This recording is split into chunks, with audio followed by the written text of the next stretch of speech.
sorry, who is this? Is this Kathy? Oh, I'm sorry. This is Dean in Memphis. Want to do a mic check. Sorry.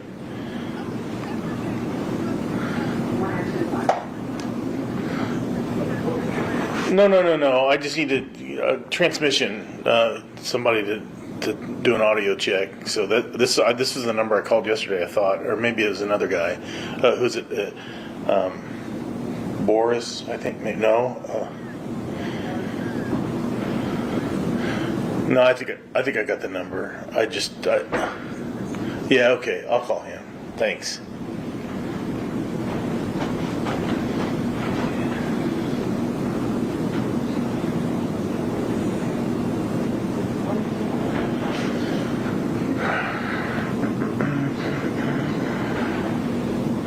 Boris, Dean O'Neill in Memphis. Got you a picture and audio going now. You should see me in front. Oh, you guys are on 22nd though, aren't you? Or maybe not. Oh, cool. Okay. Thank you very much. Have a good day. All right.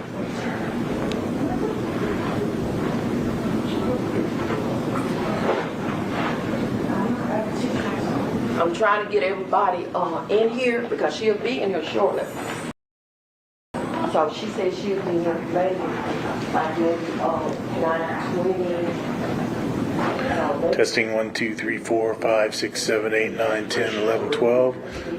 You guys are on 20-second delay usually, so hopefully by the time you answer, it's going to come to you. 1, 2, 3, 4, 5, 6, 7, 8, 9, 10, 11, 12. 1, 2, 3, 4, 5, 6, 7, 8, 9, 10, 11, 12. Testing 1, 2, 3, 4, 5, 6, 7, 8, 9, 10, 11, 12. 1, 2, 3, 4, 5, 6, 7, 8, 9, 10. 1, 2, 3, 4, 5, 6, 7, 8, 9, 10. Hey Siri, call John Goulis. Hey. Testing. You're getting tired of this, but I want to show you something.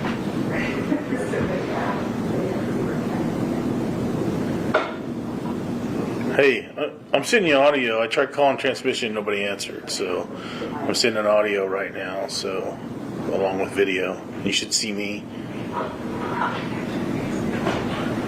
Yeah, I got shorts on.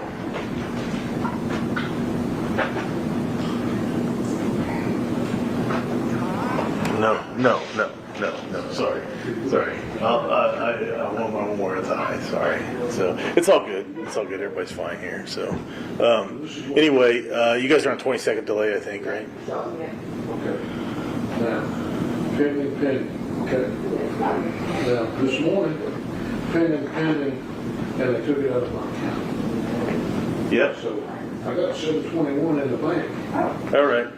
But my available balance is $169. Okay, sounds good, man. They wanted to start at 9, but I don't think they're going to. But I don't know. they just said that yesterday. First horizon. I don't know.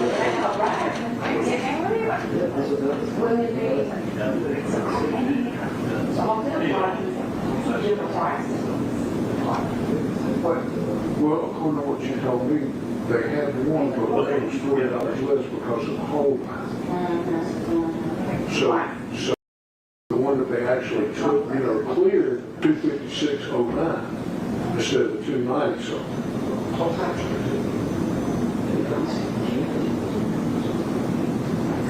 See, this was the day before yesterday. 296 and 256. Let us play. What's up, Sarge? You bring us to go take the last name? Whatever y'all want. You bring us to that?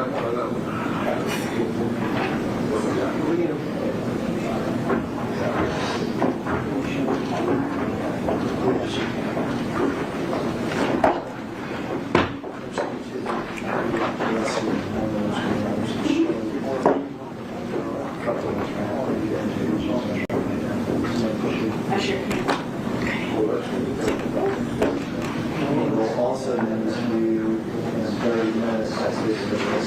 Okay. here until.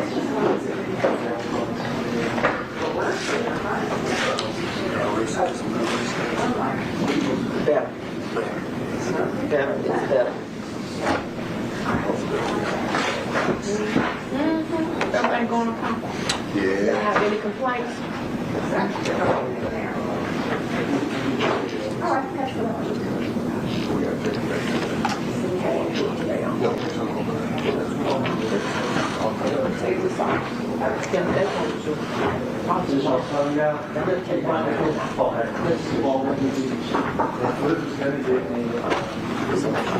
No, I don't think I'll put it down.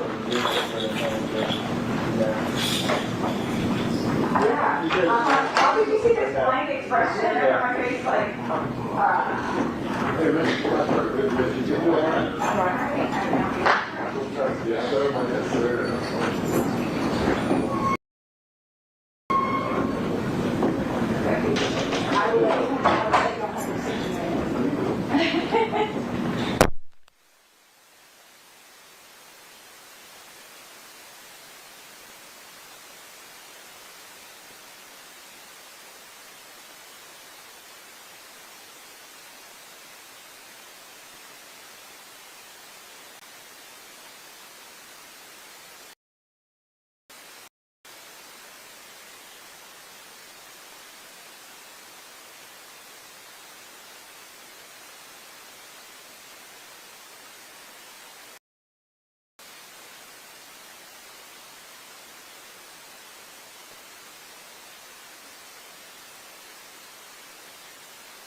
10.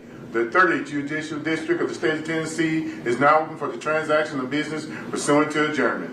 All persons having business with this court draw near, give attention, and ye shall be heard. The Honorable Judge Jennifer Johnson Mitchell presiding. You may be seated.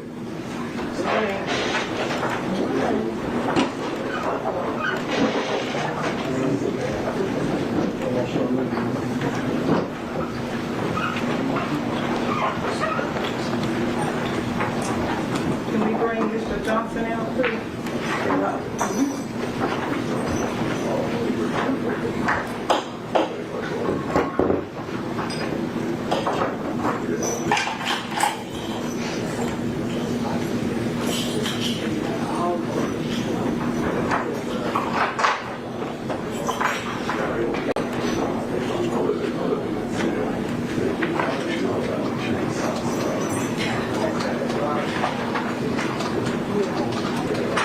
All right, the defendants in court. Good morning, lawyers. Morning. Do we have any matters we need to take up before we bring the jury in? We had a conference pretty good. Me and Mr. Evans say has one extra witness to call first thing to clear up a mistake from yesterday. Then we'll go into the phone expert witness.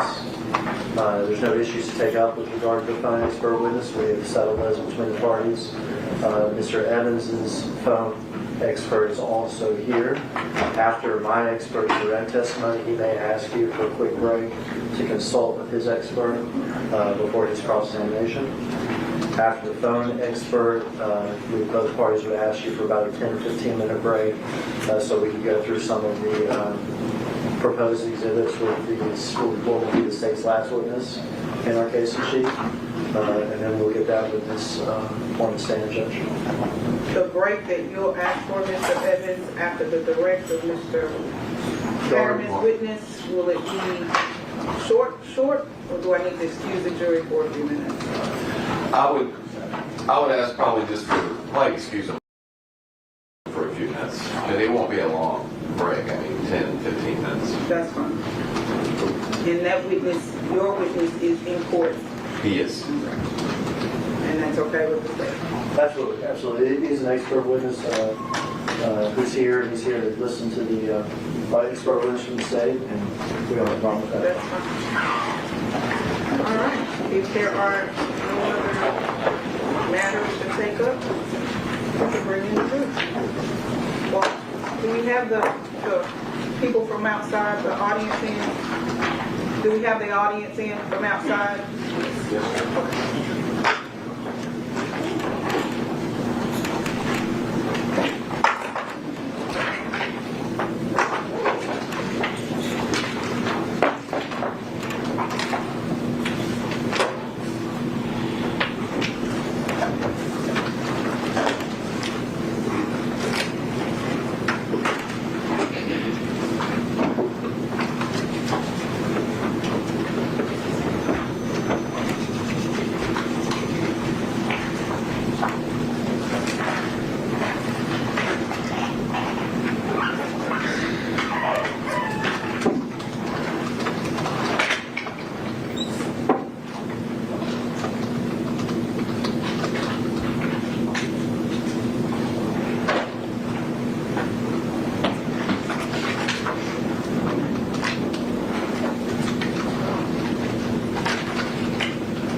enter into the courtroom, Your Honor. Thank you.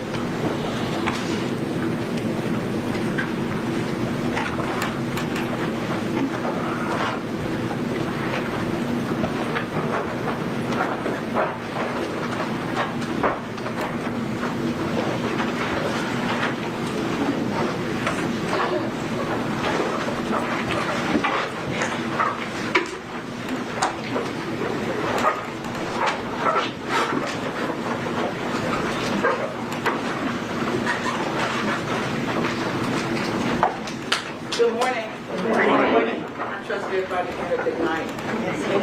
Good. Well, we're going to get started this morning. We got a little work to do. Mr. Hagerman, call you next witness. Lieutenant Lockheed.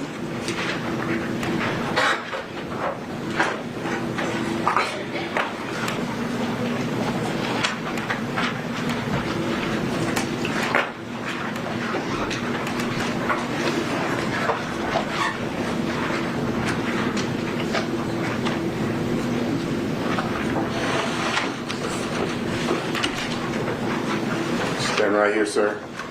Raise your right hand facing the honor. Do you swear or affirm to tell the truth? Yes, ma'am. Have a seat. What you said, please.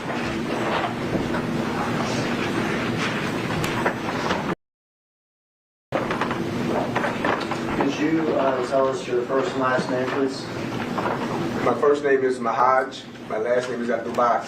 And could you spell the first and last, please? Yes, sir. My first name is spelled M-A apostrophe capital H-A-J-J. My last name is spelled capital A-B-D-U-L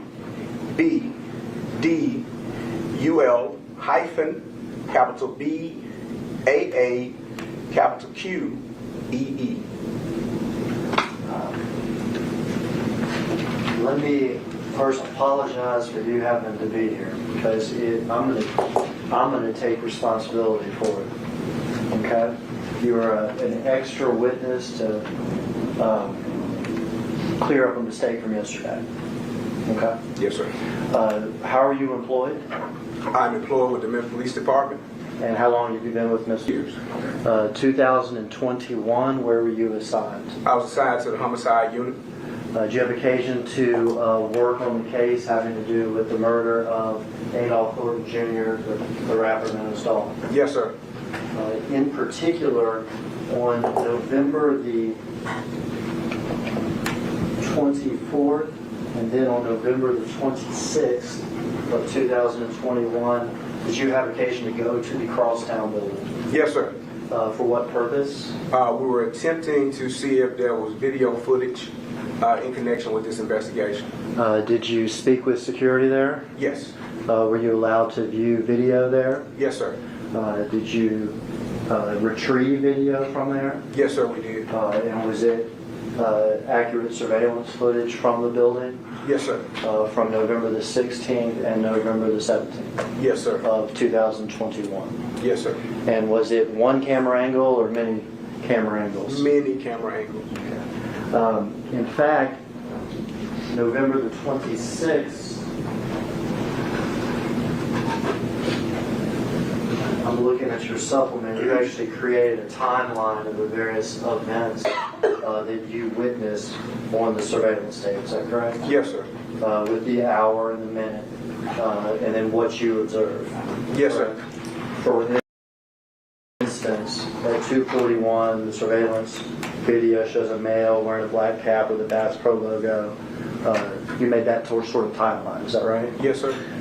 That accounted for, or did it account for the comings and goings that I sort of just described with the Bass Pro hat? Yes, sir.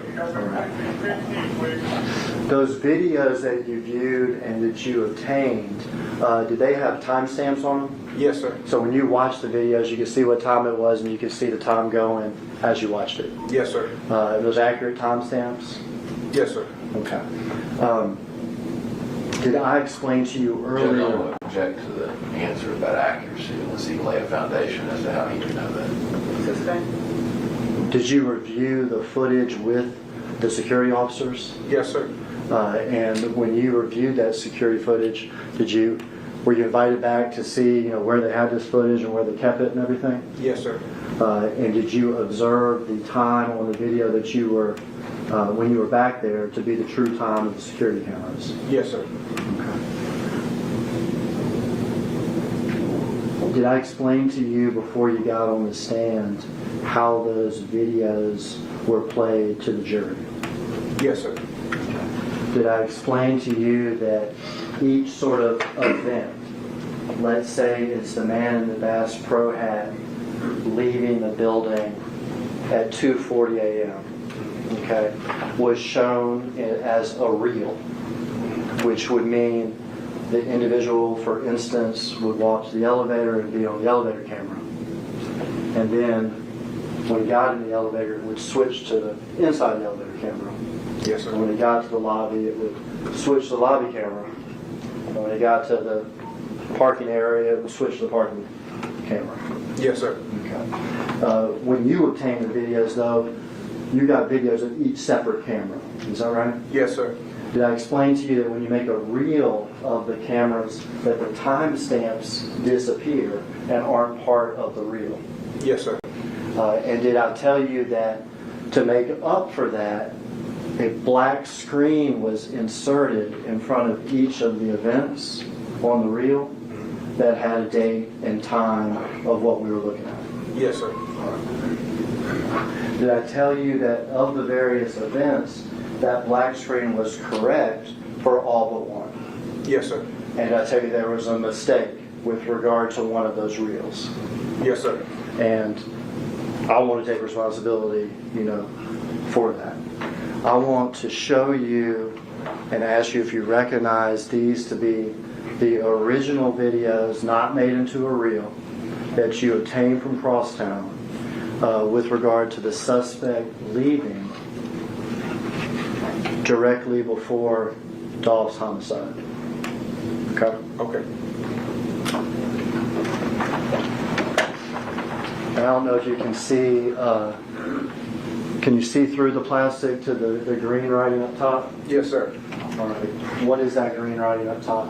The green writing up top says 8th floor W8 elevator, and it gives the, I'm looking at a date of 11/17/21 with time of 10:49 and 28 seconds right now, a.m. Central Standard Time. Okay. If you could stop it just for 1 second. That's 10:49 a.m. Is that right? Yes. Did I tell you that the black screen that we had seen previously said 11:49 or 11:41 was off an hour? Yes. Okay. Did I tell you that was a mistake? Yes, sir. And we'll take ownership of that mistake. Is this the true timestamp? Yes, sir. All right.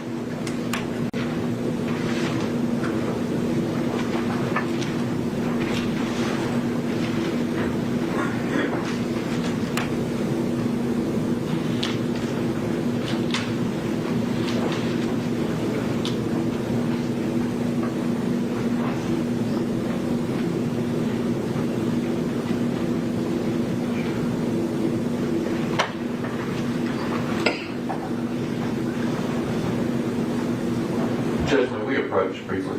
You may. You stop the camera.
watching the entire video, not spliced into a reel.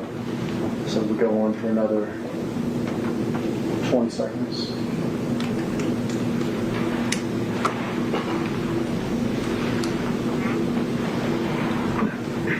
And the timestamp now is 10:51:14 a.m. Yes, sir. We'll go to the next camera.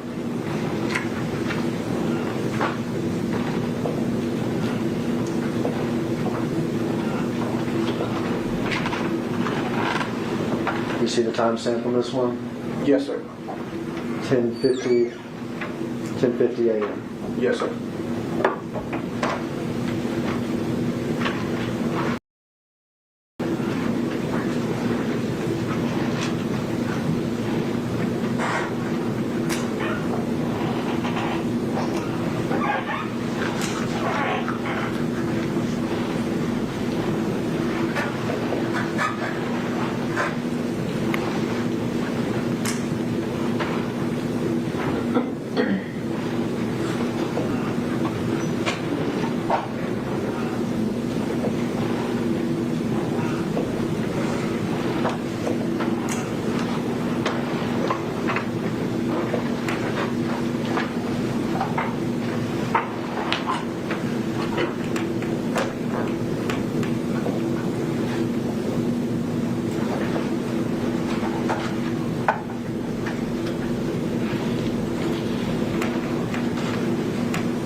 We're ending that one. It is 10:51 a.m.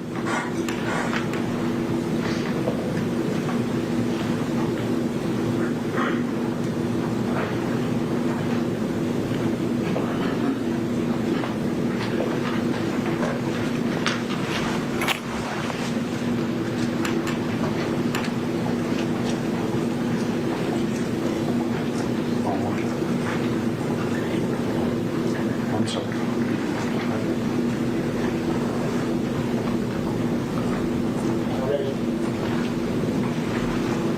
10:51 and 47 seconds. 10:51:50. The next one.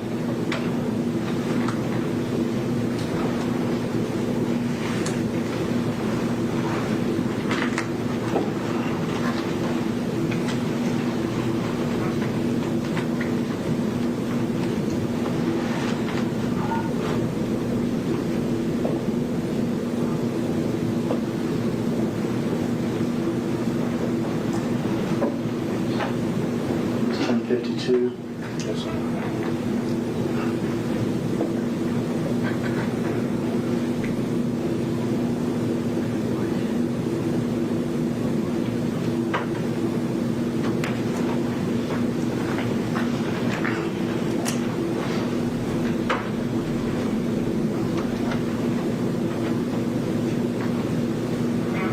It's 10:53.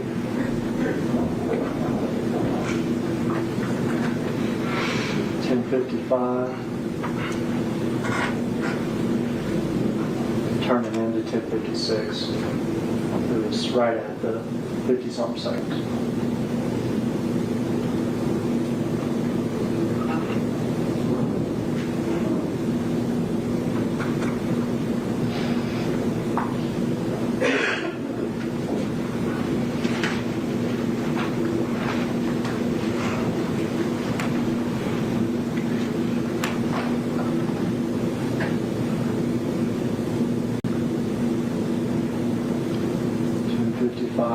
Seconds, 35 seconds.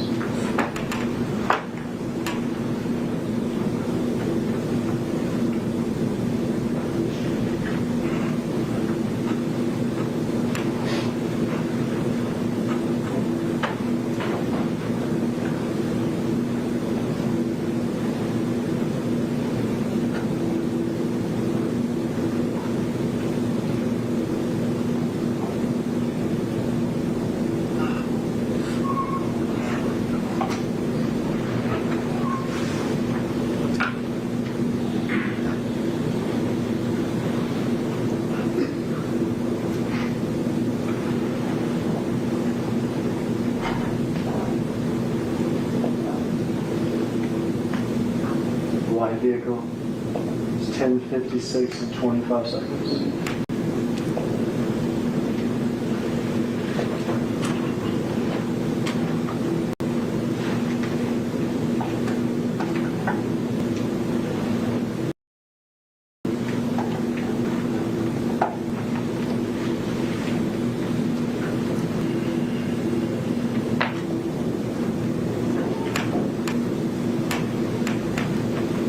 Off camera at 10:56 and 50-something seconds. Yes, sir.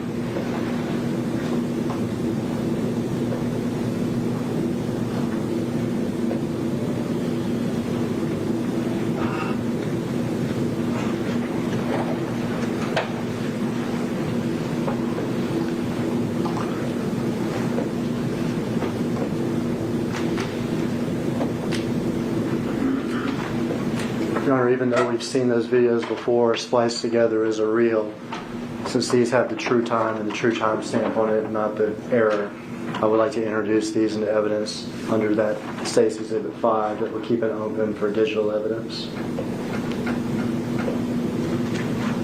Yes. I'm a little confused as to how you're going to keep them separate. Tell me how you're going to keep them separate. We have- How they're going to be marked, I guess. They're going to be labeled. Okay. And they're going to be labeled. So, for instance, on these, they're labeled timestamp included correct time. But if we need to also assign them A, B, C, D, and things like that. And does that not need to coincide with the incorrect one, or no? I'm just asking. Does that make sense? When you say coincide, what do you mean? Because we can make So there's been a one shown With the wrong yesterday time. with the wrong time. That's on this same yes. zip line, right? So how are we going to know what this video coincides with the ones that were shown last week? They have the time, they have the date and the time, and we know what happened is the real time is 10:50-ish. Take the lead from it. Yes.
correct me if I'm wrong, we've watched sort of one event that you viewed on the Crosstown video, is that correct? Yes. And we've watched the original video with the timestamp. Yes. And the times that we saw were 10:49 to 10:56 a.m. Yes, sir. Approximately an hour and a half before the shooting. Yes, sir. You also watched other video, correct? Yes, sir. An earlier video from around 2:40 that morning when the suspect left the Crosstown complex. Is that correct? Yes, sir. And you also watched the video from around 4:48 with the Mercedes arriving at the Crosstown complex. Is that correct? Yes, sir.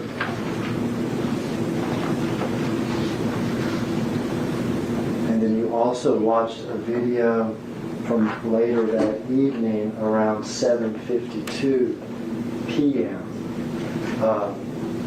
Of the suspect returning to Crosstown. Is that correct? Yes, sir. And then a video around 8:17 p.m. of the suspect with luggage leaving the crossing. Yes, sir. And as you watch these videos, did you also create a timeline of these events? Yes, sir. And did you do that back when you originally watched the videos, 11:24 and 11:26 of 2021? Yes, sir. Now, I passed you this document and asked you what this is. Oh, can I take a look at that?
Those times I just read to you from that timeline, did you verify that those are the times when those things happened?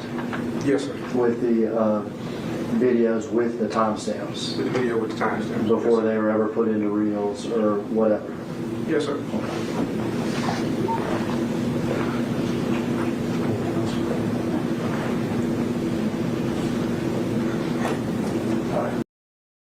Thanks, sir. Thank you, Art.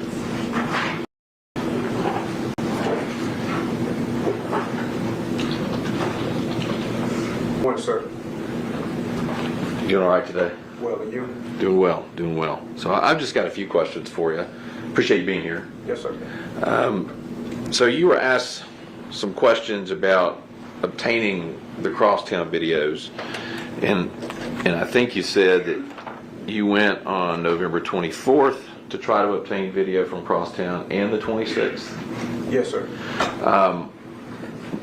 Did you go twice because you weren't able to get them the first time and had to go back, or were you able to get some the first time and some the second time? We were not able to get anything initially because they had to have a technician to actually retrieve the video.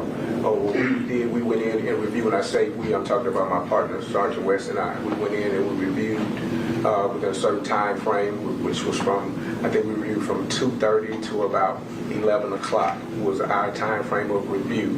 And we went and reviewed those time frames and had bookmarks done. Okay. Once the bookmarks was done of videos from each section or part of camera view at Crosstown Concourse, then their technician came in later and downloaded those bookmarks for us. Fair to say that the system that you're watching these videos is a computer system? Yes, sir. Okay. Not like old school VCRs, tapes running, you know, a wall or anything, right? No, sir. Okay. And I'm sure in your long career in law enforcement, you've collected a lot of surveillance video. Yes, sir. From different locations. And you would agree with me that it's not uncommon for surveillance video timestamps to be inaccurate. That's true. Right? And I think you said the way that you went about trying to confirm accuracy was by looking at the time when you were there and looking at the video and saying it was the same, like those times matched. If you're there on the 24th at 2 p.m., you looked up at the system and it said on the video it was the 24th at 2 p.m. Yeah, we compared the live view. The live view. Yes, sir. Right? But you would agree with me, you weren't watching the live view on November 17th or November 16th when these concourse videos were actually being recorded, correct? No, we were not. You're going back and reviewing an archived video format of those, correct? Yes or no? I'm sorry, ma'am. Yes. You don't have to apologize. Just say yes or no. Yes. And truth be told, you can't, whether it was the live view was accurate, right? You can't say whether it was accurate on the 17th, right? Because all you did was look on the 24th and go, my watch says it's 2 p.m. on the 24th. I'm making an example. And the live view shows it as 2 p.m. on the 24th. Therefore, this must be accurate. That's right. Yes, we use a live view to check and see if the cameras were accurate during that time before we did the bookmarks. But that test alone doesn't tell you whether or not it's accurate on November 17th and November 16th. You would have to agree with me, right? Yes. So you can't say that these timestamps are accurate as to what occurred on November 16th or 17th, right? Because you don't know if the system was rebooted, malfunctioned, something happened. You can't speak to any of that. I cannot tell you if anything happened to that system. I can only tell you that when we did our initial view, as far as live view is concerned, we compared, and that's been our best practice to do each and every time we download video to make sure that there is no differentiation between hour, minutes, sometimes, because sometimes it can be a 30-minute time loop or an hour time loop. That's why we do the live view best practice before we begin that review. All right, and that's something, because especially on a system like this, that's something that, you know, computer technician would have to tell you, right? Someone familiar with the system that audits the system or works on the system or at least is qualified and knows the system. Correct? To let us know if there was a time loop or there was an inaccuracy. Mm-hmm. Yes. All right, and you didn't have that. You didn't have that information. Well, we had the computer technician with us at the time because he was the one that had to download all the footage that we had bookmarked. So yes, there was someone there to let us know that yeah, this is the time. Right, but other than saying we've booked, because you said you bookmarked it, other than saying we've bookmarked these times, did you ever say, was there any issue with the system? Do you know these times to be accurate? That was never a question answered. All right, you just based that on the live time. Yes. All right. His ability to tell us that we were in live time and it was accurate during the time in which we started the preparation of bookmarking. Perfect. Yes, sir. All right, thank you so much. Yes, sir. Oh, 1 second.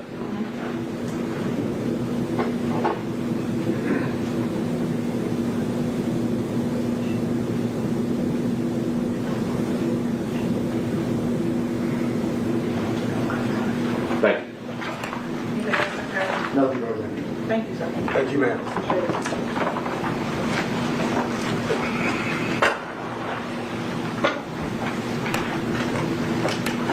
Call your next witness. This will be Michael Gardner.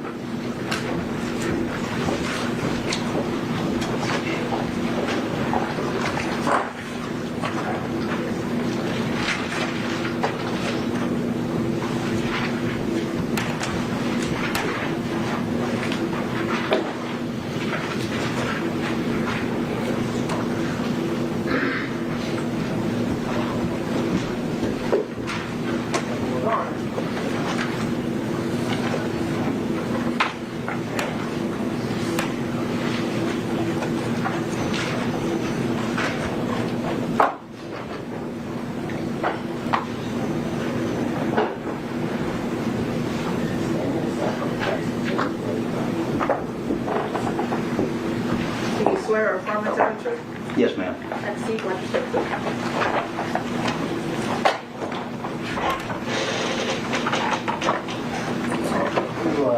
Tell us your name, please, Michael Garner, and spell the first and last name for the record, please. Michaelgarner.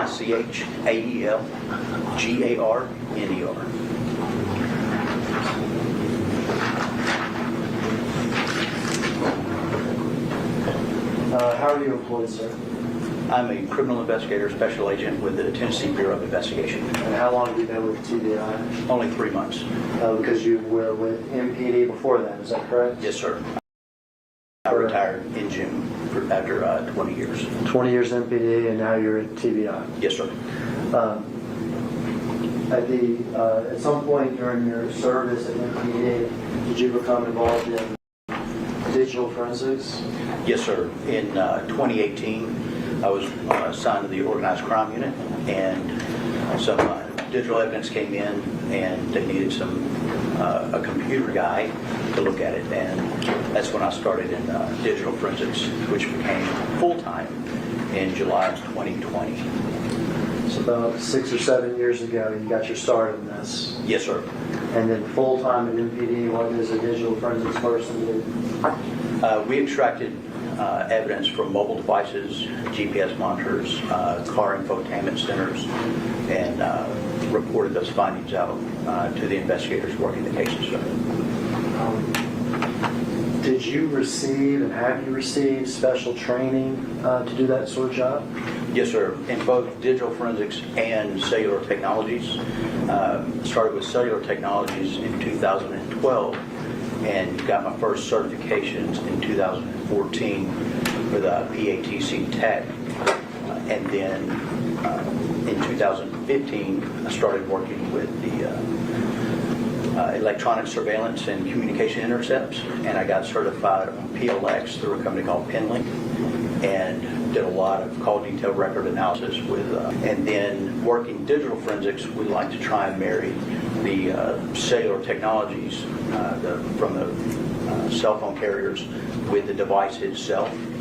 So then I started working with applications like CellHawk and of course, forensic applications like Celebrite and Magnet that would pull the data from the device and look at the CDRs and just put those together for a complete picture of like a digital footprint. And is there still training that you do? You keep updated on this? Yes, sir. This technology changes quite often. You can tell the last couple of years with 4G going to 5G, and about every 2 months I continue in education with sometimes 1 hour blocks, but often 3 hour blocks of instructions on just the evolving technologies. And that's both through Penlink with their systems and vendor neutral through PATC Tech. I'm going to have you explain what some of this is, but before you testified, you handed me a list, I guess, of your training hours on various digital forensic things. Is that correct? Yes, sir. How many hours of training have you had? Almost 1,300 hours. Almost 1,300 hours. Yes, sir. And that is actual training that's not. You also do your job too, right? Yes, sir. That is outside the scope of my work. Yes, sir. All right. With regard to what we're going to be talking about here is cell phones and We've mentioned it already, call detail records. Yes, sir. Quickly, I know that you have a presentation that helps explain the technology. Yes, sir. If you could just sort of quickly tell me what we mean by call detail records, if you would. So when you sign up for service through a cell company, you've got an account with that company, and they can monitor the usage of that account, and that reporting out that we receive is the call detail records. And it's just the records of your calls, incoming, outgoing, text messages, your data usage, and they break it down so that you can be billed properly, and they can make a little bit of money, and you get real good service. Do some of these call detail records have tower information on it? Yes, sir. And what do we mean by tower information? What am I trying to say when I say tower information? So the cell tower is what we're talking about here. Your cell phone uses radio waves, much like a walkie-talkie or a can and two strings when you were little. But it's a wireless communication from that device to a tower that then relays that communication to whether you called another cell phone or a landline or another country.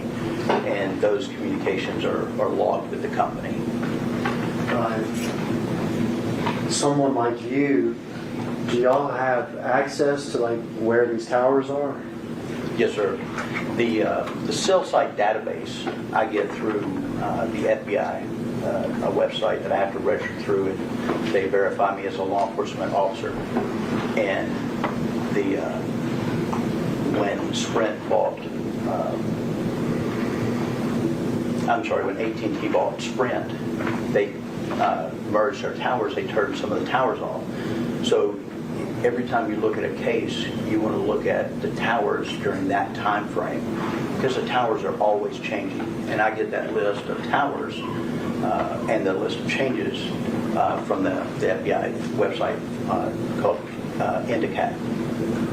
And so in your job, are you sometimes asked to look at call detail records that have tower information and attempt to determine approximate areas that particular device could be located in at a certain time?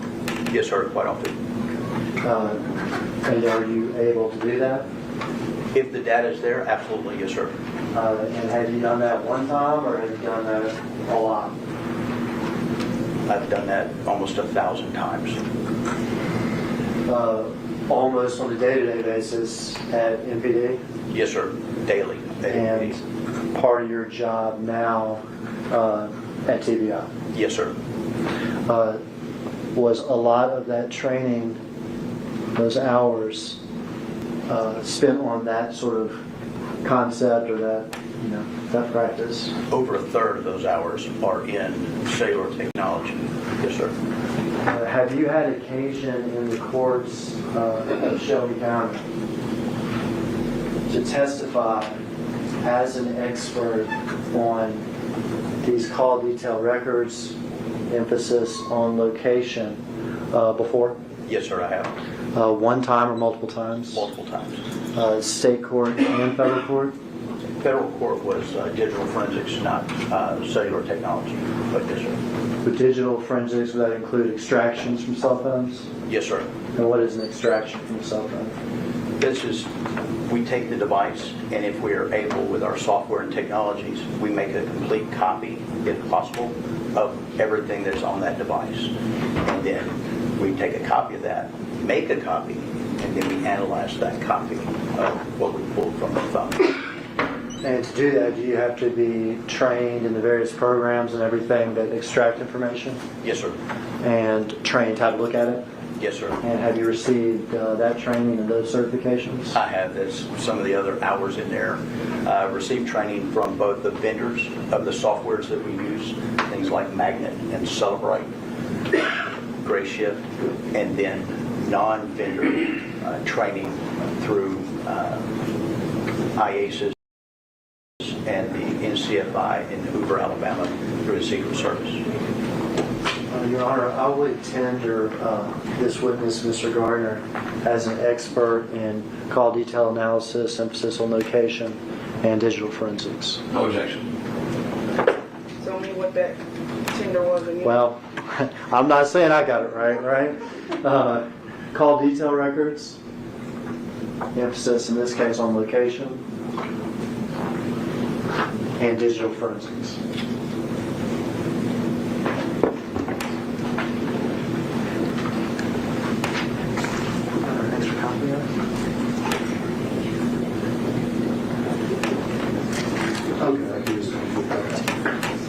So I qualify this witness, Mr. Garner, as an expert in the area of call detail records with an emphasis in location and digital, what was that last word? Digital forensics. Thank you. I'm sorry, Your Honor. That's all right. I'm struggling with the technology over here as y'all speak.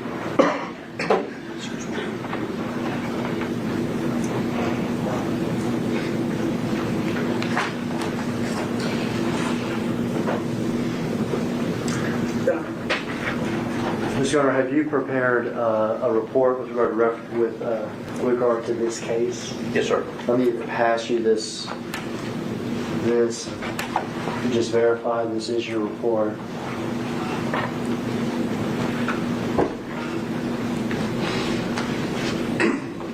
Yes, sir. All right. I guess we should go ahead and mark that as state's next number. No objection. You know how many pages? 76. All right, it's a 76 page document. Is it 76 minus 3 or is it 76? 76 minus 3 is 73. 73 page document. It's entitled Tennessee Bureau of Investigation Cybercrime and Digital Evidence Report to Special Agent Michael Garner. We'll mark this as a collective exhibit number 64.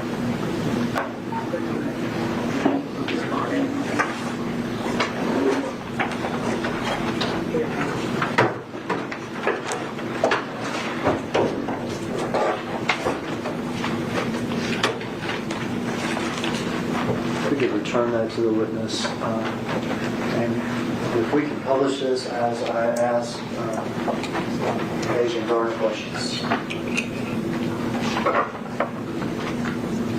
We managed to get it on the computer up here, so we're ahead of the game. Obviously, the title page with regard to this case, is that right? Yes, sir. All right, we can skip to the next. You can go ahead. All right. So during my presentation, I just didn't want to show these slides of me just mapping out where a cell tower location is and the antenna. I kind of want to teach you about what I'm talking about here, the kind of an overview of cellular technology and how it works. Because some people think you hit send on the phone and it goes to a satellite and then comes down. So they do have stuff we're talking about here today.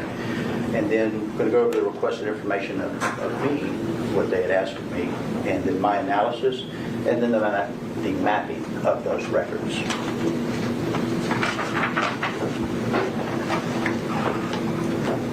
And here they're just going to kind of go over the cellular technology that I've had hundreds of hours of training in. There you go. So we see these when we're driving down the interstate. We're pulling in the grocery store. So that is a cell tower, cell site location based transceiver station. What we really are interested in is the tops of them. They're called heads. And those little white rectangles, those are antenna. You might see 3, you could see as many as 9 facing one direction. It all depends on the topographical area and the population of that area. The more cell phones, the more coverage you need, the more antennas the better service that they can be provided for you. So they want to keep you as their customer. So, and then the next slide, the one I talked about, we don't want to have the thought that just because it's a radio wave, how does that work? Unless a device is calling another device on the same tower, all these radio waves actually touch copper. It's like our phones in our house when we're used to wired phones. that actually touches copper. It goes from the phone to the tower to the base station controller, and all that's doing is these computers are looking for the number that you called. If it's not there, it moves to the next one.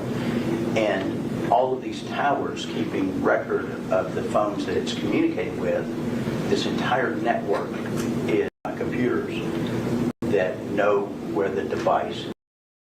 That's how they can connect a call. So, but they can't all be connected wirelessly. The gateway goes to copper. And this copper line is how we can connect multiple switches together, and switches contain lots of cell towers. That way we can have a wireless network that's actually got a backbone built on phone cables. And so even though we're using a wireless device, it's actually touching copper. It's actually going to copper. So it doesn't go into space and it doesn't come down. And anywhere where you don't have a cell tower, you're not going to have cell coverage. So if you're out in the ocean, for example, and that sounds kind of silly, but you want to think, if you see the cell tower, that's going to have a cellular communication. So this is how the network routes your call. And each of these computers maintains a log of the phone numbers, and that's part of the call detail records that we get back.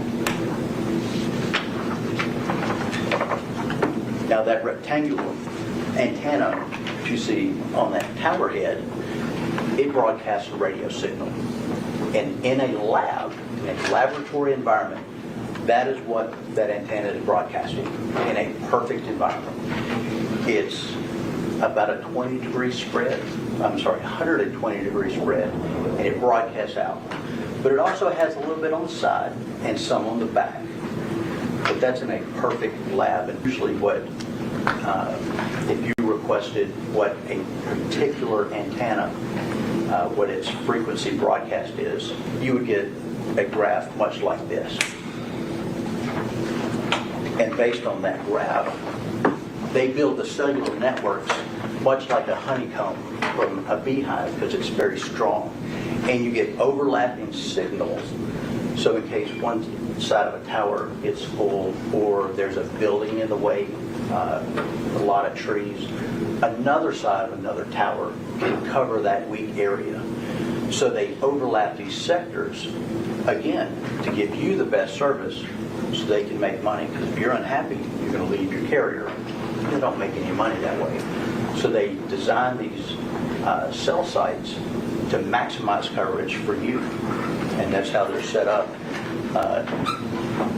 to broadcast, just like a honeycomb. And that little black triangle right in the center, that is one tower broadcasting in 3 different directions. You're going to leave your carrier unless you're stuck with your carrier. It's too much trouble to change. If you're unhappy, there's no too much trouble, sir. So this is a mapping from an old case I've done, and I just wanted to show you what my mapping software, or what some of our mapping software is going to report out. And so what it's showing you is it's accessing a side of the tower. It's showing a 120-degree angle, and then that shaded area, that is there by the software to catch your eye and let you know, and let me know as a person analyzing it, that that's the direction the antenna is broadcasting. So it's not to tell you where the device is. We're just talking about which way are the radio frequencies that was communicating with the device, which way was it pointing. That's all that shaded area is. So if I'm looking at this thing right now, my tower is this thing right here, is that right? Yes, sir. And you talked about like 120 degrees sort of coverage. That's going to be this. That line there, to that is 120 degrees. And you're talking about the shaded area here Is that mark? is for, I guess I'd call it illustrative purposes or something? Yes. Does that mean that there could be if there's a cell phone using the cell phone out here is not going to use that tower? Can you see my? You may not be able to see my. I cannot see it. I'm sorry. Can you shake it a little bit? Can you see? Okay, you see it. Yes, sir. Does that mean I got a cell phone like right out here, it's not going to use that tower? Technically, if that cell phone accessed that tower, it is using that tower. So I can tell you it's using the tower, but I can't tell you where it is, where it's using it from. Okay. I guess I was trying to figure out, when you said it's to catch our eye, I think why'd you say this area here was to catch our eye? I want your eye to know that the phone was accessing that tower from that direction. Okay. And I guess that's why I'm asking it, because that shows more than a direction. That shows a boundary. It shows an area. Okay. That shaded area is just to draw the eye more towards, it's coming from that area instead of behind it. Okay. So is this bound? So I guess I'm trying to just get things straight. Is this boundary a strict boundary when we start? Absolutely not. Okay. No, That's what I thought. Okay. So this is illustrative of sort of an area or a direction. But this boundary very well may extend a little further or a little less, not be perfectly arc-shaped, Yes, sir. That boundary has absolutely nothing to do with the cell site coverage. Nothing at all. It is put in by the software just as illustrative, just to know which direction that antenna was pointing and broadcasting. I understand the point of that. Yes, sir. And then the next slide. This is actually what a cell site broadcasting looks like. That is two cell sites broadcasting two different sectors, and that topmost antenna is in red, that bottommost is in blue, and you can see how they overlap each other and bleed over in each other and have that side lobe and the back. So like he was saying, that where was this device, because this is from an actual case but not this case, where was the device that when it was accessing that tower? If it's the red, it's somewhere inside that shaded red area. When it accessed the blue tower, the tower I have labeled as blue, I'm sorry, it's somewhere in the blue. So I can't tell you where it was. I just know that it accessed that tower within that tower's coverage area. And I'm saying tower. Right now we're looking at this. We're looking at one antenna on a tower. So we're looking at the broadcast coverage of an antenna on that top tower and broadcast for one antenna on that bottom tower. You can see how it overlaps. Okay, so I understand what you're saying about overlap. Like, this thing's going to go out, and this thing's going to go out, and they're going to overlap each other. Yes, sir. What are the colors here? I don't understand this. So there's red, pink thing, and then there's purple. That purple is the mixture of that blue and that pink. I got you. All right. So this light blue down here is the bottom tower. Okay.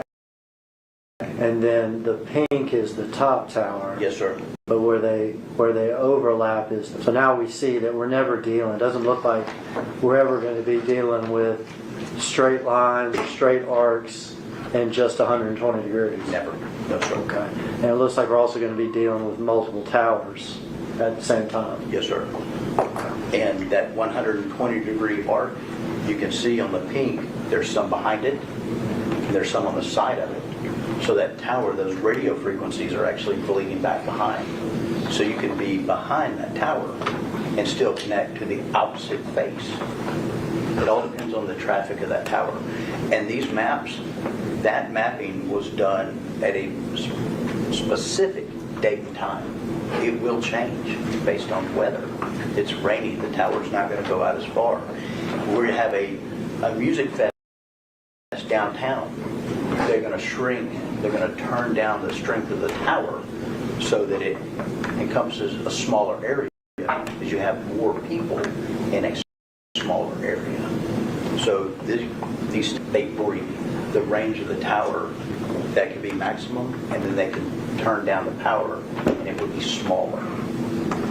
So I'm going to ask a question that may skip ahead, but I was going to go ahead and ask it. For what I'm getting already from this, and correct me if I'm wrong, is you or anybody's not going to be able to pinpoint exactly where a cell phone is in terms of a meter or 2 meters or 10 meters or 20 meters at any particular time. No, sir. What I'm getting is that we're talking about areas. Yes, sir. What I'm getting is you could tell me whether or not a cell phone is in this area, and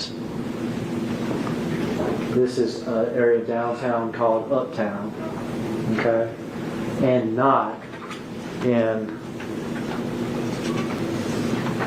Midtown over here. And one thing to point out that I left out is all those little blue dots in there. Those are other cell towers. So that can help me exclude where I'm looking. absolutely, because a cell phone it's not going to grab the nearest tower. It's going to communicate with the nearest available tower. If that tower is, if you think of a tower as a cup of water, if it has too many transactions going on that it can't hold anymore, that tower will let you skip it and you will grab the next one that's available to it. But you're probably not going to skip 3 towers because the probability of those towers being full at that exact point in time. So I'm probably, you can see where my cursor is right here? you would be closer to the towers than you would be out there. Yes, sir. Yeah, so if I'm accessing one of these 2 towers right here, right, then my phone's probably not 4 or 5 towers over right here. Correct. Okay, I got you. And especially looking at this map, that little blob of pink down at the bottom right-hand corner is coming from that tower at the top. But there's, how many we have? 1, 2, 3, 4. 4 towers from that tower to that blob. If that device is in that blob, it's probably not going to grab that tower that's up at the top. It's going to grab one of the ones that's closer to it that's available, the closest available tower. Yes, sir. And I had mentioned a few of these things. The coverage is never perfect. Things like buildings and the weather. Downtown we have the river. Cell phone radio waves reflect off water. And the range of that tower antenna is going to be based on the population, the terrain, the number of towers around it, because the device is always going to grab the nearest available tower, the closest available, not the closest available.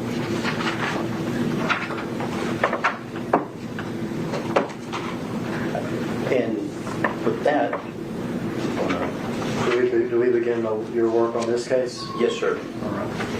Just want to make sure that these pages.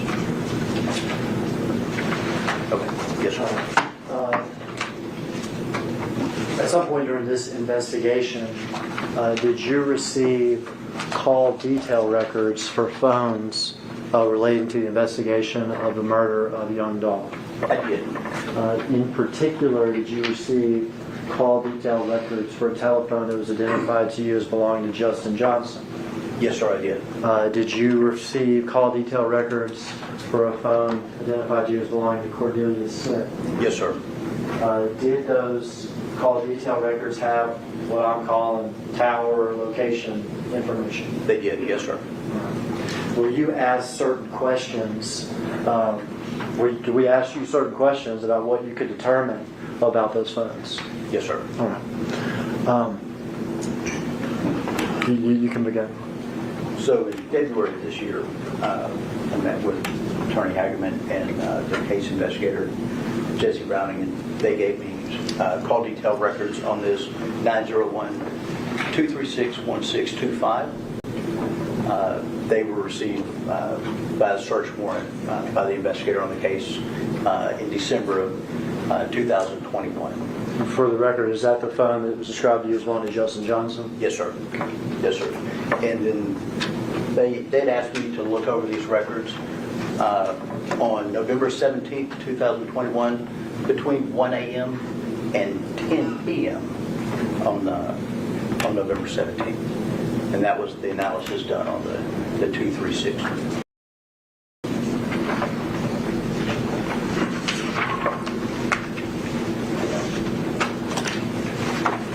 In April of this year, they brought me another phone number related to Cornelius Smith, 901-513-6236.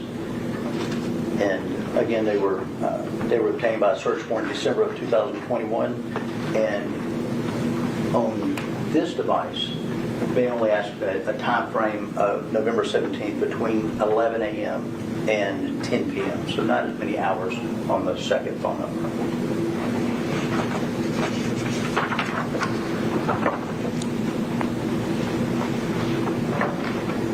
This is very, very difficult to see from this angle. So you're probably going to not be able to. But this is an overview of Shelby County, Memphis, Tennessee, with the locations that they had given to me with retards. At these dates and times, these locations are important.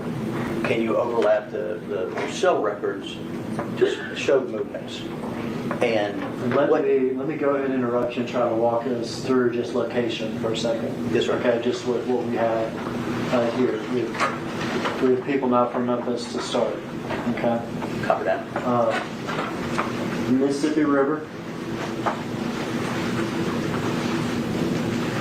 Downtown Memphis, is that right? Yes, sir. This is probably about where we are, right about here or something, is that right?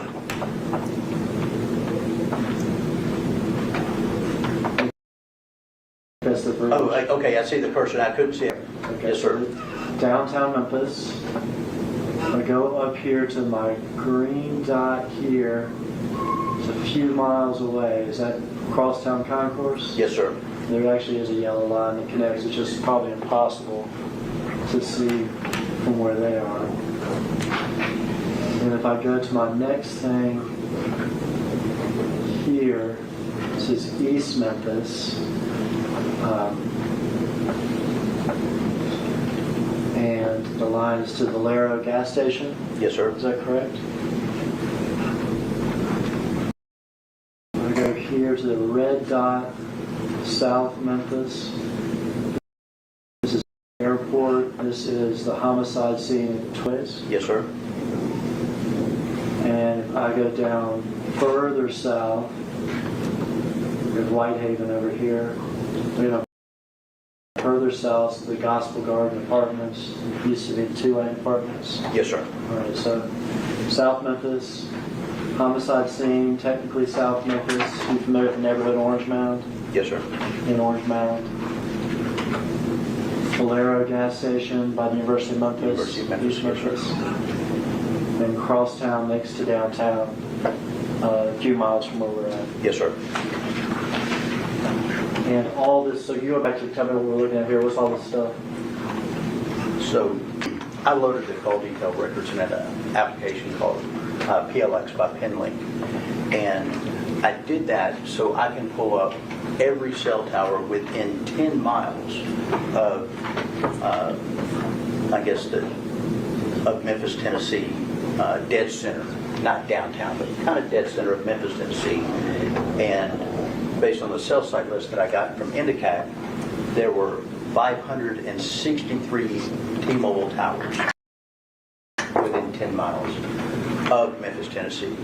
But based on all of those towers, we're going to look at the ones that the device accessed during the time frame that was requested of me.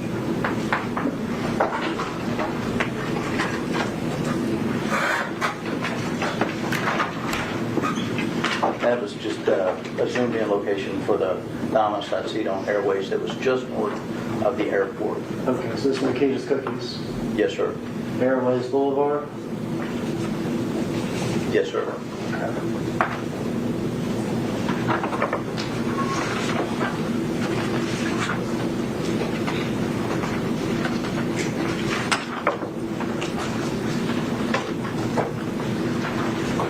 One second.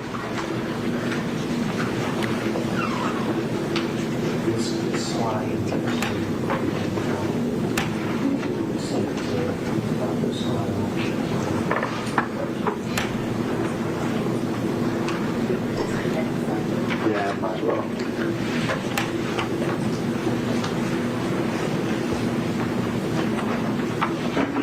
couple slides that became not relevant, and so we've taken them out. So, Yes, sir. but they're still on the computer, so we're fast forwarding basically.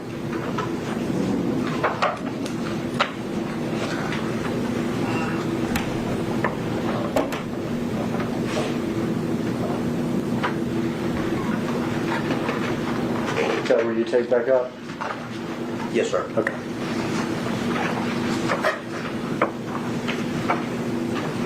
This is a screenshot of the document that we received from T-Mobile. This is one of the first pages of the call detail records. And what we've got here is the name and address of the subscriber, this top red box. And it comes back to the Peoria guy and the address of 2667 Visor. And then at the bottom, the activation and termination of this account. So when was this account created? And the activation date was on 9/22 of 2020. Through the investigation, are you familiar with that to be a relative of Justin Johnson? Yes, sir, that's correct. That's Justin Johnson's sister.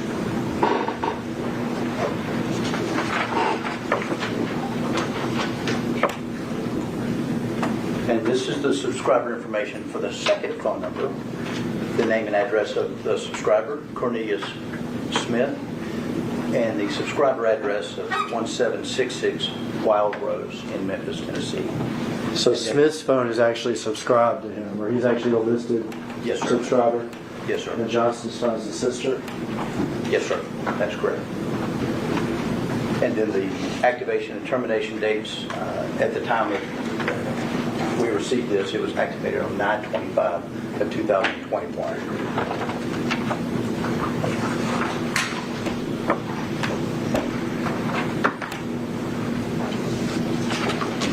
All right, looks like we're beginning with the questions that you were asked to analyze with regard to 236-1625, which you testified as the phone described you as Justin Johnson's. Yes, sir.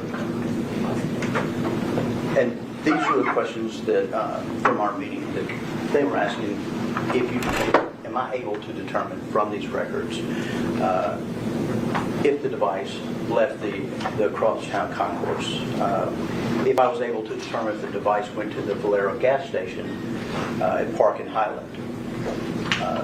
Am I able to determine if the device returned to the crosstown concourse? And then again, did the device leave crosstown again? And was I able to determine where the device was during the time of the murder? So it's 12:21 p.m. to 12:23 p.m. Then was I able to determine if the device went to the Gospel Gardens apartments? And did the device return to the crosstown concourse after that? Those are the questions that were asked me. That was the basis of what I was looking for during this analysis. So the call detail records come from T-Mobile in the UTC, Universal Time Coordinated. The records come universal so that no matter where you are in the world, you can adjust the time to your local time. And our software does that, and we can do that looking at the data. So I make a copy, and then I analyze the copy of these call detail records. And at this time, we were outside of daylight savings. So our time zone here in Memphis, Tennessee is UTC -6. Spring forward, fall back. So I adjusted the call detail records to our local time zone. I did not leave them in UTC time.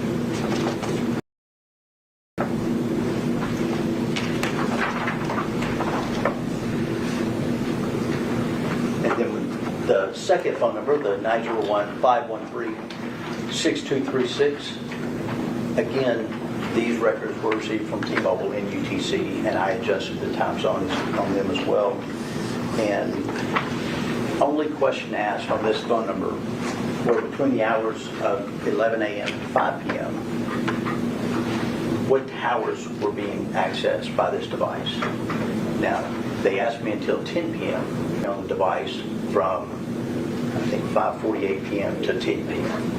That's why the hours 11 a.m. to 5 p.m. is listed in this slide, because there was nothing to look at after 5 p.m. So 5 p.m., 10 p.m., there was nothing.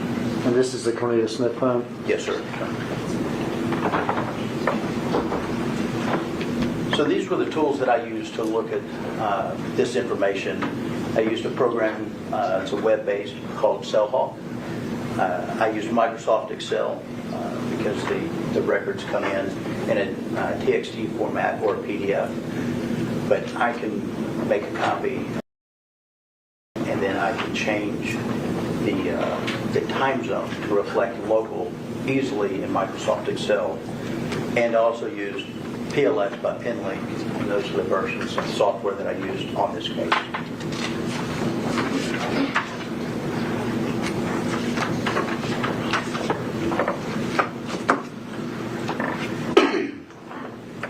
When these files are opened up in Excel, they are actually pretty wide, so we hide a couple of the rows when we're not trying to use that information because it's not relative to the investigation. We can hide out the device ID, the IMSI, the IMEI, and so what you've got across the top, and you can't see it, and that's why we use really big monitors, because these fonts are so small, and the rows across the top are pulled from the records. And what you've got is the date and time, and then I changed it from UTC to Central Standard. The duration of the call, and the duration is how long that call lasted. The direction of the call, was it leaving the mobile device or incoming? Was it incoming or outgoing? Then the azimuth of the cell tower that was used. The azimuth is the dead center of that antenna of that 120 degrees. Then that azimuth, you're going to have 60 degrees to the left of it, 60 degrees to the right. So that's the dead center of that antenna. But as we've seen, that antenna can be more than 120. But the cell company knows the azimuth of that antenna. They're reporting that to us. Then the location of the cell tower used, they different ways to us. They give us the latitude and longitude of the exact tower, and that is perfect. Because a lot of times you see a tower out in the middle of a field. That field has a physical address on a road, but that's not where the tower is. So they give us the lat and long latitude and longitude of that tower, so we can walk right to it using GPS if we had to repair it. But they also give us the physical address of the tower, which would be the address of the road that it's numbered off of. And they're usually not going to be in the same spot. The physical address is where you would go, then you would see the tower somewhere on that property. I have a couple questions, and maybe stuff to get to, but I don't want to forget them, so I'm just going to go ahead and ask them. The duration of a call. Yes, sir.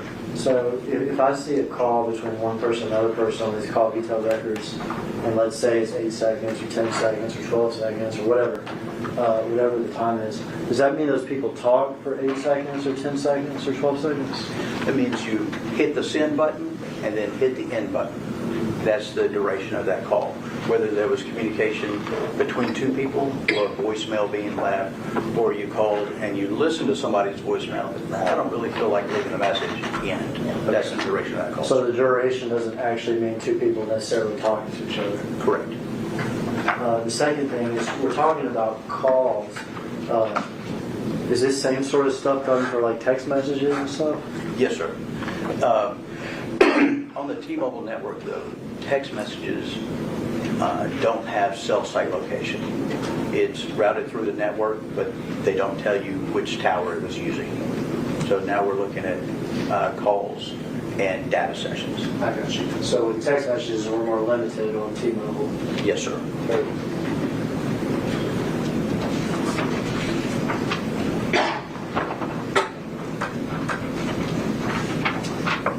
And now we're looking at the phone number 901-236-1625, which belongs to Justin Johnson. And from 1 a.m. to 2:35 a.m., this device accessed a tower Now this is where we're talking about the shaded area.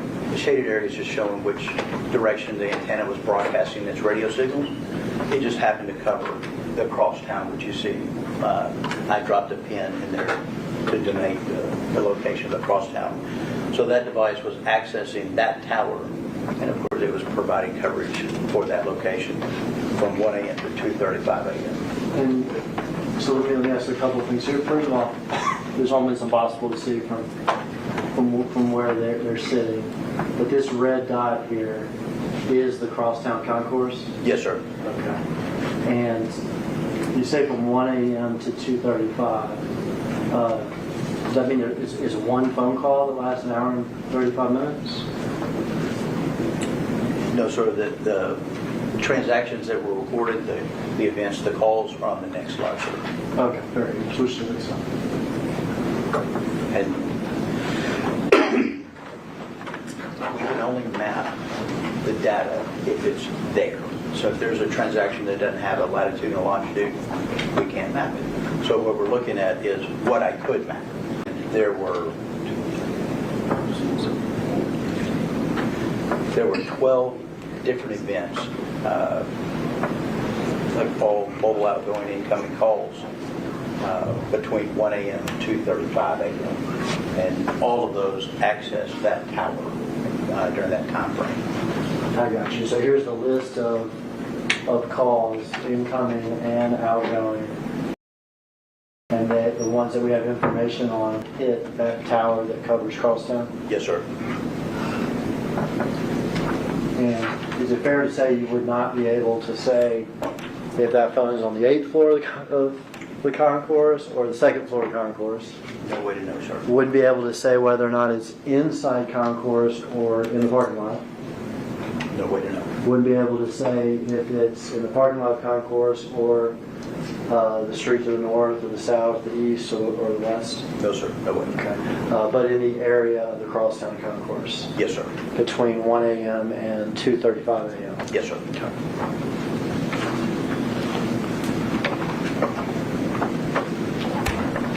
So this slide that you're looking at here, at 3:17 and 1800ths of a second a.m., the device accessed a tower on the T-Mobile network. Tower number is 65667. Sector 2 with an azimuth of 180. That just means it hit the south antenna of that tower. And that was an outgoing call going to 901-210-0852, and it lasted 1 minute and 43 seconds. And that tower provides coverage for the area of the Valero gas station. All right, we're talking about entirely a separate area of Memphis, right? Yes, sir.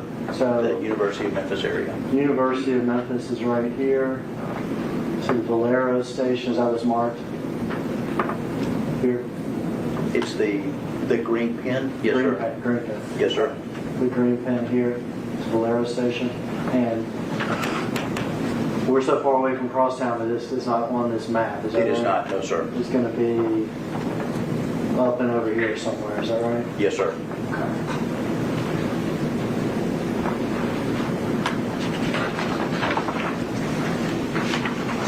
And that highlighted road right there was the data that I mapped. That's from the records, and it was that was that outgoing call to 210-0852 that lasted for 1 minute and 43 seconds. At 3:17 a.m. Yes, sir. At that time, the device is in an area with the tower that includes the Valero gas station parking island. Yes, sir.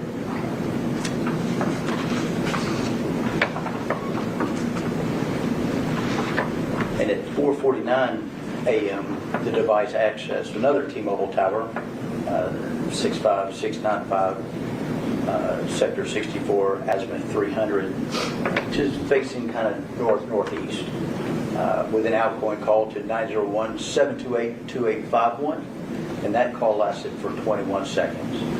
And that tower is just south of the Crosstown concourse that I have a pin dropped. Yes, sir. Is this the green thing, Carl? Yeah. Could the green here is Crosstown? Yes, sir. Is this a same tower or different tower as before when the phone was in the area across town? That is a different tower. Does that mean necessarily that the phone's not in the same place as it was before? It just, that tower provides coverage for the crosstown, same as the tower before, sir. Okay, so the coverage for crosstown is going to be more than one tower. Yes, sir. Okay, well, both of these, the tower we saw before and the tower we just saw, could provide coverage to crosstown. It could, yes, sir. Okay. And this was the transaction that I mapped the outgoing call to 728-2851 that lasted 21 seconds.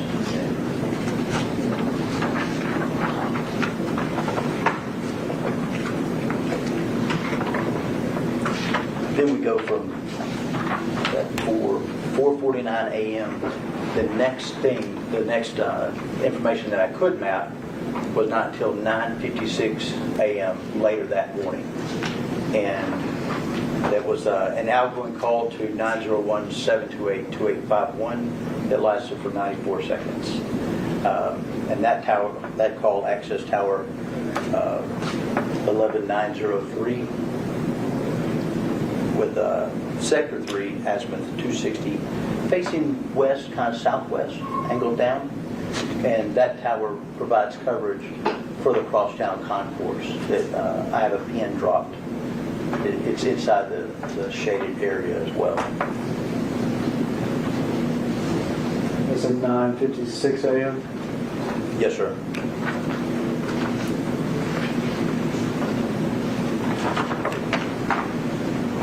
And this was the transaction that I mapped out. And then there were 2 other calls that connected to that tower. 2 outgoing calls, 404-662-8744 that lasted 69 seconds. And then 888-111-2663 that lasted 66 seconds.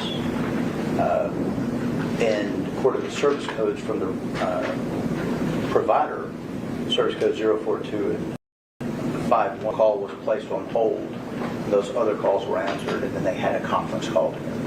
So you had a 3-way call going on. Okay, so there was a 3-way call from the device. I'm looking for the time. Is it 3:50? Is it 9:57? Yes, sir. There was 9:56, 53, Okay. and then the others at 9:57, 17, and then 9:57, 23.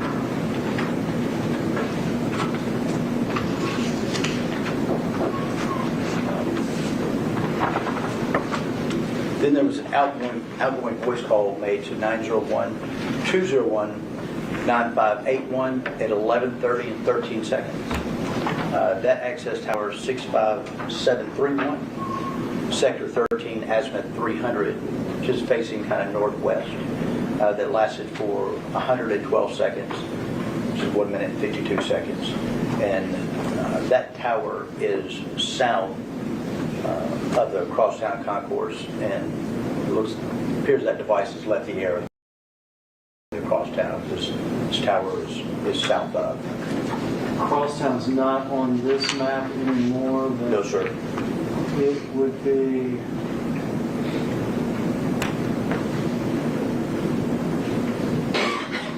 north of Yes, sir. north of this map. Is that right?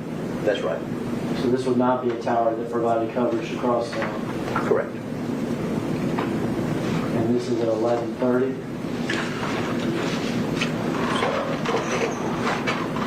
11:30, 13 seconds. Okay, so by 11:30, the device has left the crosstown area.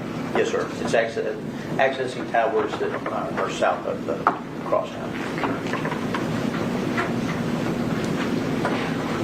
Then this is a screenshot of the raw data of the tower that I just mapped with the outgoing call to 201-9581 that lasted for 112 seconds.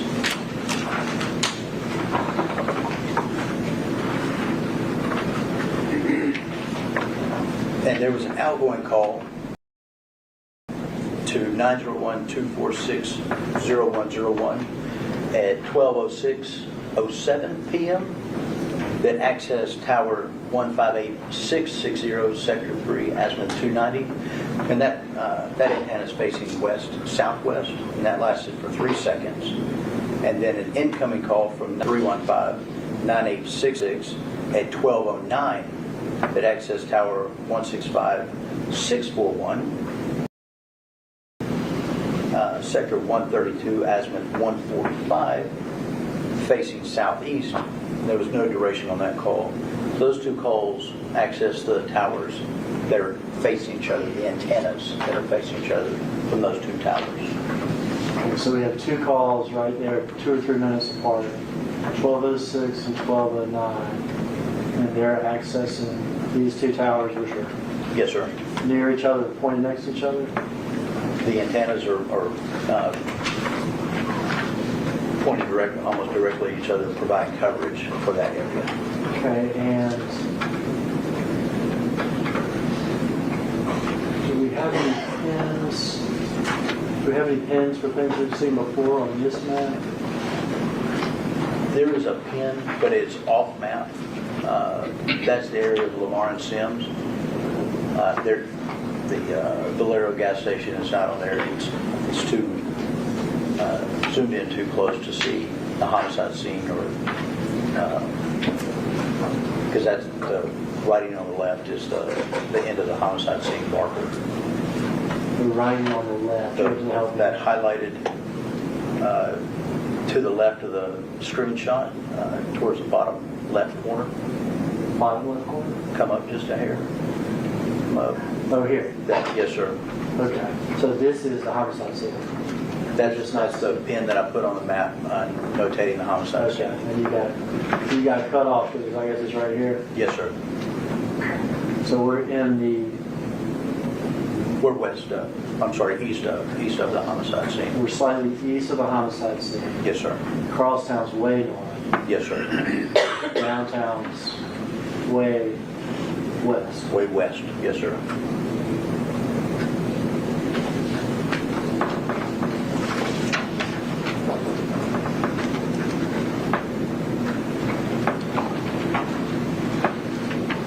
And then next slide, that's the data that I mapped on the slide before, the towers that were accessed.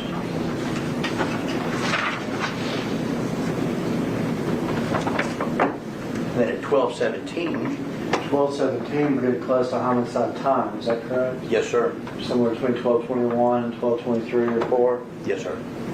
And we've got an outgoing call to 901-519-1799. And that device accessed Tower 164286, Sector 131 with an azimuth of 90, which is facing directly east. And that call lasted for 6 seconds. And that tower is in the Airways in Lamar, the area of Airways in Lamar, just north of the homicide scene.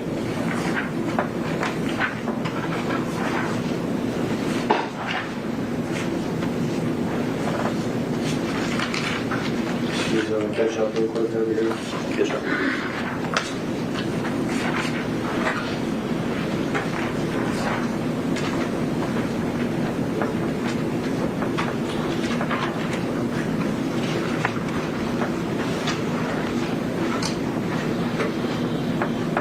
Okay, 12:17. If we could reverse one slide. 12:17. Towers here. Is that towers here? Yes, sir. And well, that's not you.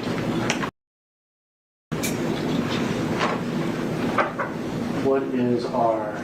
Do we have a pin on this map? There's no pin on this map. The homicide scene is off screen towards the bottom. Airways.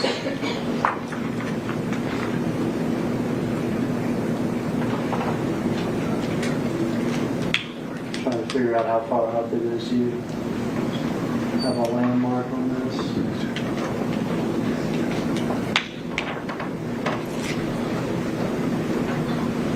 we'll see it better on the next map? Yes, sir. Okay. But the homicide scene is over here somewhere. It's just south, so towards the bottom of that map, Okay. Here. because you've got airways that's running north and south, and we need to get closer to the interstate to see the homicide scene. Okay. And we are about 6 minutes or somewhere between 4 minutes and 7 minutes from homicide. Yes, sir.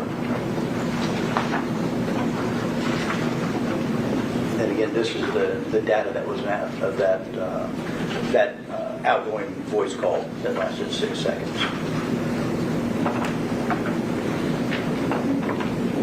And then at 12:22:40. Let me stop you for a minute. We need to take a break. Yes, ma'am. All right. Just a quick refresher. Keep your books here. Stand in recess. Court stands in recess.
Jurors now enter into the courtroom.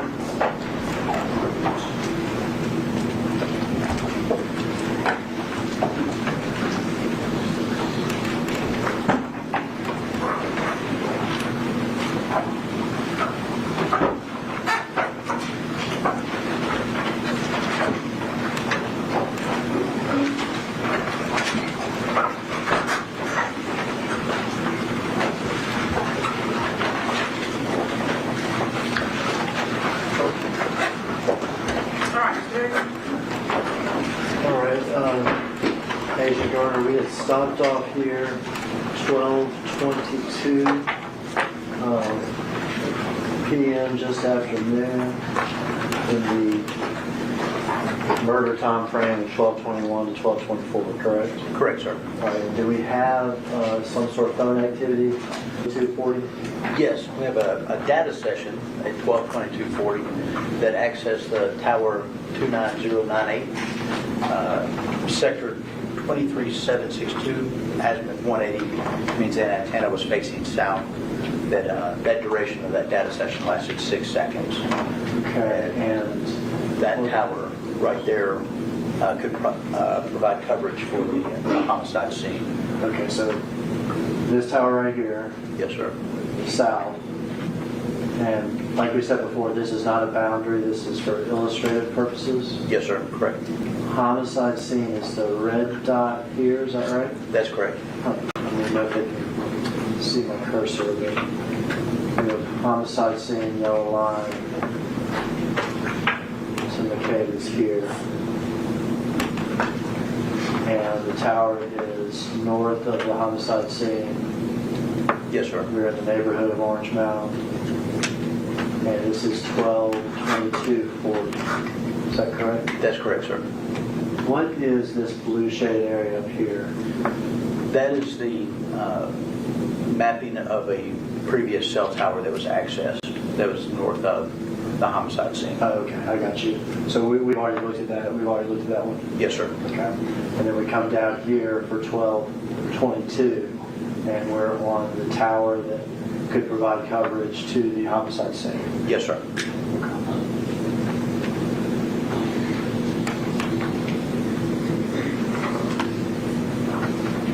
And this is the data session that was mapped at 12:22:40.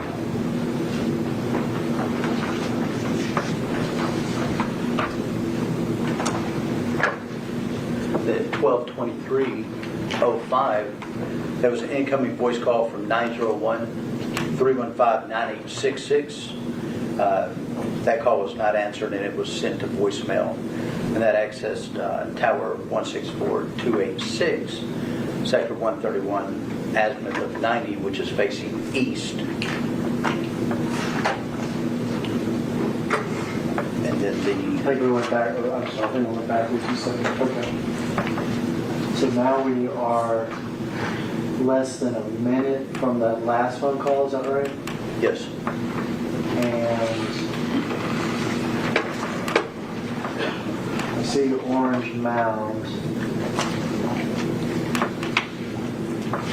this is the tower that's north of the homicide scene. North of the homicide Yes, sir. scene. Airways and Lamar, just north of. All right. So would it be fair to say the phone has moved at this point? Or yes or no? That phone just accessed that tower. I don't know where it would be. Is this tower close to the other tower? Yes, sir. That was the previous slide where you saw the little slice of shaded blue north of. That's that tower. Oh, okay. I'm sorry. So let's go back to that slide. I thought you had said this was a previous call, but is this That is a subsequent previous call, Okay. but then the device reconnects to that tower again. Okay. So 12:22, the one that could cover the homicide scene. Yes, sir. 12:23, we're back up on this tower that is north of the homicide scene. Yes, sir. Could this tower also cover the homicide scene? I wouldn't know that unless I was able to do like a drive test on it to see the coverage that tower could So would it be extend out. Would it be impossible to say yes or no to that? without testing it being possible. Yes, sir. Now, do also see, because the pins are so hard to see from far away, this is Bradley Street, an address on Bradley Street, is that right? Yes, sir. Okay. All right, if we could skip forward.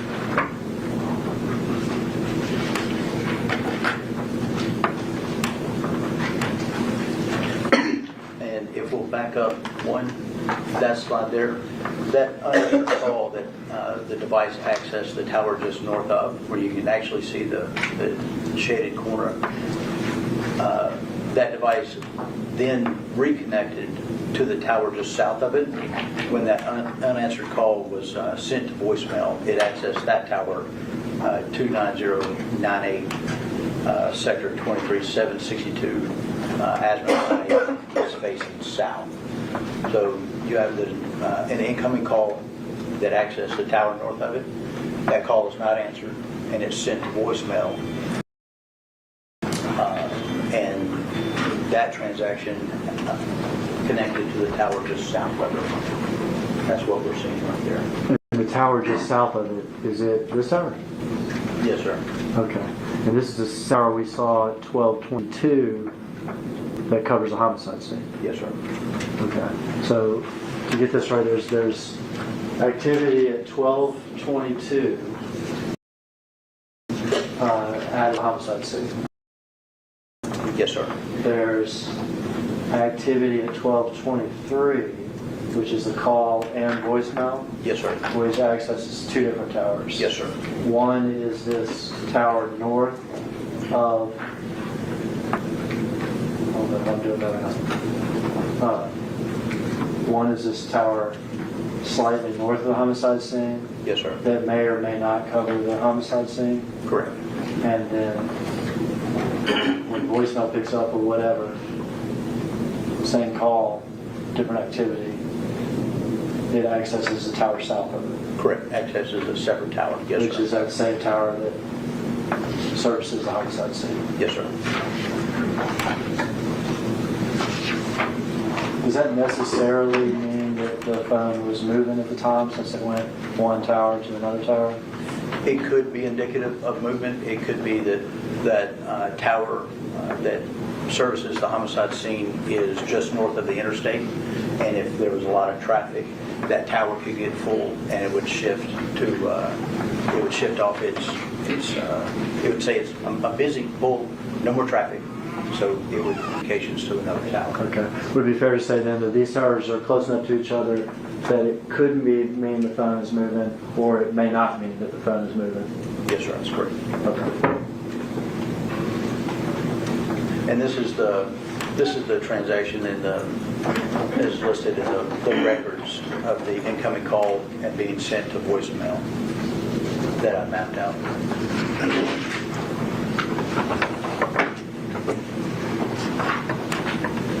And had 26 different calls between 12:58:33 and 1:57:50 that access this tower in South Memphis. It's going to be tower 157889. Two sectors, 3 and 13. That's going to denote the antennas. You have more than one. Facing the north-northwest at azimuth of 345. And that cell tower provides coverage for the Gospel Gardens apartments. So now we're about 30 minutes or more, a little bit more after the homicide, and the phone's in an entirely separate area of Memphis. Yes, sir. Entirely separate tower. Correct. Vastly different coverage. Yes, sir. Vastly different towers. But we are the tower that would service the Gospel Garden apartments. Yes, sir. And that is just all 26 calls from the records that I mapped out. From 30 minutes after the homicide to over the course of the next hour. Almost an hour exactly, yes, sir.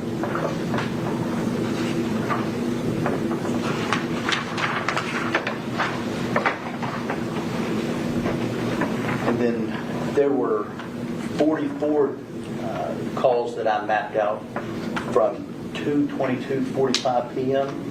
until 5:23:18 p.m.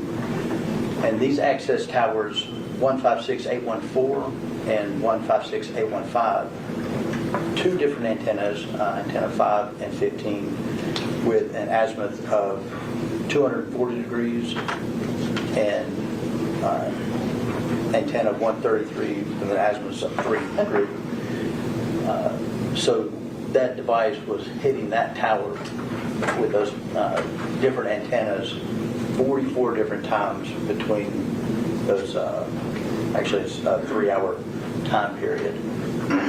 So the phone has left the coverage area for the tower that covers the Gospel Garden Apartments, yes, which is south Memphis. yes. It has traveled This is the substantially east, is that Yes, correct? And I'm looking at the map here. Is it, Hickory Hill, is that what we're talking about? Yes, sir. Okay, the Hickory Hill area of Memphis. And that is 222 to 523? Yes, sir. Okay. Those are the 44 transactions that I mapped out for that 3-hour time period. Well, it's very difficult to see. It was very difficult to put into a presentation. What we're seeing is 13 calls that I mapped out. Kind of shows the device moving in a north hill area towards the Baptist East location of Walnut Grove and Interstate 240. And those calls, last tower hit at 5:48 on that northernmost tower at the very top of that picture. And those transactions just show that device moving northbound. And the 5:48, that was the last data from that device I could map from the CDRs. So we go from Hickory Hill on the bottom and just head north.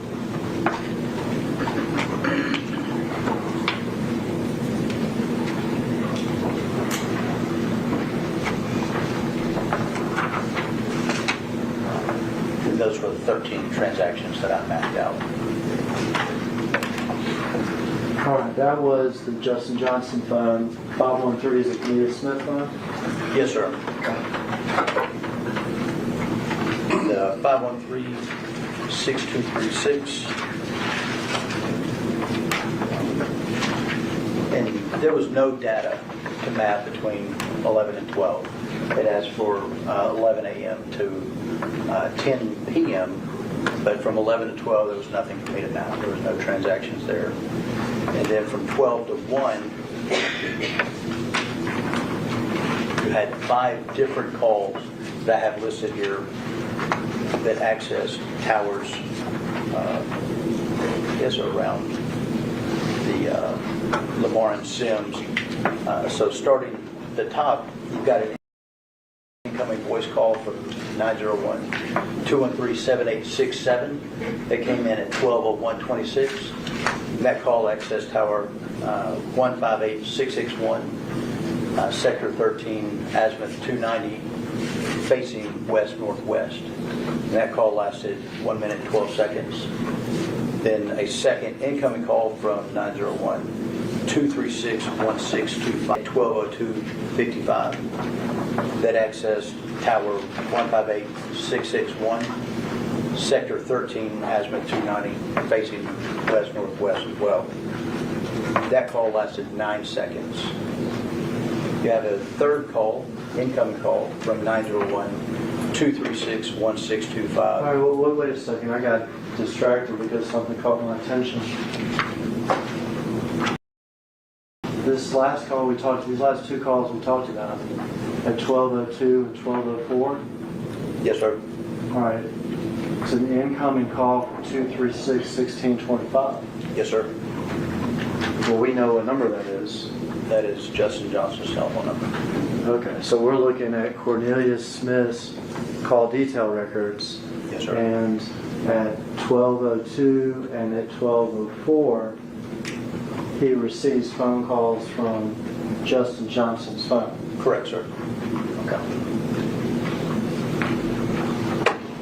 And then the fourth transaction, incoming call from 901-273-4691 at 1211 that accessed tower 156958, sector 12, azimuth 270, which is facing west.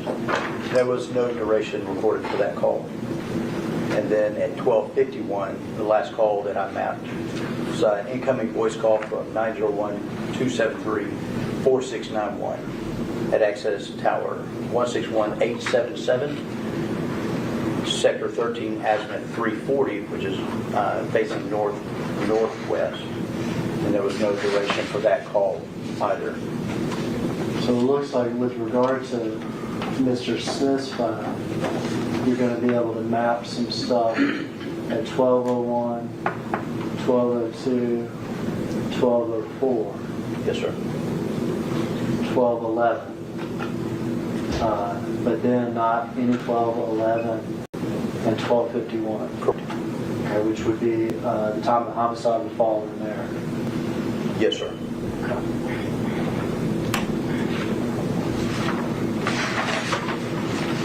And these were the towers that were accessed, and you can't really see the date and time that they were accessed. There were 3 calls on the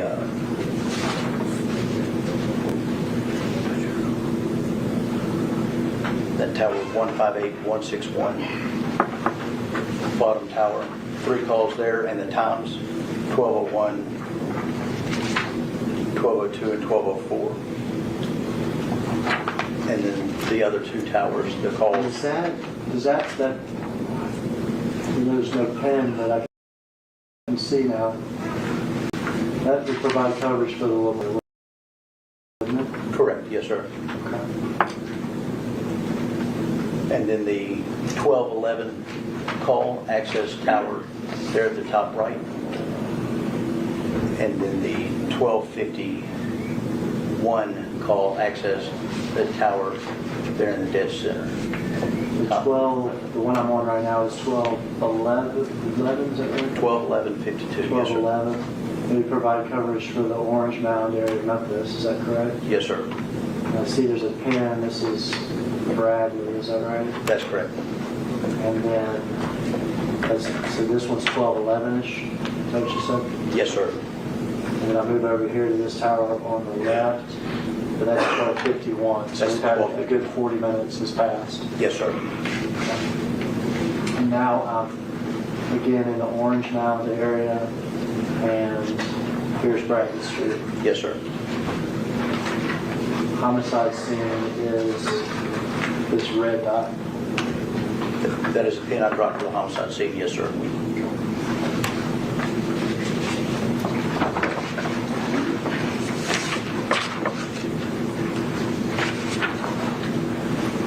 Tell us what that phone does after 1251. The next hour I looked at from 1 p.m. to 2 p.m. There were only three transactions that could map out.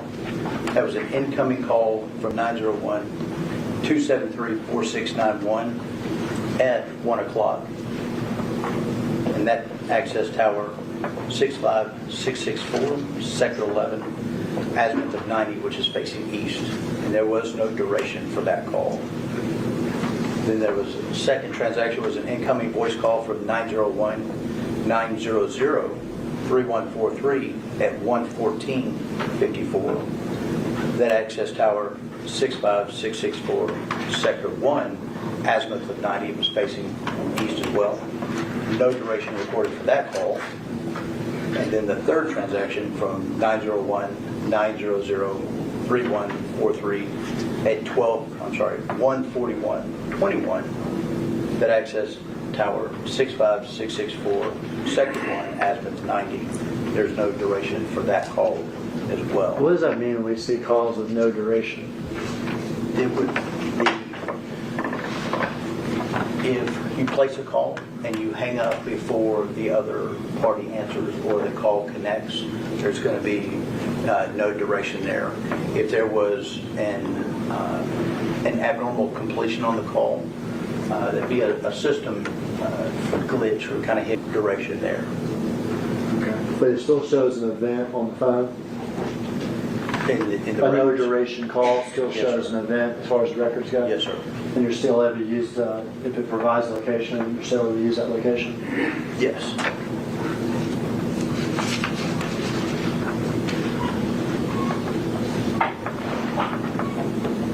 So, looking at the records, the calls that came in, there were only 2 calls. They were incoming and not answered, and then they went to voicemail. But you have to look at the records and the definitions page to determine that.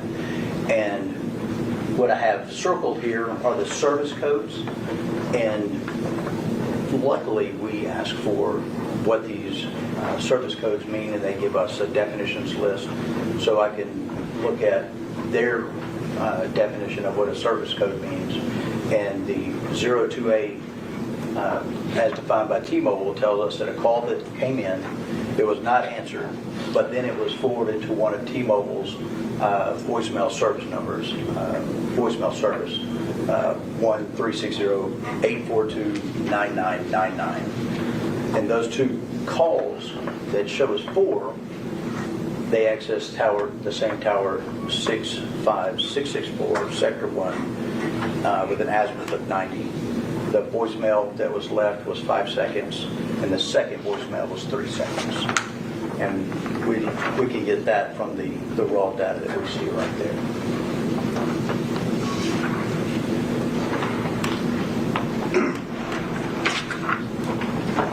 And then that is a mapping of that tower, the 65664, Sector 1, azimuth 90 facing east. That's the tower that we mapped out. This is 1 o'clock. 1:14, 1:41, 1:42, 1:46, 1:47. Yes, sir. And we are a tower that services Orange Mount. And this is Bradley Street, that's the pin. Yes, sir. Could that tower provide coverage for Bradley Street? That tower could provide coverage for Bradley Street, yes.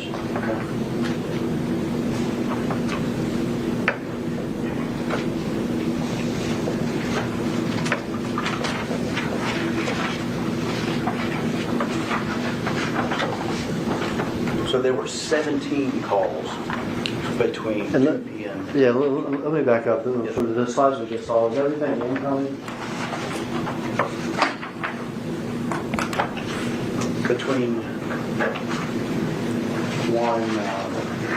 1 and 2, everything was incoming. There was no outgoing phone calls. Everything's incoming. Does everything go to voicemail? Nothing was answered, and everything was sent to voicemail. Okay, so everything's incoming. Everything's not being answered, goes to voicemail. Tower that covers Bradley Street. Is that correct? That's correct. That'd be consistent with the phone having been left behind. No one to tend to it. Could be. If the calls are not being answered, yes, sir.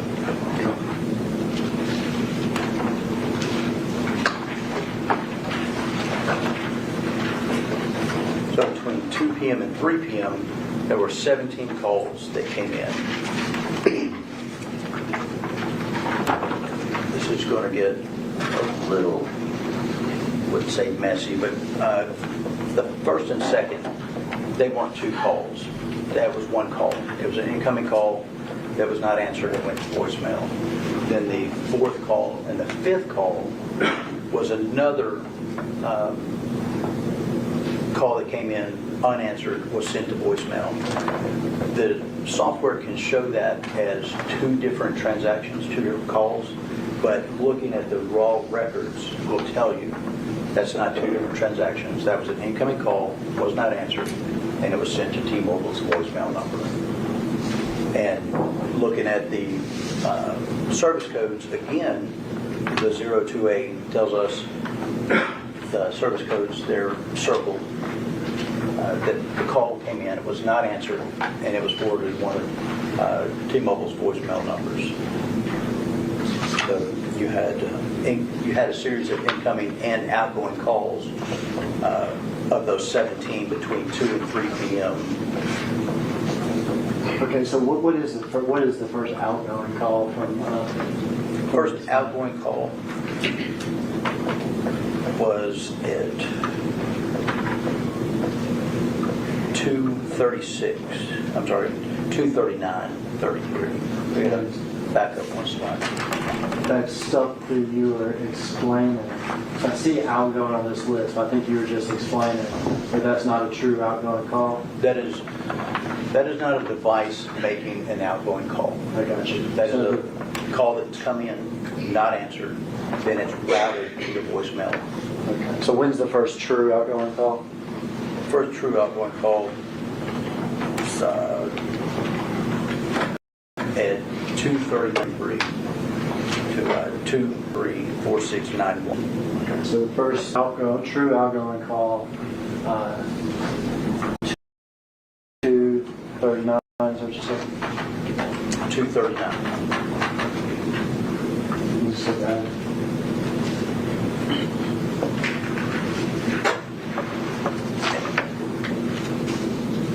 And these were the towers that were accessed by those incoming calls. You had 7 calls on that top tower. Gotcha. Everything incoming. Yes, sir. Tower that could cover Bradley, Orange Mound. Is that right? That's correct. Okay. And then the device starts accessing 2 different towers, the tower shown at the bottom. Once we have that outgoing call at 2:39, then at 2:40 and at 2:56, a bunch of different times. 2:43, 2:47, 2:48, 2:50, 2:52, 2:53, 2:55. We start accessing different towers. Different towers, yes, sir. South of where we were. And those towers provide coverage for the area of Lamar and Sims.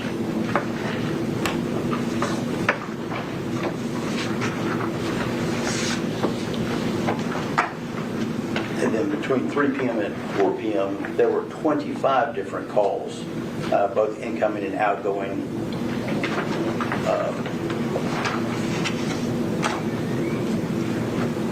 Between 3 and 3:20, device access tower 158661, sector 13 with an azimuth of 290 that was facing west.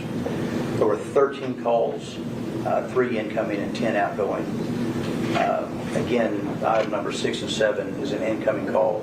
The number was busy this time, and it went to voicemail. And we're told that by service code 29.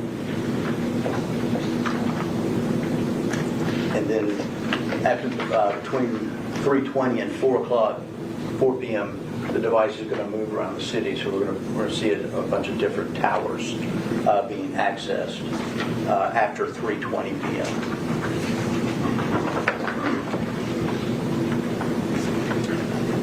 So this tower right there at Lamar and Sims,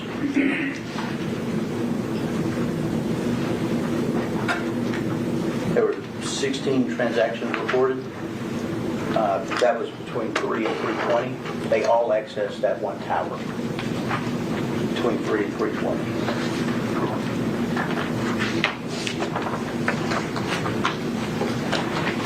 So the red dot is the pin that I dropped notating the homicide scene.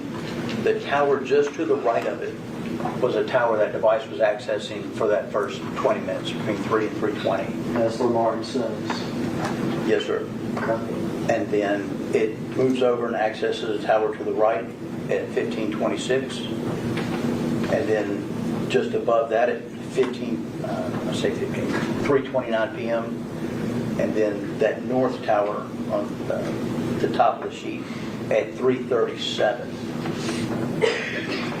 So the phone is just it's Lamar and Sims for a while because we held multiple calls there, Yes, sir. and then it's on the move around the city. Yes. And then when it gets into the downtown area, I kind of broke those up because it got real congested to look at. So You see the towers that were accessed between 3:40 p.m. and 3:55 p.m. Okay. And all these towers are downtown Memphis? Yes, sir. And these towers are all close to each other. I'm looking here. This is one area of downtown Memphis. This is between 3:44 and 3:55 p.m. Okay. So accessing towers in downtown Memphis? Yes, sir. Okay. You can proceed. And then this is still different towers in downtown. Okay. 3:58 p.m. and both of them 3:58 p.m. The calls were bouncing off, accessing the tower to the right and then accessing the tower to the left.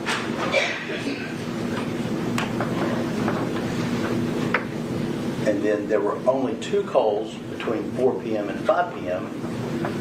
One outgoing voice call from 902-901-864-2309 at 4:18. That call accessed tower 161877. Sector 1 azimuth 70, which is facing east-northeast. And then the incoming voice call 901-318-7238 at 4:59. That access tower 154315, sector 14, azimuth 56, which is facing east-northeast. And that's what I have mapped on the next slide. Those are the 2 towers that were accessed at 4:18 and 4:59 p.m. The tower Tower north of Bradley. north of Bradley at Orange 4:59. And the tower providing coverage for Bradley at 4:18.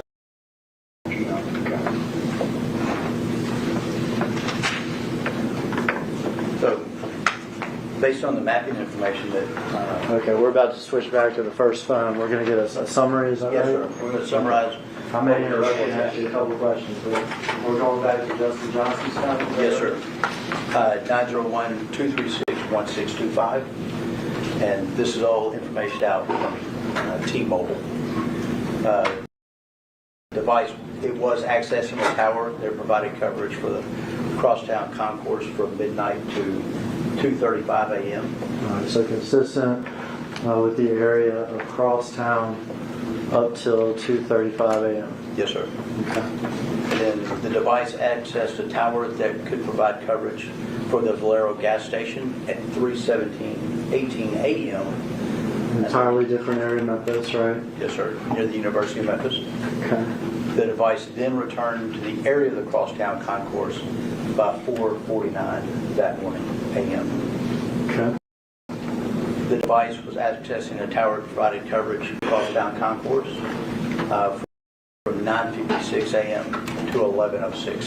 And then the device was accessing towers that provided coverage for the area of Sims from 12:02 to 12.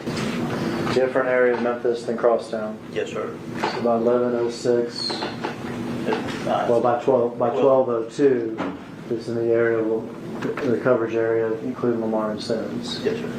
And is that also the time frame in which we see the phone calls from this phone to Cornelius Smith? Yes. Okay.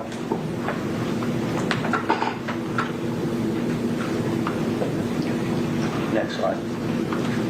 Right. The device was accessing towers that provide coverage for the area of 2370 Boulevard during the time of the shooting between 12:22 and 12:23. Towers that cover homicide scene, time of homicide. Yes, sir. Then the device went to the area of Shelby Drive and Tulane Road from 1 p.m. to 1:59, which was the Gospel Gardens area. Entirely different area of Memphis. Yes, sir. Tower provides coverage to the Gospel Garden, used to be called the Tulane Apartments. Yes, sir. Then the device went to the area of Hickory Hill Drive and Valleydale Drive from 2:22 p.m. to 5:26 p.m. It was in the Hickory Hill area. Leaves the area of the Gospel Garden. Yes, sir. Okay. And then the device went to the area of Walnut Grove and Humphreys Boulevard from 5:42 p.m. to the 5:48 p.m. There were no records to map after that. So you didn't get any more records with location information that you could map after 5:48. Correct. Now this is Cornelius Smith's phone. I'm going to summarize the phone number for Cornelius Smith, 901-513-6236. And this is also based on the information that I got from T-Mobile. The device was accessing towers that provided coverage for the area of Lamar and Sims and 1168 Bradley between 12 p.m. and 1 p.m. And the device continually accessed a tower that provided coverage for 1168 Bradley from 12:28 p.m. to 2:38 p.m. And it's during that time period that everything's incoming? Yes, sir. And going to voicemail. And then the device accessed towers that provided coverage for the area of Lamar and Sims until 3:19 p.m. Do you know where Pressure World Car Wash is? No, sir, I do not. The device traveled around the city to the downtown area between 3:20 p.m. and 4 p.m. And then the device returned to the area of 1168 Bradley between 4:16 and 4:28. And there were no records to map after 4:59 p.m.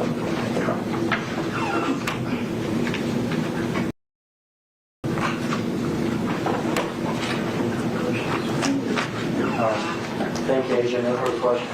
Yes, sir. Mr. Evans? You get time for a break, Judge. I think it will be.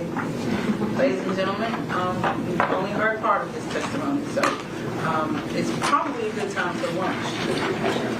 So let's just...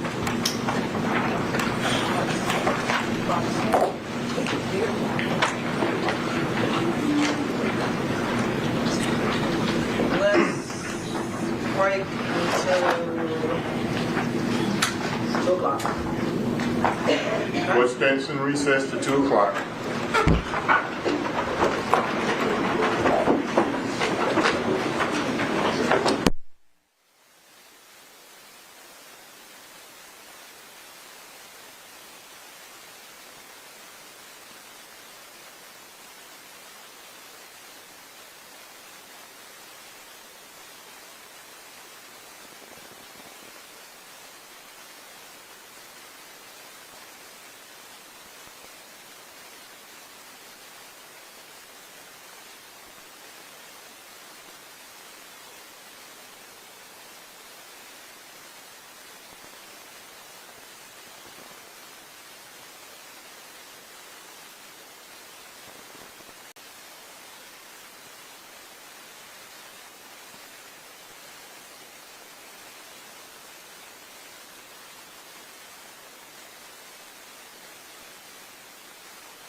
Yeah, man, while we on this break, man, you know, this to the youngsters, man, like this one of the reasons why you gotta be real careful who you fuck with out here.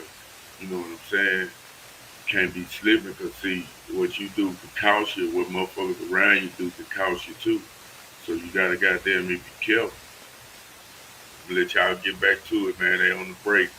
You know, I'm gonna be following this along with plenty more. You know what I'm saying? So it's gonna, we're gonna work it out, man. It's for educational purposes only. You know what I mean? Just to wisen the youth for let them know how stuff like sliding and all that, especially for the wrong reasons, can get you going through shit like this here. So y'all pay attention.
Good afternoon, Agent Garner. Definitely, sir. My name's Luke Evans. I'm just going to have a few questions for you this afternoon. Yes, sir. If there's any point in time you don't understand my question or you can't hear me, something like that, just let me know. I'll be happy to repeat the question. Yes, sir. Okay. So, kind of, first thing I wanted to talk to you about is, I think right off the bat, you were telling us that, you know, the of looking at call detail records, cell phone towers, to try to figure out any sort of general area where a cell phone might have been is not a perfect science at all. That's correct. Right? It's not. Lot of different factors that can affect the reliability of the information. Yes, sir. And I think you've hit on some of those, but and you've said this, you're in no way, shape, or form here today to try to say where a cell phone was at a particular point in time. Not at all, sir. That's right. Right? Now, you said essentially you can talk about kind of a general area, right? Or Yes, sir. based on the towers. Now, first thing, kind of helpful to talk about what area means, right? A general area. I know you've said at certain points in your testimony that, especially your summary, that the cell phones at times were in places where they were in the area of, concourse across town, Yes, sir. and towers that service that area. Yes, sir. Right. But fair to say, there's a lot of towers, and I think you spoke about this at the beginning of your testimony, related to T-Mobile. Yes, sir. But 500 and something towers, was it, in the greater Memphis area? 563 within 10 miles of Memphis. Okay. Yes, sir. And so, quite a few towers, and the reason that there are so many towers is because cell phone companies want to keep their customers happy, right? Yes, sir. And so, the idea of these call detail records and their inclusion of cell phone data location information, right? Like the latitude, longitude. Cell phone companies don't do that because they're trying to figure out where they're, where people are to a certainty, correct? Oh, not at all. They're doing it because they want to figure out how, customer satisfaction, right? Yes, sir. They want to be able to tell if when calls are being dropped, make sure they have another tower that can pick up a call so people aren't getting calls dropped. Best service possible. Yes, sir. Right, so that's their point, Yes, sir. not to find folks. Not at all. Okay. Now, typical tower, would you agree with me that a tower coverage area could cover as much ground as 2 miles? Yeah, absolutely. Yes, sir. Right? And even in a populated area like Memphis, it could go out that far, depending on circumstances of other towers in the area, correct? Yes, sir. So, when you talk about areas, in the area of airways, that could potentially go out miles in either direction, a couple of miles in either direction, correct? Down south towards the airport. Yes, sir. Absolutely. Okay. And you talk about down south towards the airport.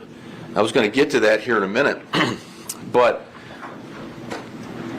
in fact, you talked about some calls that occurred about 12:23. And there were several calls and or data usage points at 12:23. And you walked us through, I think it was starting on page 44 of your report.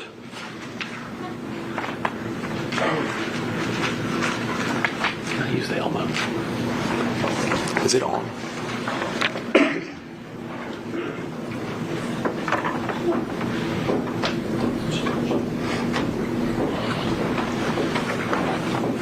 And you remember what I'm talking about now? Yes, sir. Okay. Yes, sir. Can you explain again how many either data usage or calls go on at 12:23? Is it 2 or 3? There's at 12:22. There's a data section. One data section. Sir. Okay. All right. And then after that?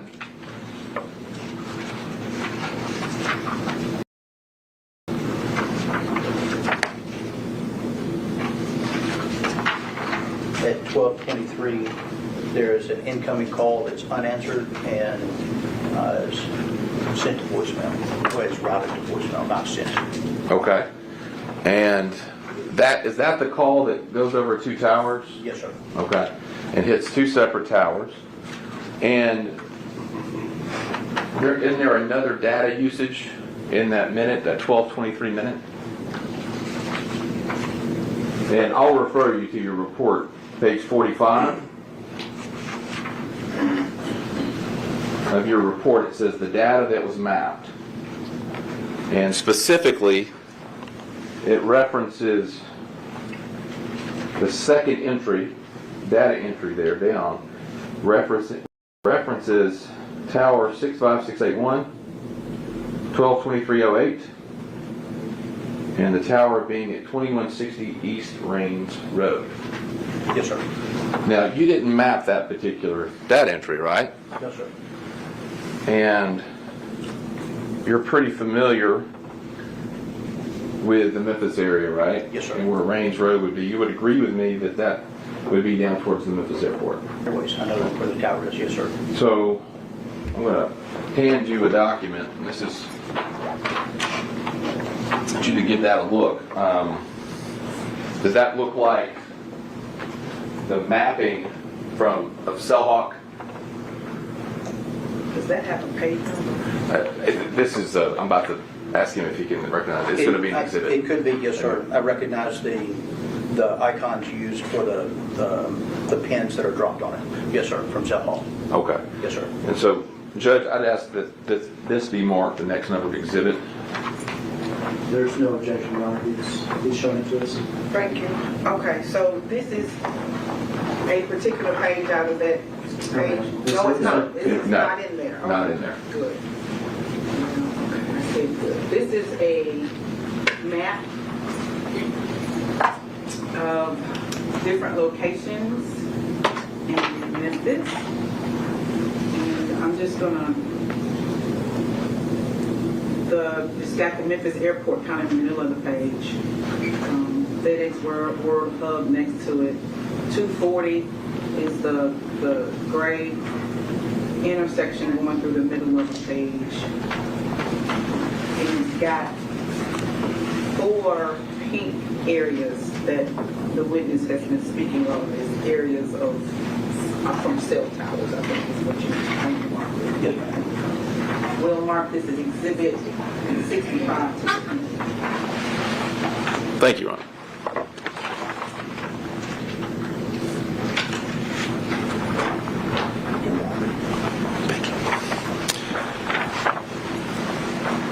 Do you still have a copy of that in front of you? I do not know. I'm going to hand you back what's been marked as Exhibit 65. I've got a copy myself. And I'd like you to look at that as basically in reference to the 1223 calls. And I think you would probably agree with me that these calls appear are ones that you've already displayed in your report. Yes, sir. Correct? That's correct. And one over here.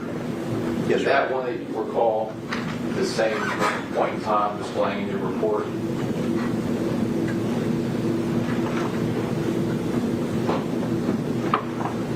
I don't know. I would have to look at the tower number and look it back at my report. Okay.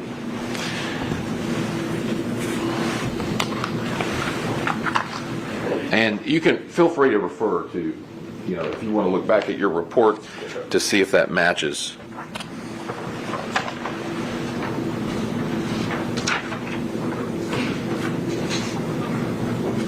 And if you recall, I think you testified at 12:17, there was a voice call to Tower 164286 to the tower north of Nikita Cookie and the scene of the homicide.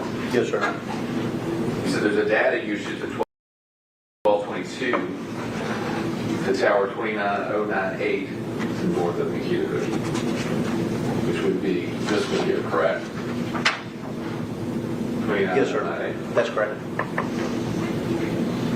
And then you've got a 122305 voice call to the north of Makita Cookie at 162486 that you noted. Yes, sir. All right. And then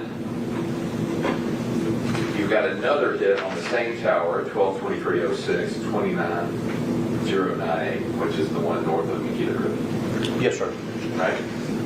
Now, you've also got this one, and I don't think this one got mapped, for 122306. It's a voice call to tower 21198, which is in this area of I-240, west of Makita. I do not have that one mapped, no, sir. Okay. And so, and you don't have any dispute that these are basing on the same call detail records that you have had in relation to this phone number, purporting to be Mr. Johnson's phone, correct? Correct. All right. And then down here, the call detail records show at 122309, tower 6581, which is down here next to the airport. Yes, sir. All right. Now, based on what you know of this area, would it surprise you, or would you know that it's about 3 miles from Makita Cookie to this tower here on 240 or near 240? It could be. Yes, sir. Okay. Let me ask you this: if Cellhawk allows you to pull a line right from one point to another Yes, sir. point, and if the Cellhawk software actually pulled a line from Makita Cookie to that point and said it was approximately 3 miles, would you have any reason to disagree with that? I would agree with that. Yes, sir. Absolutely. All right.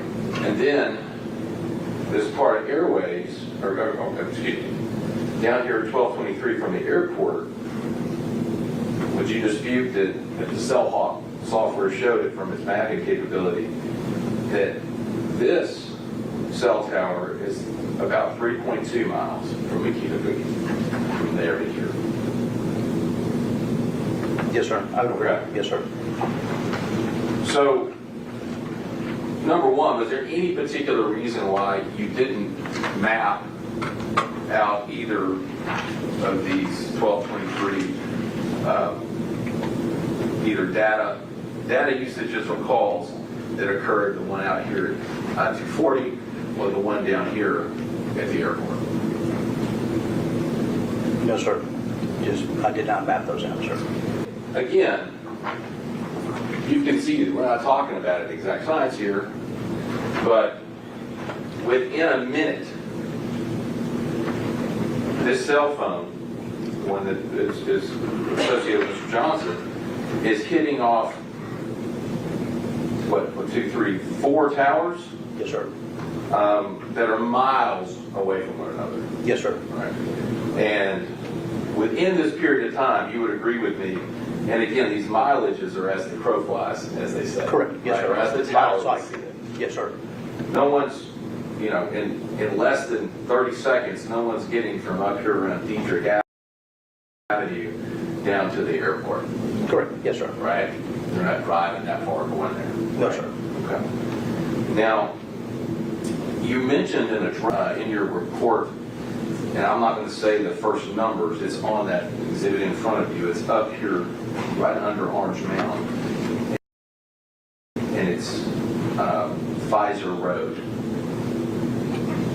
You remember that address as being the one associated with? That was in the subscriber records. That's right.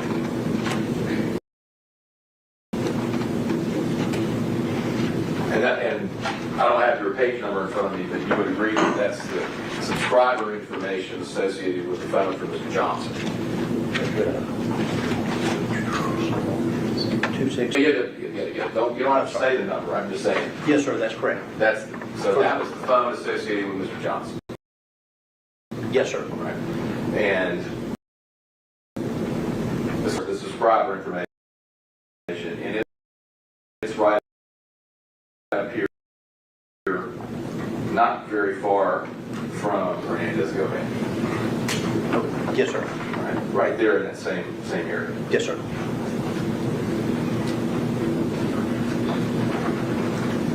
So you talked about cell phones hitting the nearest available tower, Yes, sir. right? A lot of things can affect availability, right? Yes, sir. Congestion, like too many people, right? Yes, sir.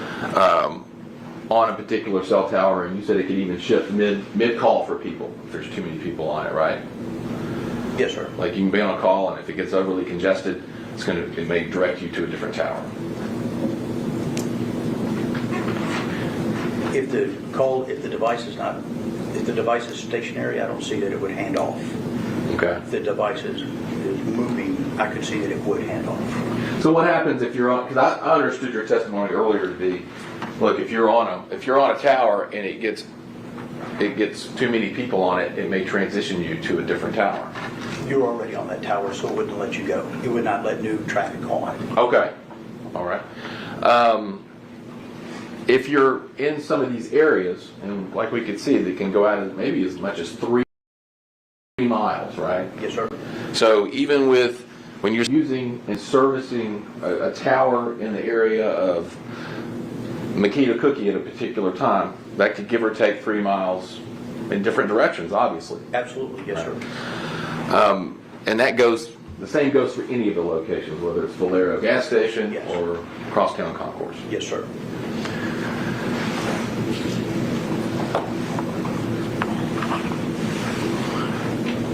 You talked a little bit about coverage area, and there was one question that Mr. Hagerman asked you about whether this tower would cover this area, and you said, I can't answer that. I didn't do a drive test. Yes, sir. Okay. What is a drive test? Drive test is where the Memphis Police Department doesn't have the equipment, so we have to borrow the equipment from the FBI is what we use. That equipment has antennas that measure the frequencies in the broadcast of the antennas of the towers within a geographical area that is predetermined. And then it takes those signals and those measurements and plots out a map to see during that drive time how that antenna broadcasts and can receive. And I put in a drive test result from an earlier case from years ago that showed the distance and I guess kind of lines of how the tower was broadcasting and receiving. Okay. And did you do a drive test as to the areas of the towers surrounding Makita Cookie? No, sir. Or Valero gas station? No. Or crosstown concourse? No, sir. No. So when it comes to kind of the opinions you've given about whether or not a person was in the area, or excuse me, a cell phone was in the area of a particular tower that was serviced by, we can't really know where in the area that person would have been. That's correct. And they could have been in a different area, right? Yes, sir. And because of congestion on the towers or other reasons, service that tower instead. It was just the device accessed that tower. That's all I can say, sir. And another thing that affects what tower availability is sometimes towers go down. Yes, sir. And just to be clear, you wouldn't have a cell tower database. Like you wouldn't know that from the provider that one went down for maintenance. No, sir. Would not. Or if it was damaged in some, for a period of time during that, which caused it not to be working properly. Correct. We would not know that. No, sir. Okay. And obviously that would, again, affect what you talked about with coverage area. Yes, sir.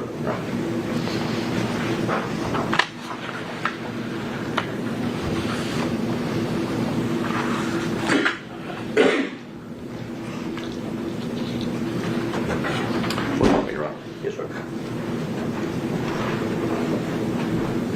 That's all the questions I have. Thank Can you. you redirect? Super quick. you testified with regard to the call detail records and the location, is that correct? Yes, sir. Were physical extractions done from some of these cell phones? They were. And is it Jesse Browning that would have analyzed those physical extractions? Yes, sir. No further questions. Mr. Evans? Nothing further. Thank you. Thank you, sir.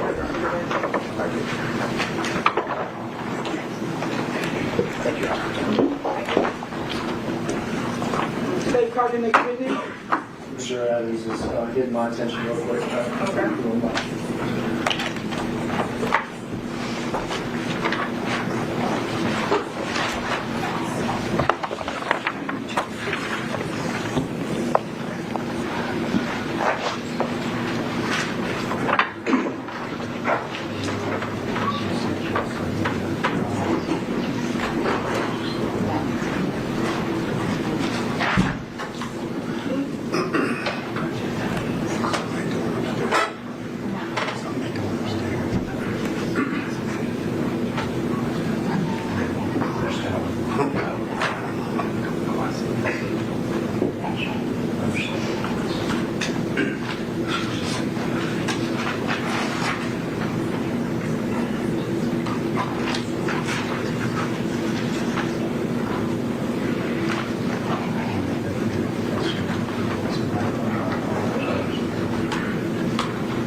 Now, I'm going to read a stipulation of the evidence, and I can ask the court to honor signature first.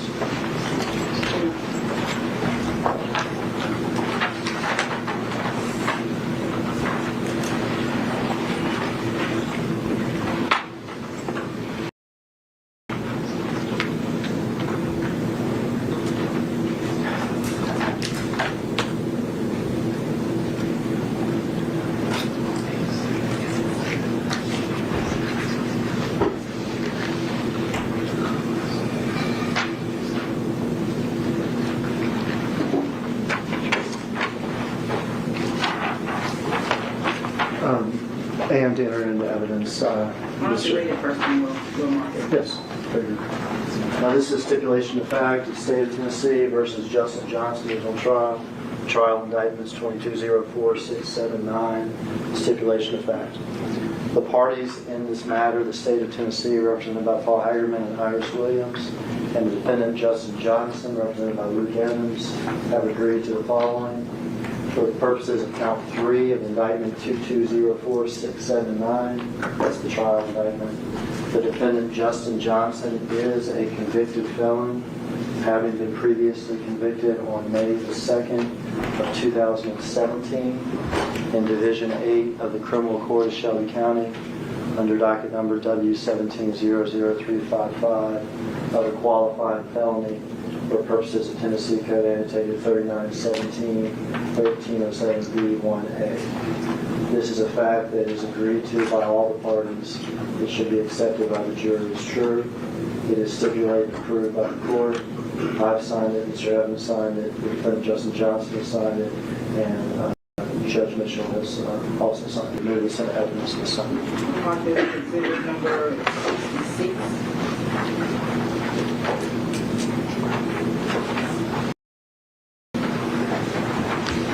And we're ready for the next witness, except for about 3 things at the request of counsel that we've spoken about just now that we need to do. So if you could indulge us in about a 7-8 minute break, we'll be back. I heard him say 7 or 8 minutes, right? We're gonna hold him to it. All right, jurors excused.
Bring the jury in.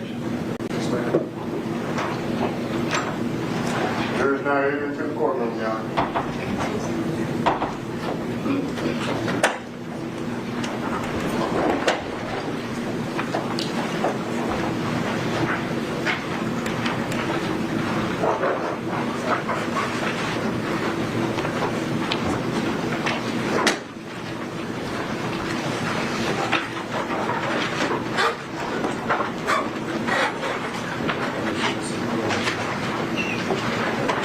State, can you call your next witness? Jesse Browning.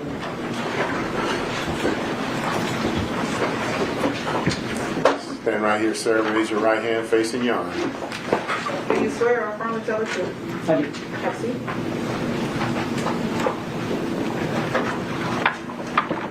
Will you state your name for the court and spell it for the record? Jesse Browning. It's going to be JESSE BROWNING. And just keep your voice up so I can hear you out here. Don't worry too much about that microphone. Yeah, that's the microphone. I'm going to tell you, just ignore it. Just keep your voice up so we can hear you. All right. Where do you work at? I work for the Memphis Police Department. For how long? 15 years. And what is your current assignment there? Multi-agency gang. Are you an investigator? Yes. How long have you been with the multi-agency gang unit? Since 2015, so 9-10 years.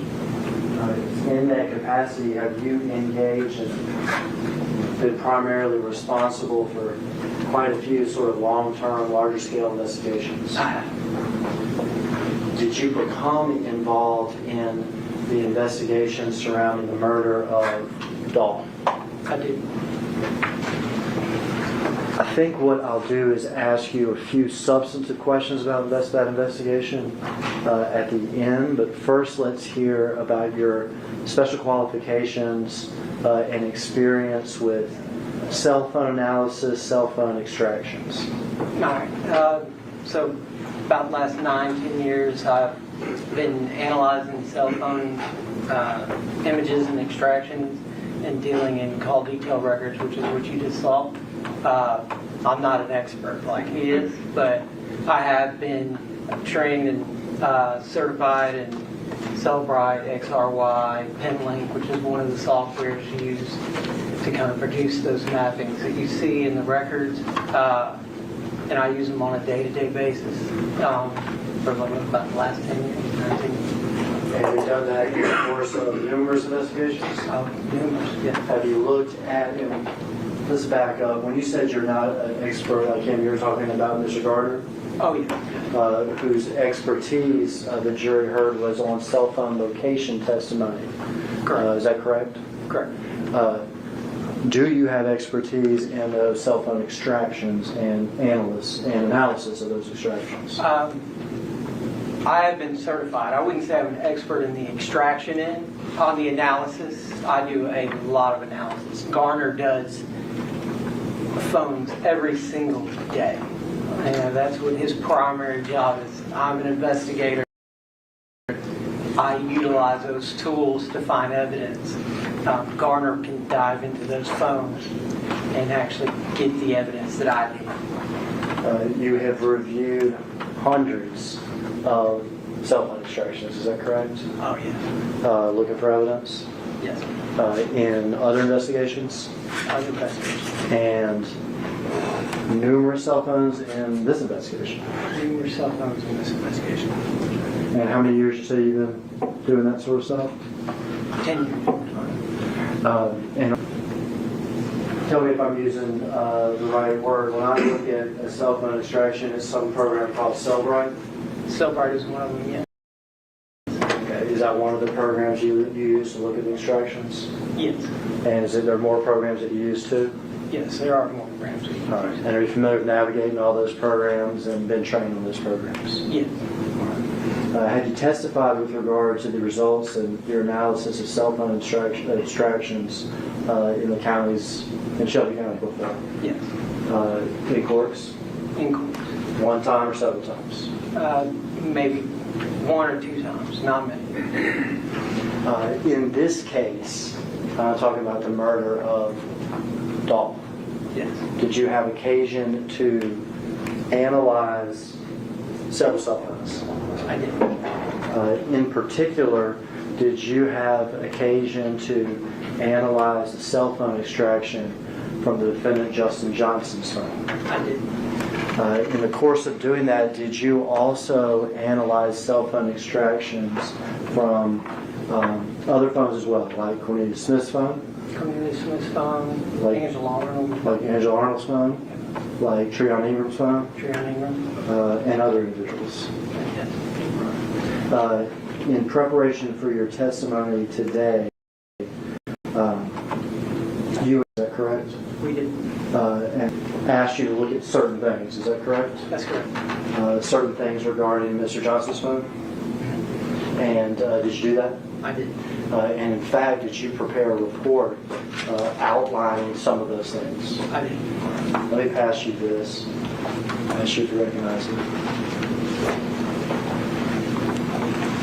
This is my report. Okay.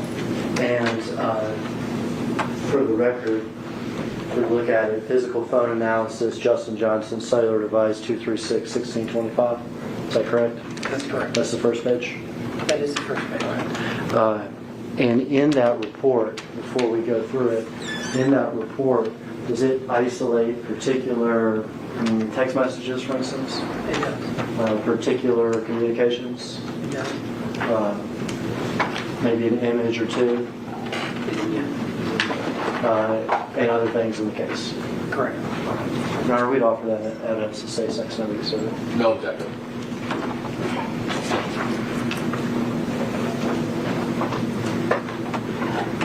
This is a several page document. You know how many pages? I do not know the exact amount. Several page document, which I think about 20 pages.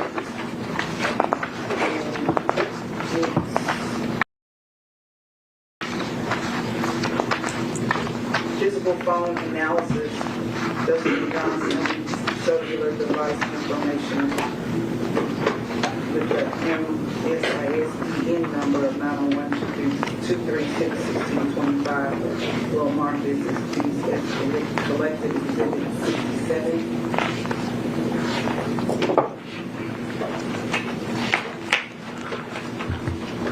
My count may be bad, but I think it's 25 pages for the record.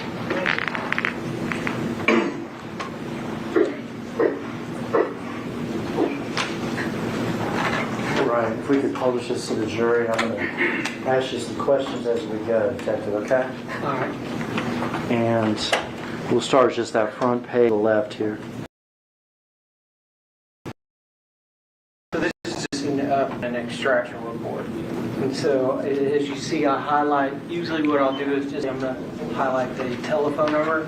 But if there's anything that kind of identifies the user that sticks out, because you can get aliases and things like that, if it appears to be their full name, I'll just highlight. So essentially I highlighted Justin T. Johnson 123 at gmail.com. Okay, that's the Apple ID Gmail account. Correct. With regard to the phone. We can go back. Correct. Okay. And target number 236-1625. Correct. I asked you to look at certain text messages within a certain time frame. Is that correct? That's correct. If we flip the page to the next, do we see one of those? We do. All right, tell me what we got here. So right here we have on November 16th, 2021 at 6:10:31 p.m. we have Treon Ingram sending a outgoing text, which is a photo of what appears to be like a white Mercedes-Benz. And then this was actually pulled from Treon Ingram's cellular device. So this was a text message on his device. Day before the murder? Day before the murder. Outgoing from Treon Ingram? Correct. Is that correct? Correct. Incoming to Justin Johnson's phone? Correct. And you pull it in Cellbrite or whatever program you're looking at, this is what it sort of comes up as, is that correct? Correct. And It looks like it would your regular phone, but on the side, as you can see below it, that will have just the information associated with that text message. And here's the blown up photo, is that correct? Correct. And that is at 6:10 p.m. day before the murder. Day before the murder. All right. Next. This will be November 17th, 2021, the day of the murder at 2:58 a.m. And it's a outgoing text message to Treon Ingram. And it's going to be a location drop. And then the location that was dropped is going to be 1168 Bradley Street in Memphis, Tennessee, 38114. From Justin Johnson's phone to Treon Ingram, 2:58 a.m. the morning of the murder. Correct. Do you know this address, 1168 Bradley Street? Yes, it's to the left of 1174 Bradley. So if you're, I think it's if you're facing it. Yeah. So I think it's like that. It would be.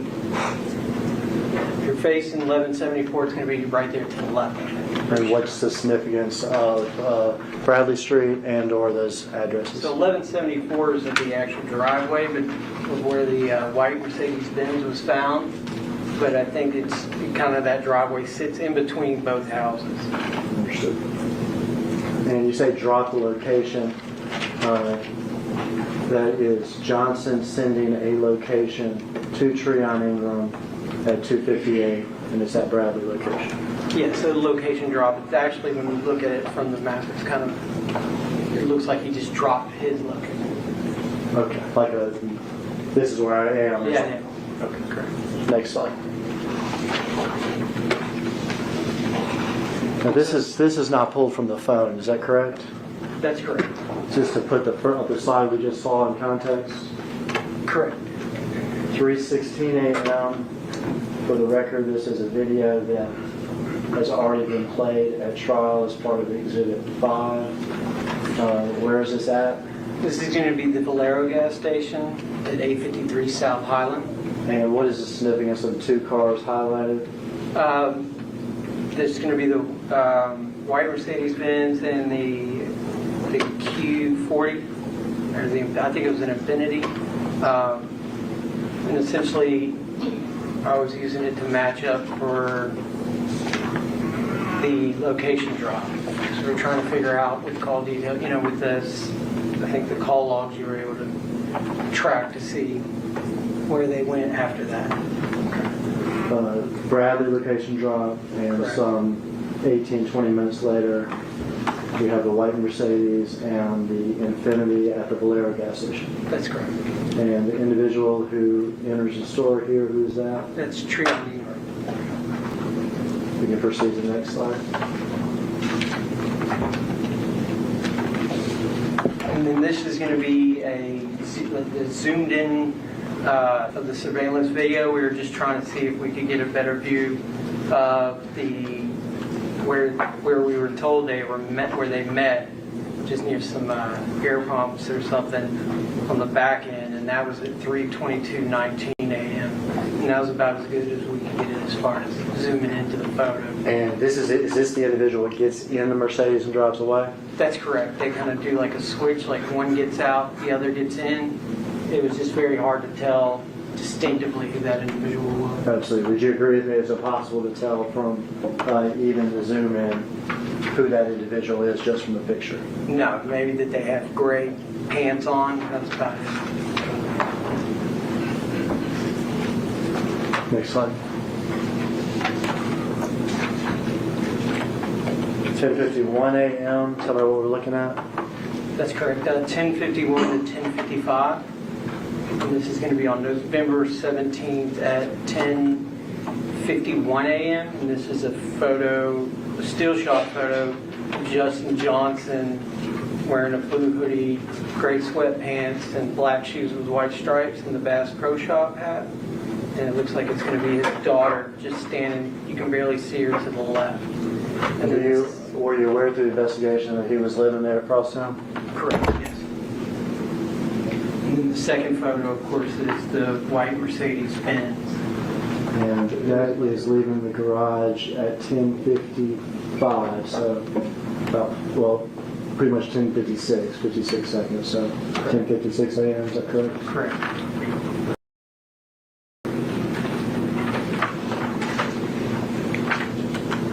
$10:54 a.m., so this will actually be in that time period that we just saw, is that correct? Correct. So in between that time. Justin Johnson, we found he places an outgoing call to Cornelius Smith with the 0 duration. So essentially, it was a missed call. So he tried to contact him. There was no communication, no voicemail picked up. Okay, next slide. At 11:56:57 a.m., we have an outgoing call to Treon Ingram from Justin Johnson, and that call was about 4 minutes. Right over 4 minutes long.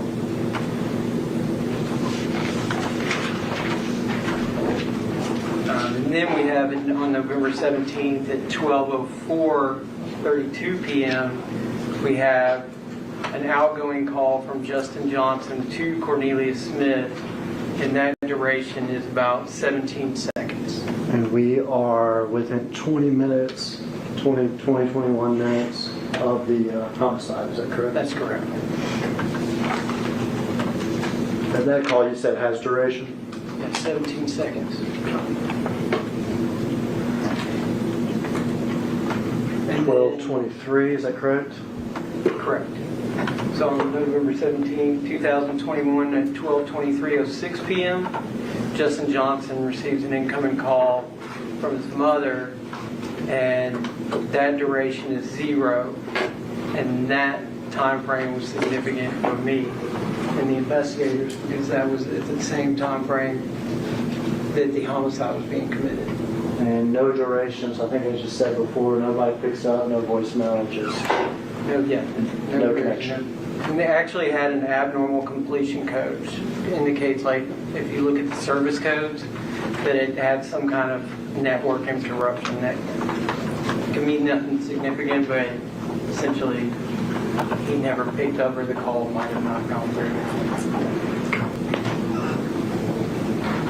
12:25 p.m. directly murder time frame or after, is that correct?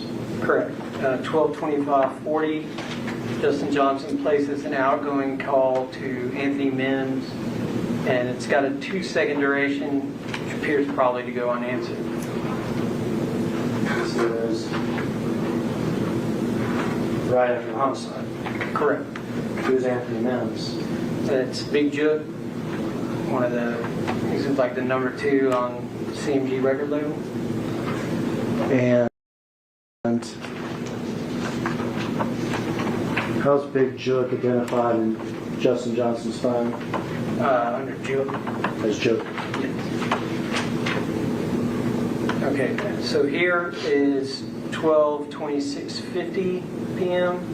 on November 17, 2021, and it's a FaceTime audio, so this is an actual identity lookup service. So what this was, essentially this was pulled from the file system, and so this isn't the actual FaceTime communication, and this, because those were deleted, and so they were missing from the call logs. You can see though in the file system, the actual phone will access certain things, and so the only thing that was remaining, because you can delete and move things, you can operate and manipulate your physical phone, but you can't get rid of anything on the file system. It determines when it's appropriate to get rid of it, and so the only thing we found was that there was some type of application with the FaceTime audio that was accessed by FaceTime, and then it identified telephone number 901-692-2767, which we were able to identify to be Anthony Mims' telephone number. So this is about a minute after the call that we just saw. That's correct. FaceTime audio, or FaceTime rather. FaceTime, Justin Johnson to Big Jook. Correct. well, an interaction. We're not necessarily sure which direction, just that the interaction occurred. Right? FaceTime interaction between Justin Johnson's phone Correct. and Big Joke's phone. Correct. Okay. It occurred. There's something that the phone accessed. Very good. And then right here is November 17th, 2021. You have at 12:39. So at 12:39:07, Justin Johnson places an outgoing call to Kiana Hooper. And then at 12:39:56, Justin Johnson receives an incoming text from Kiana Hooper. And then at 12:53 p.m., Justin Johnson places an outgoing call to Kiana Hooper. And the first call, which was at 12:39:07, lasted about 15 seconds. And then the last call, which was at 12:53 p.m., the duration was about 28 seconds. And do you know who Kiana Hooper is? His cousin, and that's the apartment they went to after the homicide. Next slide. The next slide is the actual, so the text message, that was just the record showing the text message. This is the actual text message that Justin Johnson received, which is 12:39:57 p.m. And it's her address, which is 4752 Haven Court. Is that the Gospel Garden Apartments? That's correct. It used to be called the Two Lanes. That's correct. Next slide. And after that, you have at 12:47:22 p.m., Justin Johnson sends that address, 4752, to Jermaine Sears. And how did you establish that number was Jermaine Sears? We use law enforcement databases. There was also some information within the text message that helped to identify him, just by his real name and things of that nature. And then also, we ended up contacting him to try to talk to him. On that number? On that number. And we were referred to his attorney. He's actually it appeared to be living out of town, so we kind of let it be. Next slide. The next slide is going to be at 12:40:30, so this text is essentially immediately after. He says, "Now, bro, I need you now." And that's an outgoing text from Justin Johnson to Jermaine Sears. Next slide. And at 12:47:51, you have Jermaine Sears sending an incoming text to Justin Johnson saying that. Next slide. And then this is an outgoing call at 12:58:59, and this is going to be from Justin Johnson to Kiana Hooper. It lasts it's a duration of about 12 seconds. What's this here? So this is Jermaine Sears. This was unique as this was inside. It was a photo that Justin Johnson had from a text between Jermaine Sears, and that vehicle was important to us because that's the vehicle that shows up at Haven Court on surveillance. A nice Dodge black stripe and That's correct.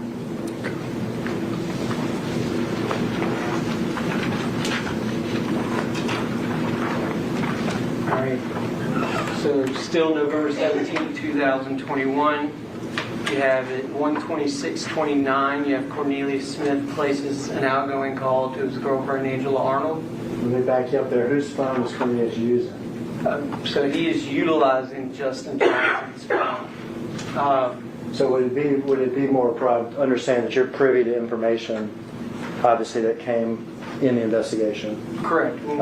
But would it be more accurate to say Justin Johnson's phone contacted Angela Arnold's phone at 1:26, 1:28, 1:28 that afternoon?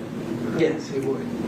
With one text message, so two outgoing calls and one outgoing text message. And who is Angela Arnold? This is going to be Cornelius.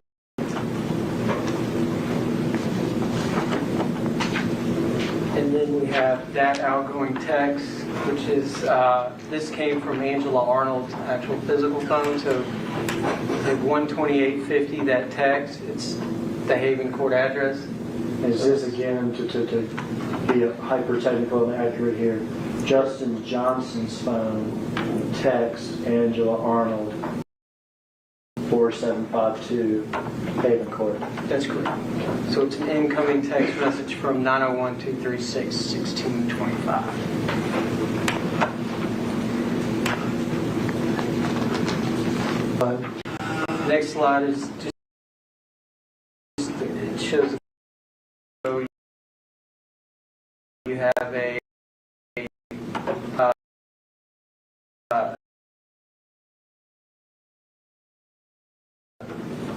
outgoing call, yeah, as well, because we had her call detail showing that incoming call coming from Justin Johnson's cellular device.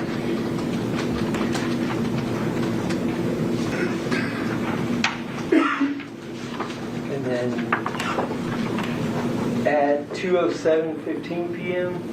you have, so this is going to be Angela Arnold's cellular device is now sending an outgoing text to Justin Johnson's cellular device. And it's going to be, this is C, bruh, send me, bruh, numbers so I can get my phone.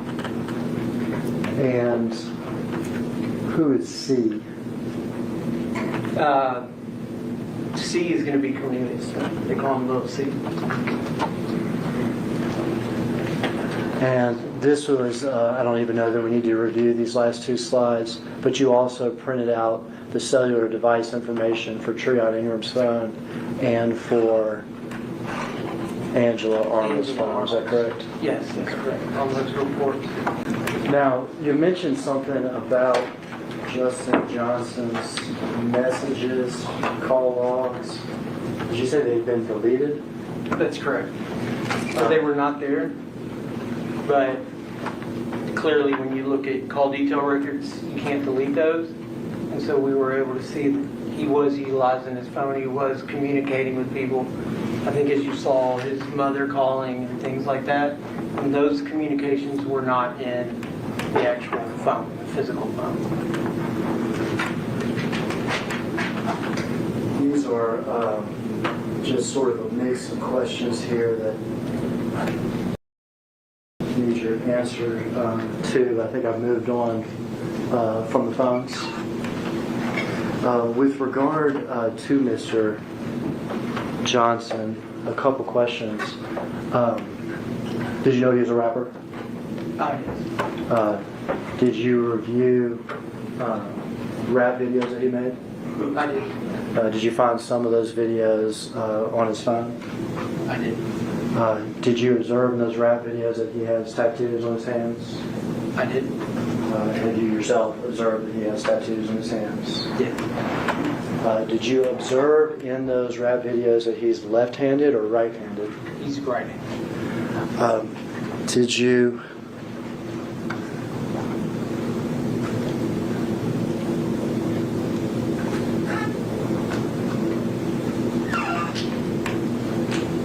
I'll strike that. Did there come a point in this investigation while you're the case officer on it in order to find Mr. Johnson? Yes. Did they go to Mr. Johnson's house? Yes. Did they go to other locations in Memphis looking for Mr. Johnson? They did. Was he found in Memphis? He was not. Was information received that he was outside of Memphis? There was, yes. Was information received that he had traveled back and forth sometimes from outside of Memphis to Memphis? That's correct. Yes. Would you describe the attempts to find Mr. Johnson as a manhunt? Yes, you can say that. Multiple agencies? Multiple agencies. Including the U.S. Marshals? Including the U.S. Marshals. As part of looking for Mr. Johnson, was his social media monitored? by law enforcement in those days that y'all are looking for him? Is he ultimately taken into custody? He is.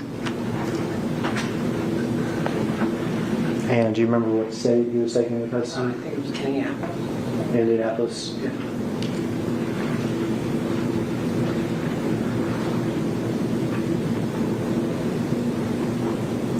Were the murder weapons in this case ever recovered? They were not.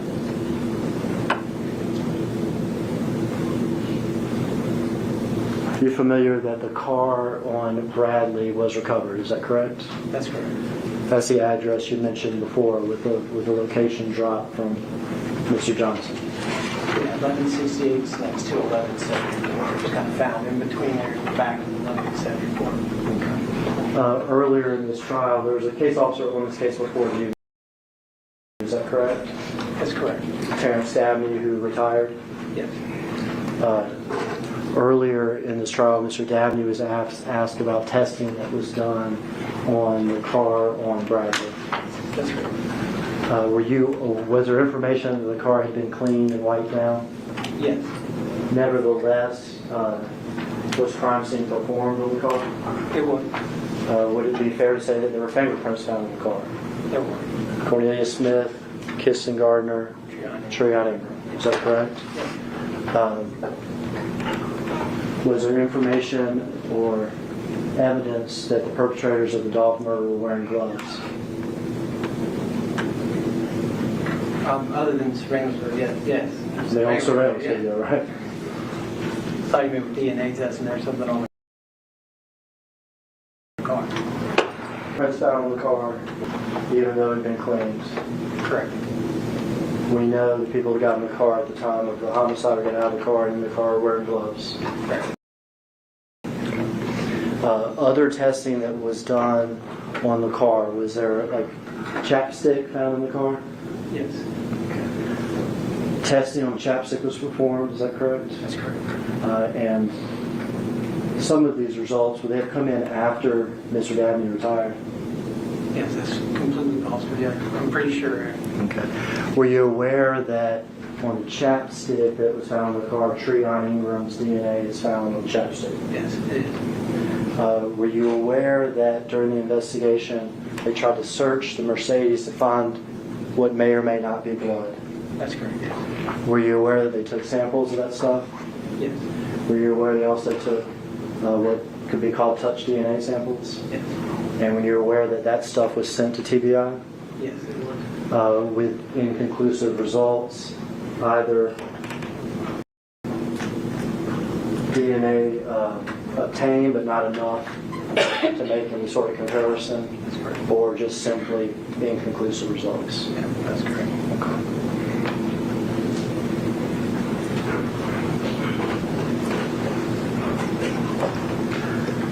Do you know where Pressure World is? Yes. Where's that? Right up there, up Lamar. It's right by Lamar. In the Lamar Sims area? Does that location bear any sort of significance in this case? It does. That's where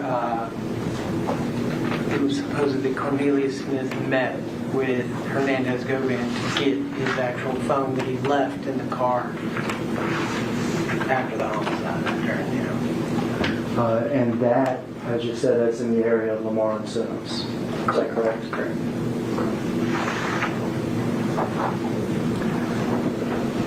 You aware that Mr. Govan's charged in this case? I am. Mr. Smith's charged in this case? He is. And Mr. Johnson's charged in this case? That's correct. Can you tell us why Big Jook is not charged in this case? He is deceased.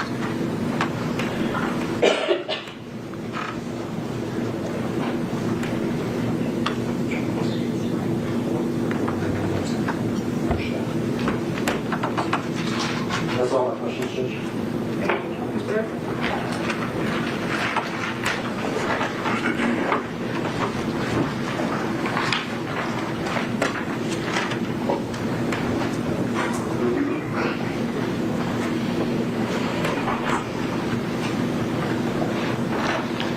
Good afternoon. Good afternoon.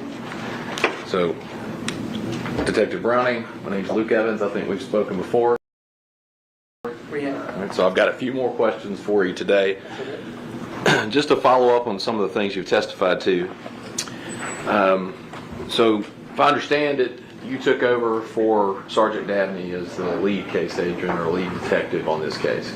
I wouldn't say lead, it was more like we're a support team at MGU, but several lead, yes, investigators on that team. Dabney and others still had control of that until it turned into more of a conspiracy thing, and then as a unit we kind of pushed it forward. Okay. All right. Well, I'm sure they appreciate you not trying to take all the credit. It's a lot of work for one man, right? Yeah, that's right. That's right. So, couple of things. Were you working the case at all? November 7, the homicide first occurred? No, I was not. Okay.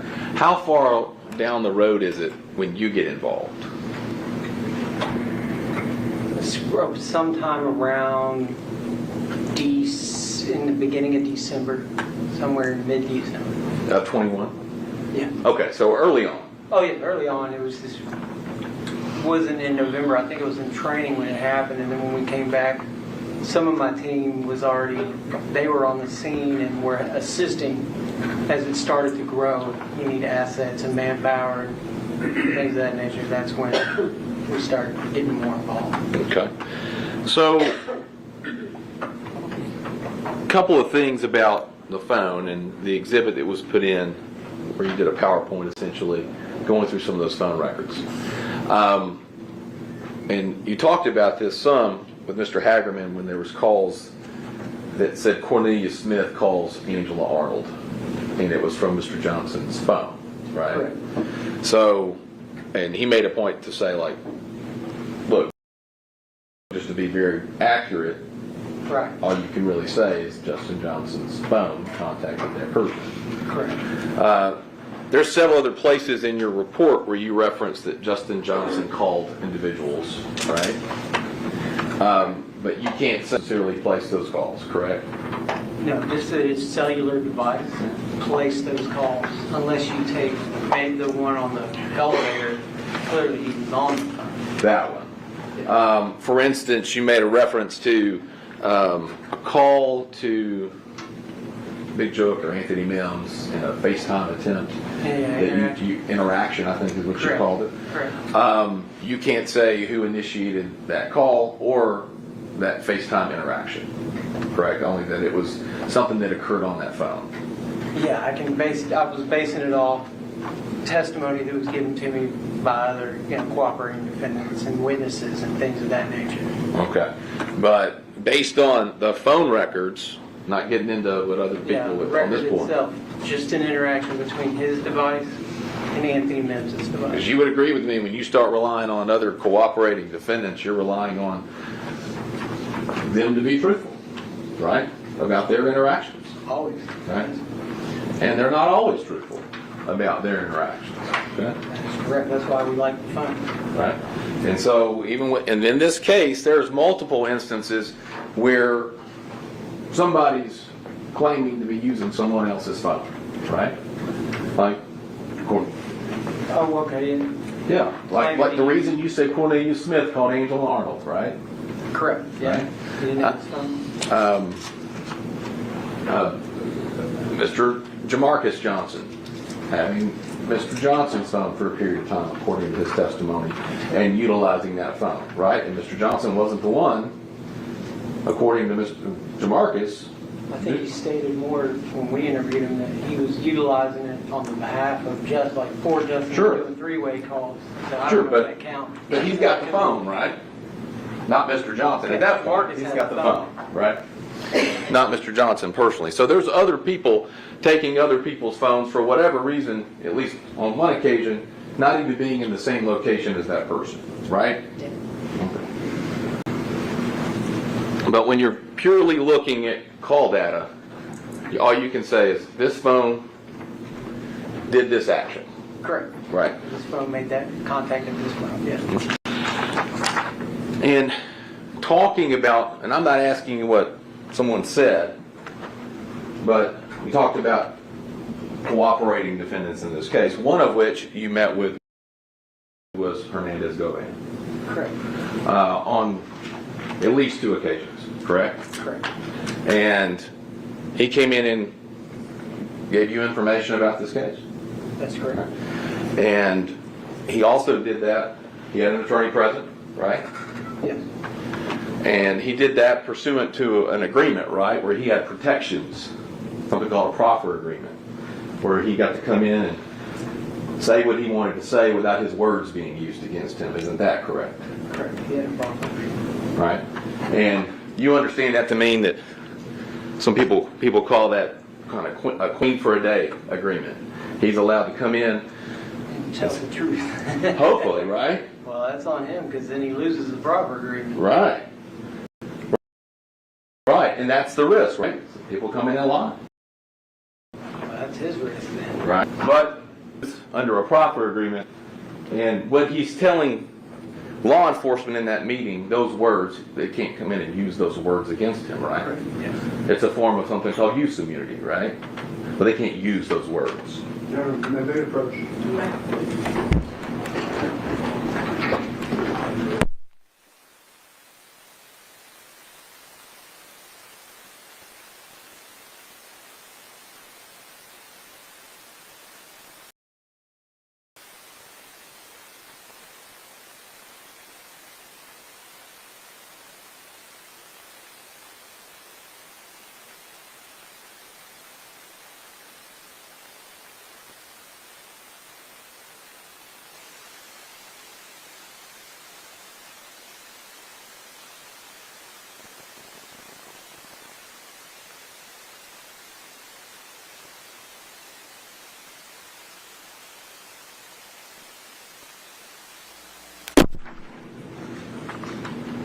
Now,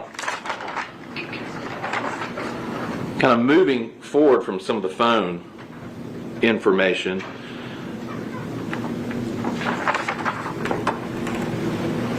when you're looking at this case, obviously you're looking at the video, right? And it shows the video at Makita Cookie, right? And it shows a Bass Pro Shop, what looks like a Bass Pro Shop hat, right? That's correct.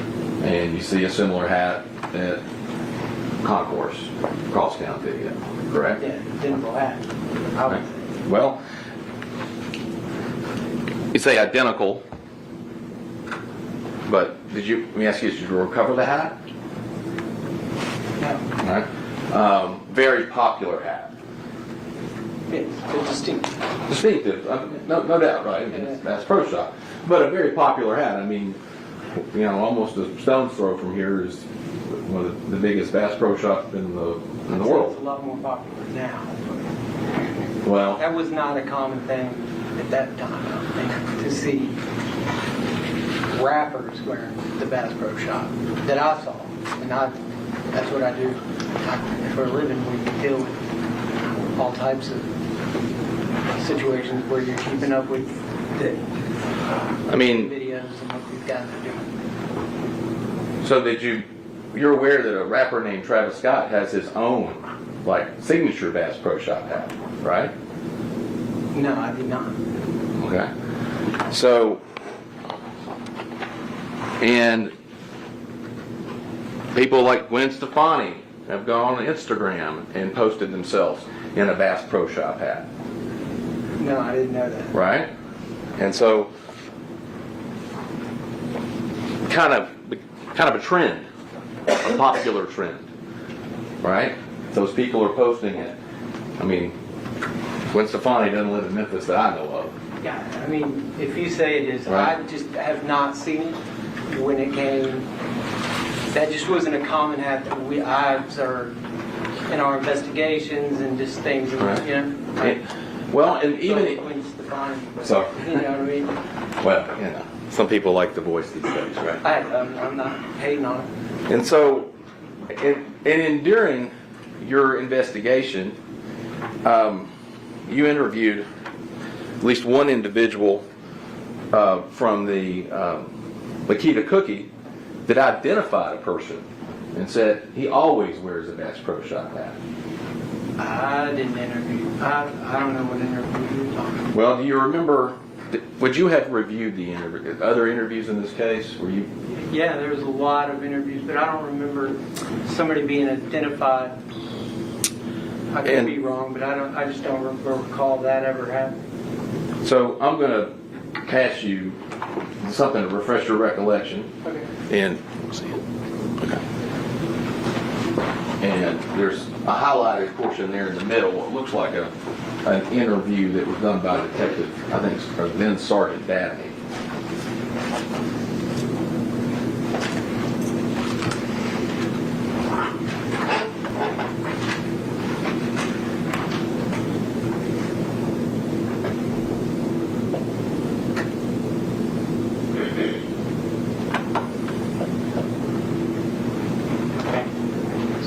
Do you see what I'm referring to?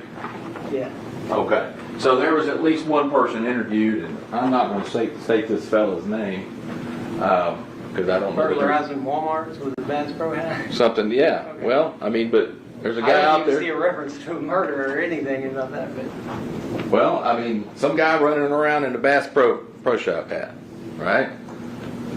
So, popular hat, whether. Somebody. Say again? According to somebody, I guess. I don't remember interviewing that person or even seeing that interview. But, I mean, no doubt you looked at it. The interview happened. There's a report here of it from Detective Dabney, correct? Correct. Okay. Now, the white Mercedes, did it have any bullet holes in it? I think it did in the rear. I'm pretty sure. Okay. What about inside? Were there any indications of a bullet hole or? There might have been. I can't recall. I think the window might have been busted out. Okay. It's been 3 or 4 years. I haven't reviewed everything.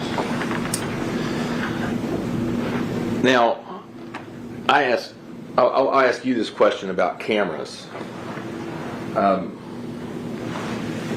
You're aware that as soon as Bradley Street became a place of interest, where a car was found on Bradley, that detectives went out and canvassed that area to talk to neighbors and everyone else.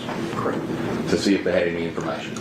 Correct. Right? Also to see if they had cameras. Correct. As you said, has there ever been camera footage produced from anywhere on Bradley? No, I know they knocked on all the doors, but I didn't see anywhere where they were able to recover any actual video from the Bradley Street. And do you have any direct knowledge of someone knocking on Hernandez Govan's door? I mean, I can only assume because you can see there's a supplement where they're going and knocking on every door, but some of those supplements aren't that detailed as far as what actually interacted. It looked like either they didn't answer the door or they didn't hear or see anything was the common answer they were getting, and so it would have been pretty significant to get some type of video from Bradley Street. At any point in your investigation as you sit here today, have you ever been made aware of any camera footage possessed by Hernandez Govan? Okay. And that would be important, right, if he had cameras facing that abandoned house on Bradley Street, correct? Oh, yeah. And something that if law enforcement found out or knew he had cameras, you would have acted on to try to get that footage if it existed. And you don't have anything like that.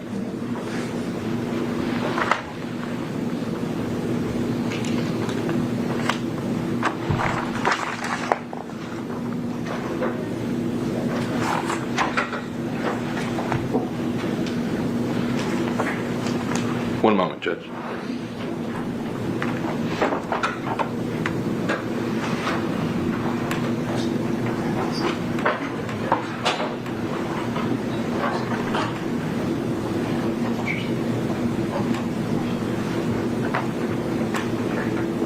Those are my questions. Thank you. Can you redirect? No further questions. Thank you. Thank you.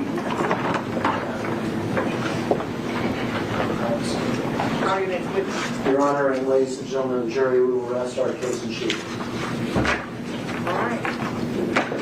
Ladies and gentlemen, we're at a point where we've got to take one of those breaks to take care of some legal matters. Shouldn't be very long. Give us a few minutes. Stay in recess. Court stands at recess.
So, Judge, on behalf of Mr. Johnson, Judge Rule 29, I make a motion for judgment of acquittal as to all counts in the indictments, specifically conspiracy to commit murder first degree, convicted felon in possession of a firearm.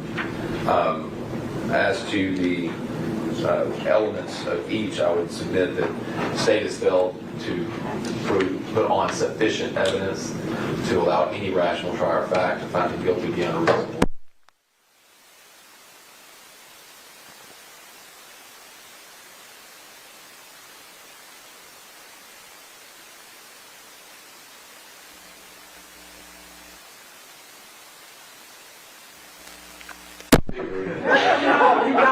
All right, let me get ready. Judge, I'll submit this to the court largely because the courts have the ability to sit through all the evidence thus far and is in a perfect position to obviously rule on this motion without me belaboring the point. But I would specifically hit the issue of the conspiracy. I would argue to the court that based on the proof that we have thus far, there's insufficient proof of any agreement prior to the homicide that would allow the jury to ever, any rational trier of fact, to find him guilty of conspiracy to commit first-degree murder. Essentially, what we've got is Mr. Smith testifying that the murders were discussed, according to him, between him, Govan, and Juk. Mr. Johnson was not there. He had one conversation with Mr. Govan and Mr. Mims at Mr. Govan's house, and he testified, I believe, that he had another conversation with Mr. Govan with others present, but Mr. Mims was not present. Neither time was Mr. Justin Johnson present for those conversations. And although we have interactions occurring on the cell phone prior to the incident between Mr. Smith and the cell phone from Mr. Johnson, there's not any evidence before the court that would be sufficient to establish a criminal agreement as it relates to Justin Johnson. Your Honor has heard both direct and circumstantial proof in this case with regard to various counts. Direct proof from Cornelius Smith. Taking up the issue of the conspiracy first, Mr. Smith stated that he was present for times that Juk and Mr. Govan were soliciting and agreeing and planning the murder of Dolph and the other artists. He testified in court in front of the jury that the plan that day was for he and Johnson to drive to Westwood, to this turkey drive, and kill artists, whoever that was going to be. As happenstance would have it, they came upon Dolph, and we saw the video for ourselves. I think that's more than sufficient proof of an agreement and an overt act taken by Mr. Johnson in furtherance of the conspiracy. Likewise, for the first-degree murder, Your Honor heard the direct proof of Cornelius Smith, who stated he was there, and Mr. Johnson and he were the two that killed Dolph. I think that alone, accomplice testimony is not even required to be corroborated anymore. Pursuant to our Supreme Court decision just a few months ago. But there's plenty of corroboration anyway. Circumstantially, we've seen Mr. Johnson at Crosstown in Mercedes-Benz with the outfit on both before and after the murder at Haven Court. And Your Honor has seen, the jury has seen, in my opinion, overwhelming evidence, but even just taking the evidence in the light most favorable to the state, I believe Your Honor has jury questions with regard to all three of these offenses. Judge, the only thing I would add about conspiracy is there's clearly some evidence of an agreement between Mr. Govan and Mr. Smith based on his testimony. Where I believe it insufficient is the link between Mr. Smith and to what degree there was any, they said that's what they were doing, but the degree to which there's proof that Mr. Johnson, assuming what he says is true, was even aware of those talks, of that agreement. According to Mr. Smith, he had no prior plan to go do that day. They were, according to him, they were going somewhere else to Westwood, and that Dolph happened upon them. So the issue becomes, there's no proof before the court that there was any advanced knowledge by Mr. Johnson of any $100,000 bounty.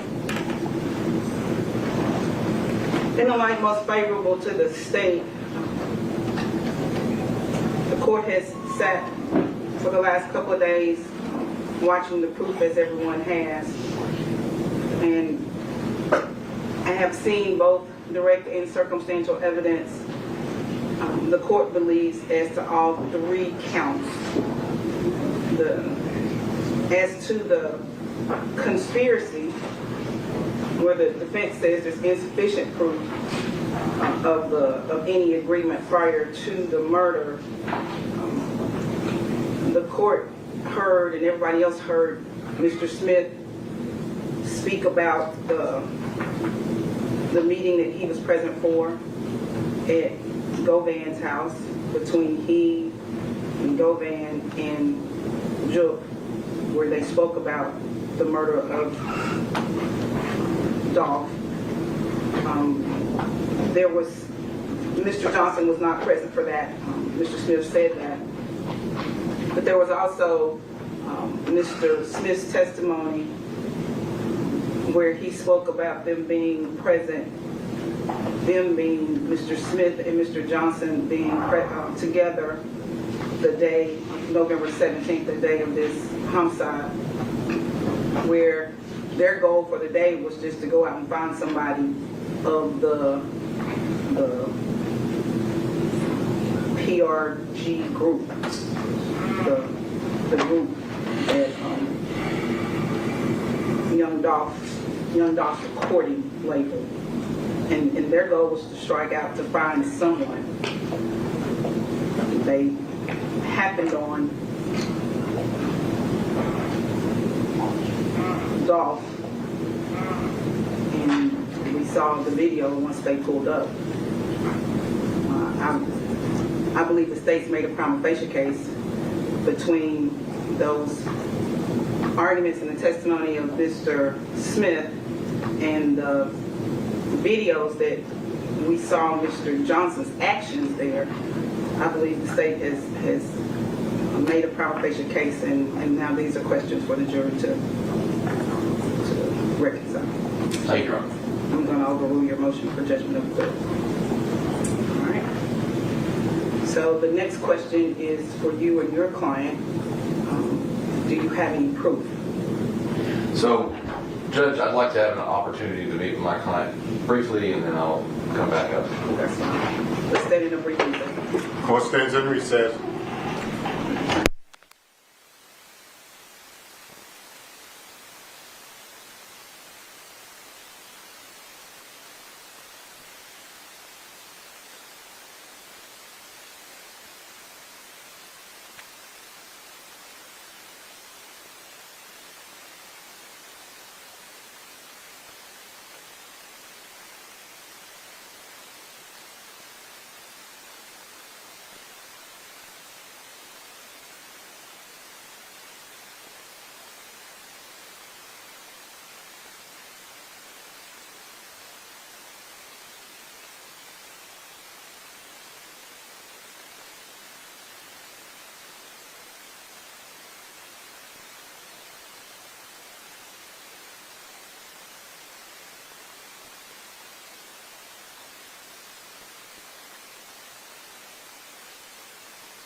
Step this way, Mr. Johnson.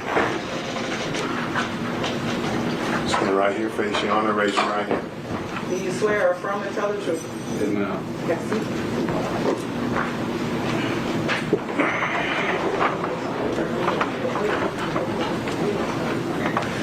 So, Mr. Johnson, you understand that we're at the part of the trial now where you have a right to testify or not testify on your own behalf?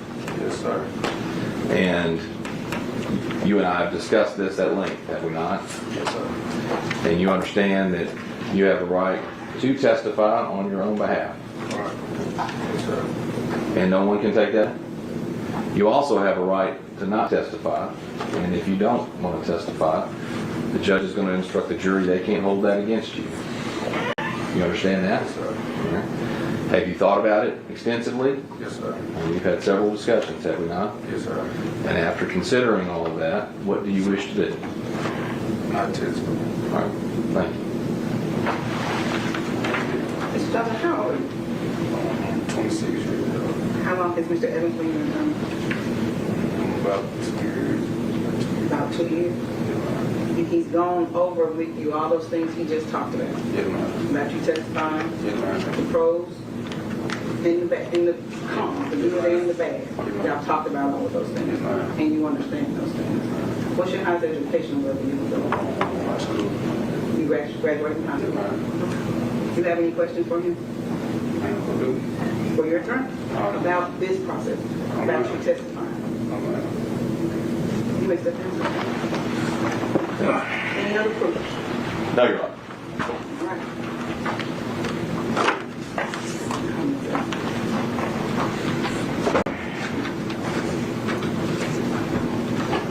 Anything else we need to add to the charge? Come I to was that time. wondering, How about if I print it for you so y'all can see it, what it says? there we go. There we go. It's better than me talking for sure. Right, let's just print it. And, give me a couple of minutes. Let's stand in recess. Course in recess.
minute to look at this. Mr. Hagerman was just telling me about your prior conversation with him, and he was making a recommendation to the court that makes sense about charging the facilitation because criminal responsibility is being charged. That's correct. And we had that conversation, and I do agree. Right. He's convinced me to take criminal attempt out because nobody's arguing that he didn't pass away, that there was no death. Agreed. So I'm going to take criminal attempt out, and I'm going to add facilitation. And then the I think, the yes, list of the charges will, the second degree murder will go second. Yeah, I haven't looked at everything yet, but what I had scribbled out, Your Honor, is that if we skip count 2 of the indictment, which is the first degree murder count first, I had scribbled out murder first degree. Murder second degree would come next, since it's an A felony with no parole eligibility. Then it would be facilitation murder first degree. Then it would be facilitation murder second degree. Then it would be, if Your Honor's charging voluntary manslaughter, then state, yes, you are. Voluntary manslaughter. Then it would be facilitation voluntary manslaughter. Actually, it goes voluntary manslaughter, aggravated assault, facilitation voluntary manslaughter. Right, because the aggravated assault is a higher offense than the facilitation. And then reckless homicide and negligent homicide, and I don't believe you can facilitate. No, did I not? Did you check those out? I took criminally negligent out, and I was thinking about taking reckless out, but I was going to listen to arguments either way. I would think that those are obviously accidental homicides. I don't think that any proof could possibly support it. Strangely, though, I think that after you take those out, that you should put a simple assault in them, because I think that simple assault's a lesser included of aggravated assault, which you charge. Makes sense.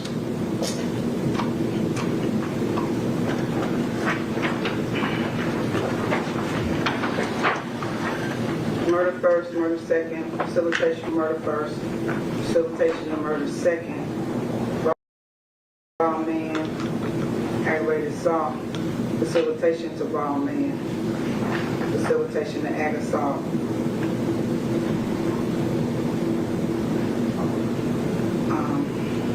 Reckless. The state is asking you not to charge reckless or negligent. I agree. So after the facilitation of ag assault, just simple assault. I think so, Your Honor. No facilitation to simple assault? Yeah, I guess so. Because you can facilitate us. I mean, we're facilitating everything else, so. Yeah, it is an aim misdemeanor. You can facilitate. Right, you can.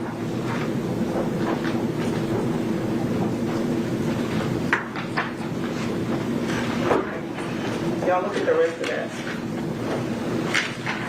Please.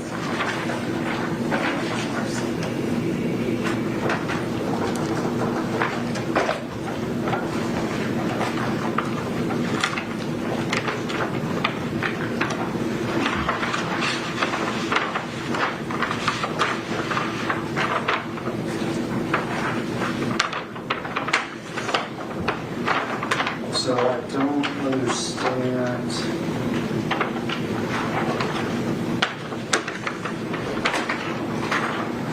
You said the placement and facilitation of the felony. Say that again? You don't understand the placement? Is that what you said? Yeah, because we have count 1, which is conspiracy to commit murder first degree. Are there lesser included offenses to that offense?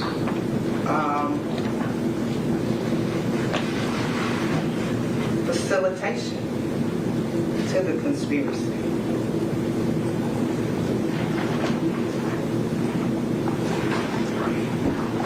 No, but it doesn't say that, does it?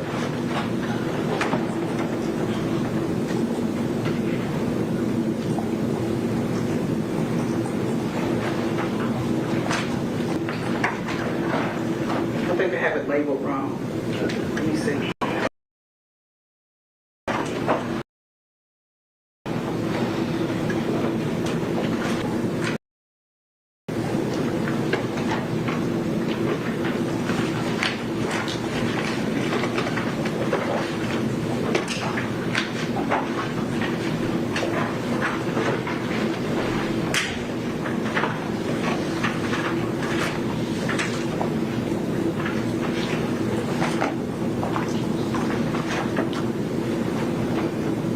So facilitation to conspiracy is the lesser. It's labeled wrong. It should read facilitation. It looks like the elements are wrong too, so.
That's what I'm looking for.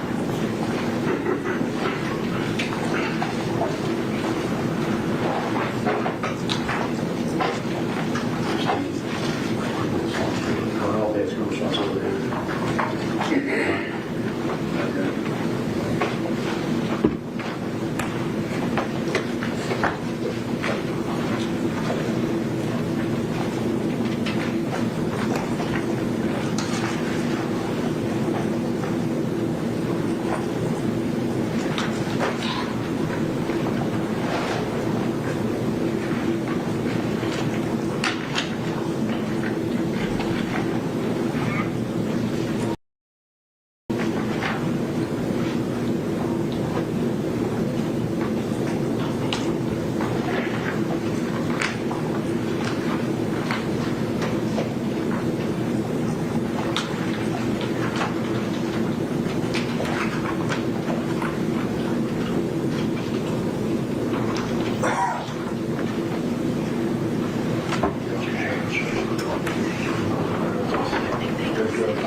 set us there at the end of the conspiracy plan. It's the same thing. That says the same thing. Give me something to mark this picture with.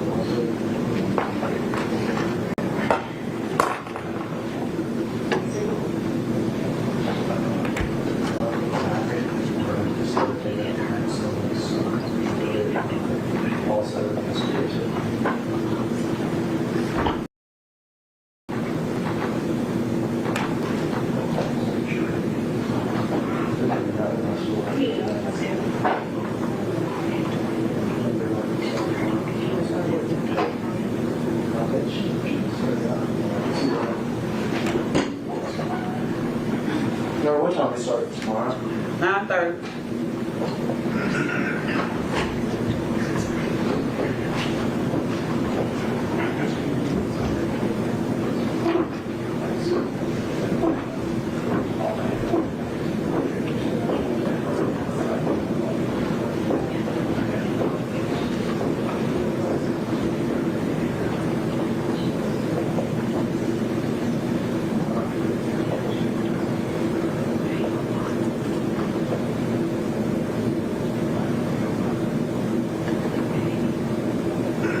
How much stress does it cost?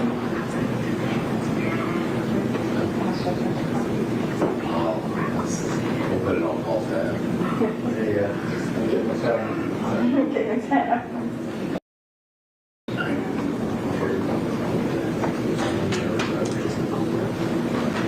I haven't had any. Is he helping out on this? I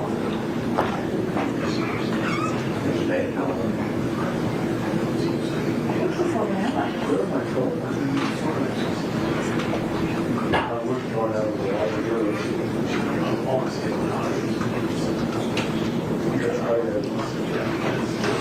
That's all still on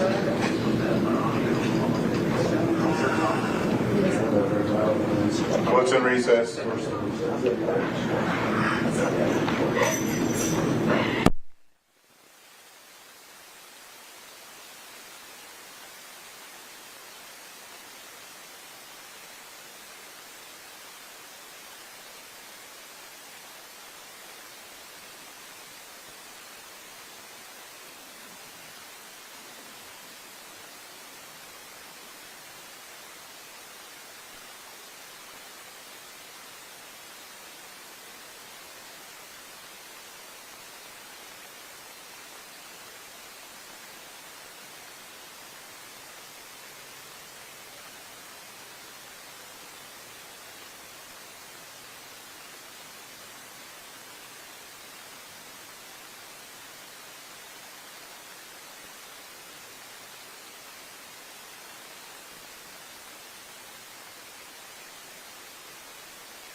y'all, we just streaming a little bit.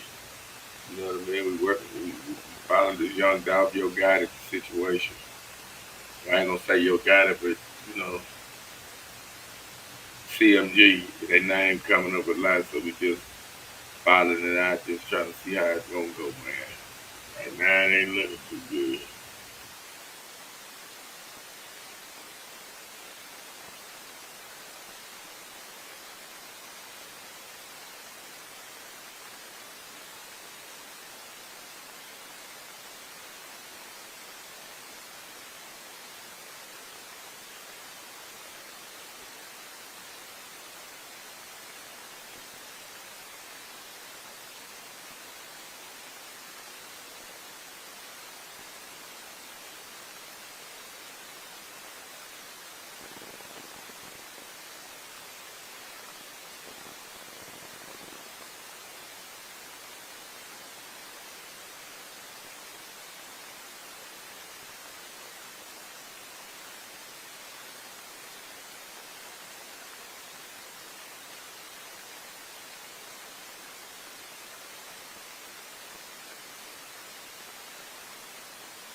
Oh,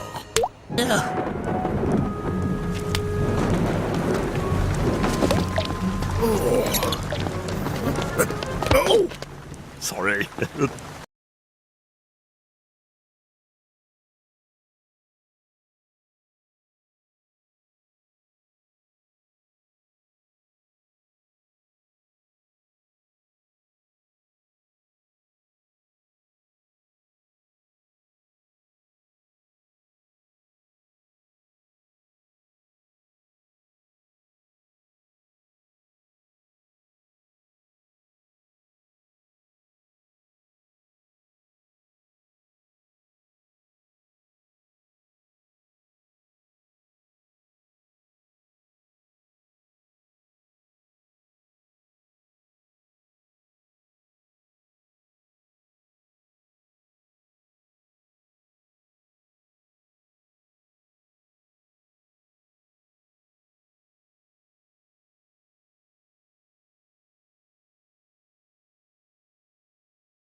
In regards to maybe Justin doing the outside thing, outside of the conspiracy.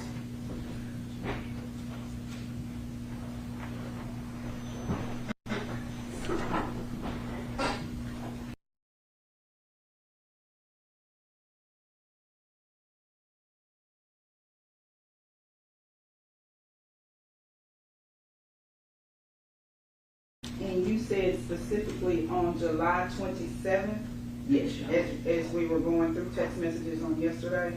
No, he was brought up in Browning's testimony. Right. In regards to July 27th. So what I'm saying is that did we not see text messages yesterday from July 27th? Just from Justin Johnson. Well, that's what we're talking about, right? We're talking about, so we're talking about Justin Johnson's communications with Harry Lockhart. On yesterday is how Harry Lockhart became relevant. And it's also referenced in Justin Johnson's text message to, I think, another individual. About Harry Lockhart. About Harry Lockhart. Okay, so my question to you is that when Sergeant Browning was testifying yesterday, going through his PowerPoint. Was Harry mentioned on the 27th? Since because you referenced the 27th. Yes. That's what I'm saying. Yes.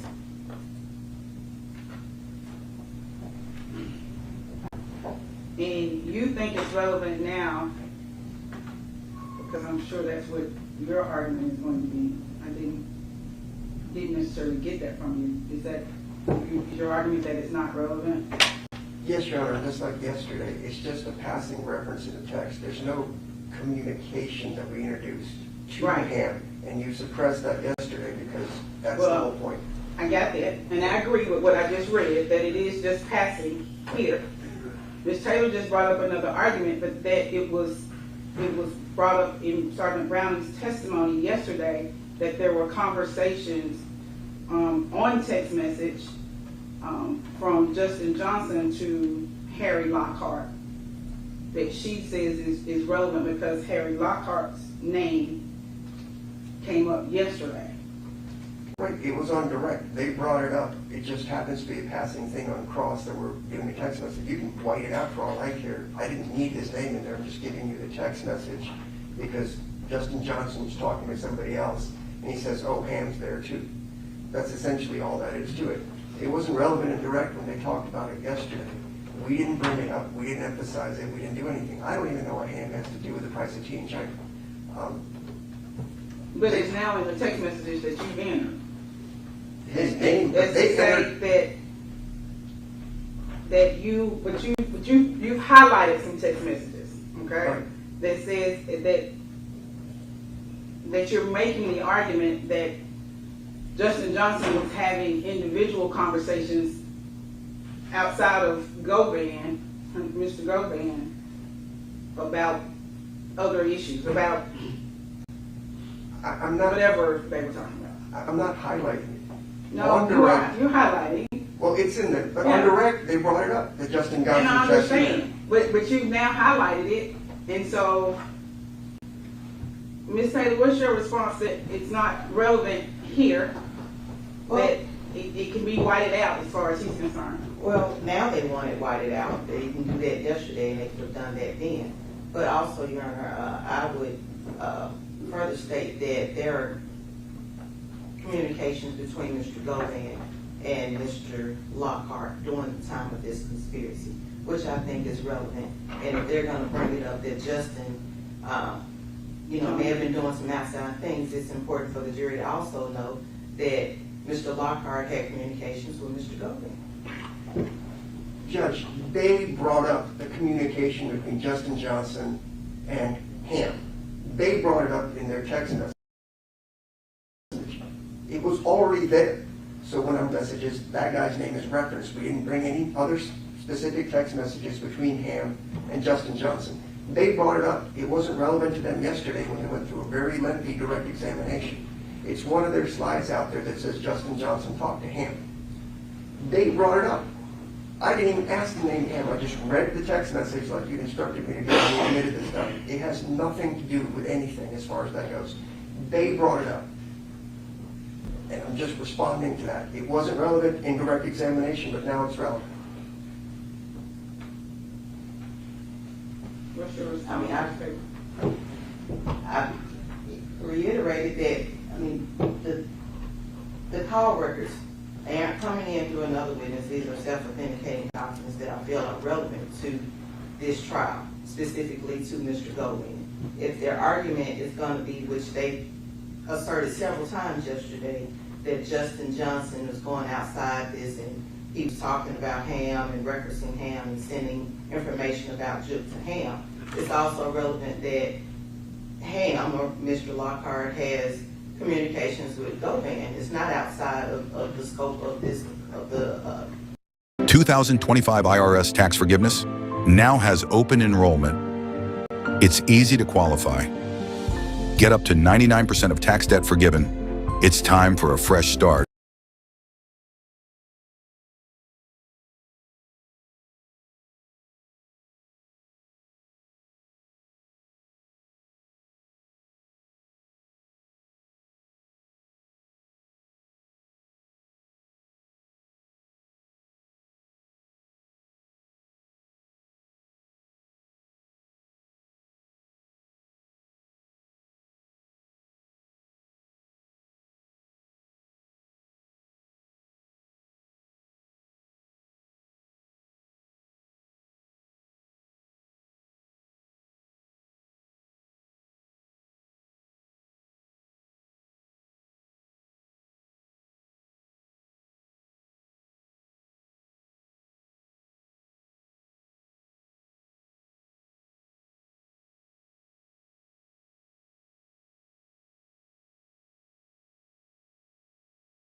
and what it's worth for you, the people, in Spanish, the pueblo.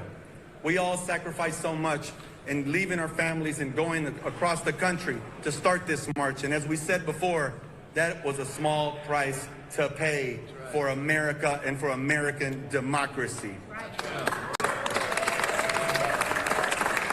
So, and as our caucus leader said, the march continues on. Now it is up to the people, up to you, everyone watching, to demonstrate and reject this hate today. As the chairman of the Mexican American Legislative Caucus, I am proud that we have now become the largest demographic in this very state that we are in, but we do not represent the lion's share of the representation in this state. Así es que todos los latinos que están poniendo atención y que le están diciendo que ahora que ellos votaron 11 de 18 distritos por la frontera y que están orgullosos los republicanos que porque ustedes votaron para ellos, deberían de ser ahorita momentos de vergüenza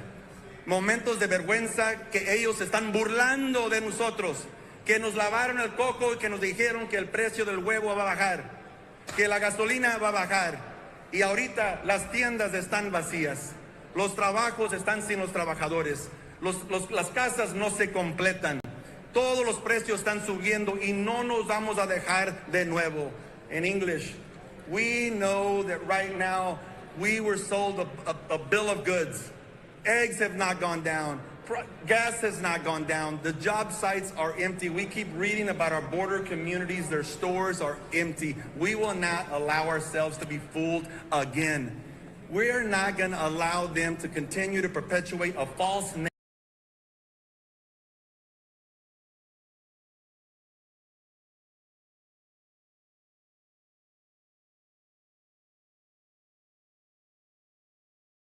Our people vote Democrat, they always have, and they are going to show up in 2026 like never before to demonstrate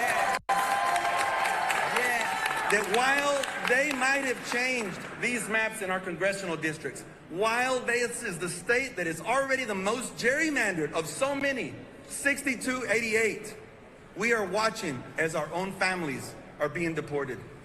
We are not comfortable with hundreds of thousands of people about to get put in private for-profit prisons in our communities. This is what hate looks like. Esto es como se ve el odio. Cuando la gente empiezan a crear y hacer cárceles en nuestras propias comunidades y poner hijos y hijas en esas cárceles y decir que esto es lo que nosotros queríamos.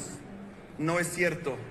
Y no nos vamos a dejar que continúe esta plática, esta burla de nuestra comunidad. Por eso nos unimos, afroamericanos, latinos, asiáticos, todos, en este momento, como nunca, y nunca dejarnos ser burlados de nuevo. Lo que importa más que nada, what's the most important, is while they might have passed these maps for the Congress, the statewide ain't gonna get away with it. Governor Abbott brought this to the state of Texas when he refused to say no. He cannot escape all the people of Texas, and especially the Latino and African American community that's united greater than ever. I want to say this.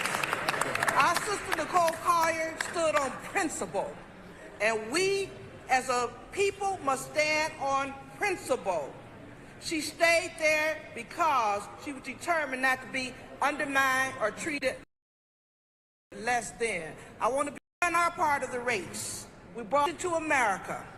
We've done our part of the race in terms of getting our legal involved. We've done our part of the race through today. Guess what? We need all of y'all to join us nationwide. It's time for the ground game. It's time for the people to come and turn out to vote. 5.8 million Democrats didn't vote last time.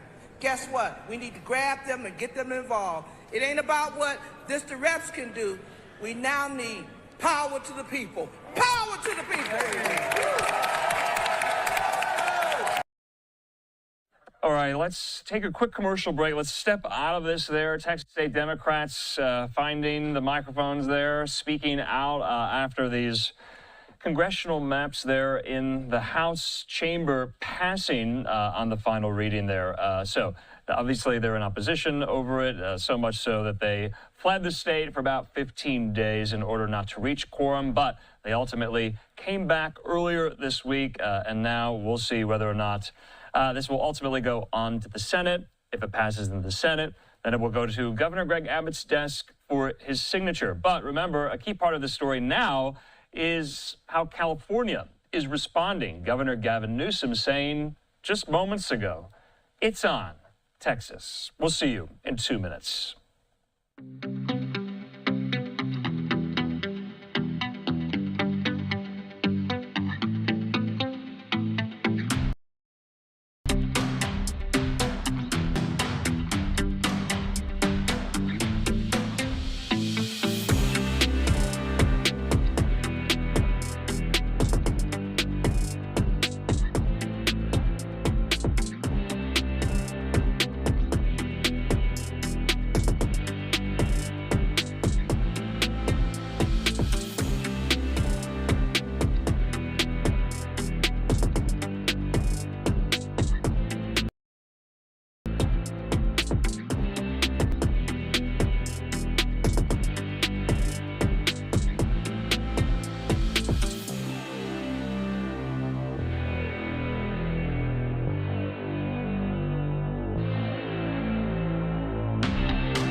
And welcome back here to Live Now from Fox. I'm Andrew Kraft. As we approach the top of a new hour, I have to keep it moving with more of these top headlines, including we're still keeping an eye on Hurricane Erin. Take a look at how she looks right now, courtesy of our X-RAD weather system.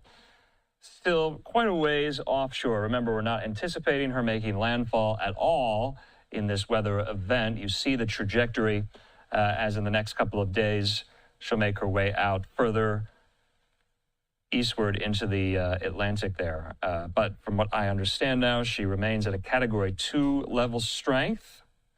But her outer bands are going to be lashing the North Carolina coast, especially the Outer Banks there. Fox Weather, they're all over this story. They have reports from down on the beach in Kitty Hawk. Hurricane Erin is charging north, whipping up tropical storm force winds and deadly rip currents along the east coast. Red flag warnings of dangerous surf are in place from Florida up through New England. New York City closed its beaches to swimming today and Thursday, and here in New Jersey, multiple beaches are also off limits. Follow the directions of lifeguards and authorities and, just be safe. If you're on vacation, make it a fun thing, not something that bad. But the biggest threat will be to North Carolina, where dozens of water rescues have already taken place. On the Outer Banks, crews work to build up dunes and repair piers ahead of Erin's storm surge.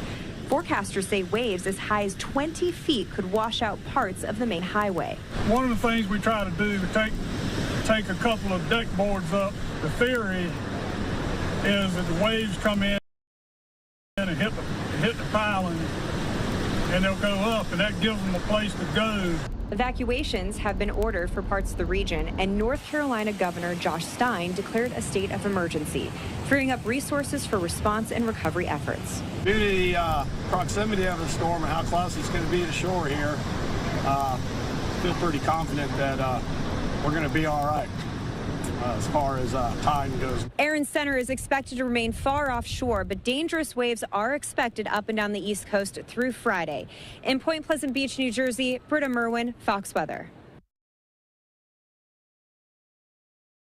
Britta, thanks so much. So still keeping our X-ray weather system, we're about to go out to the beach there in Kitty Hawk, North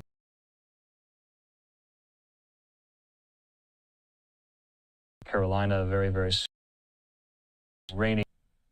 As remember, we were bringing you some of the alerts, the warnings about high tide, rip currents, and the like. We do have Fox News multimedia reporter Caroline Elliott. She's standing by there on the beach. She joins me with an update on how conditions are there in Kitty Hawk.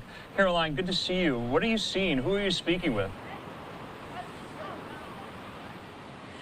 Good to see you, Andrew. Well, we can tell you in the last 10, 15 minutes here, this wind has really picked up, as well as the waves behind us. Now, again, we know that on any normal beach day, these waves would be about 1 to 4 feet high, but right now, waves are much higher, and we're told by this time tomorrow waves could reach up to 15 feet high. So again, officials are asking people to not get in the water right now. We do know that Kitty Hawk is under a double red flag advisory, meaning people are not allowed in the water a surfboard. So again, as far as people we've talked to, Andrew, it's mainly been families here that are trying to have a vacation. They say that this is something that really they've saved up all summer for. They've looked forward to it all summer long, and then just like that, this is all part of the game of hurricane season. It has been completely ruined for some families, especially those down south in Hatteras Island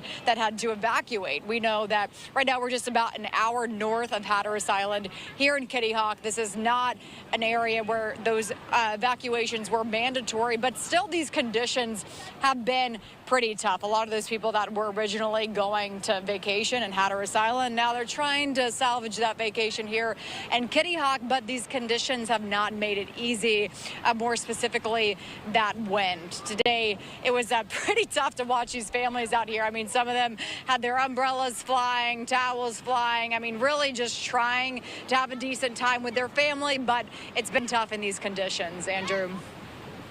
Our real concern is the ocean overwash cutting off Highway 12, which is the artery, the only road in and out, and it's the only way to provide services and keep people safe. And when that gets underwater, we can't do that. Those homes are some of those homes are in harm's way, and if we get 20-foot waves, they're going to have some problems coming up on the weekend. Speak with the Dare County manager a little bit earlier. That's just the gentleman you heard from, who said again he knows that Hurricane Aaron will not make landfall officially in the U.S. This is an offshore event, but it will get close enough to the East Coast to still create some of those dangerous conditions, riptide conditions, and a higher tide than normal, in some areas flooding as well. So again, locals here say that, you know, they have seen worse, but still taking these warnings seriously in those areas. Andrew. All right, Caroline Elliott there live for us. Caroline, stay safe, stay dry. Talk soon. Thank you. Okay, in the meantime here, this is the latest update from the National Hurricane Center.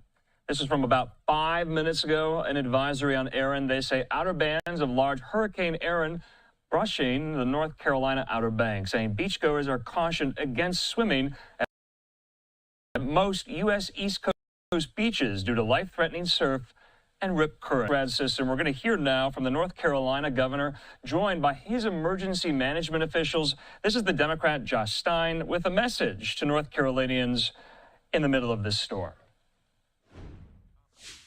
Colonel Freddie Johnson with the State Highway Patrol, Major General Todd Hunt of the North Carolina National Guard, and Emergency Management Director Will Ray. Thank all of you for watching as we share the latest updates on Hurricane Aaron. Hurricane Aaron is currently a Category 2 today. The storm remains dangerous and is already impacting lots of people here in North Carolina.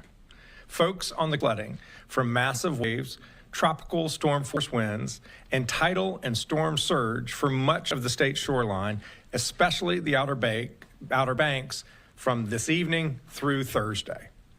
Life-threatening rip currents for most of the week. No one should be in the ocean. And extensive beach erosion along much of the coast. Local states of emergency have been declared in Currituck County, Dare County, and Hyde County. Mandatory evacuations are in place for Ocracoke and Hatteras Islands. If you are under an evacuation order, take action now before it's too late.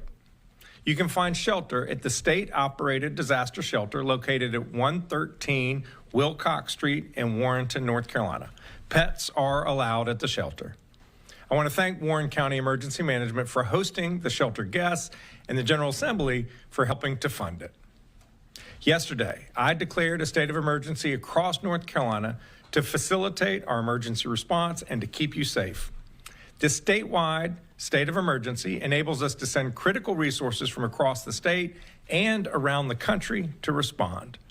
We've activated a cross-agency storm response that includes the Department of Public Safety, the Department of Transportation, the North Carolina National Highway Patrol, and many local partners.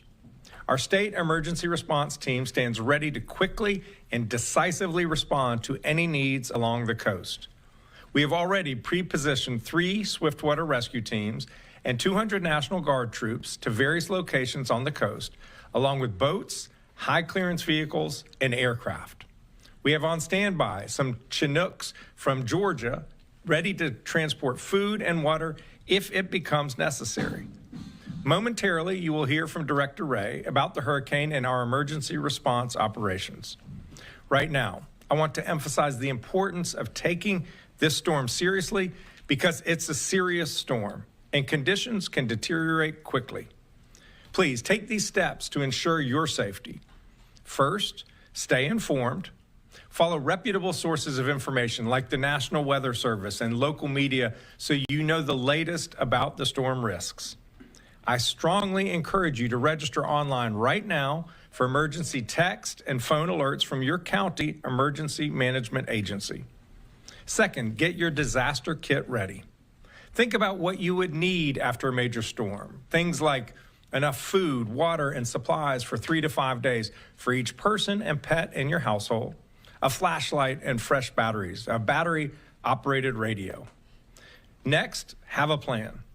In case you have to evacuate, build a go bag of cash, prescriptions, phone chargers, and important documents like insurance policies and other personal and financial records.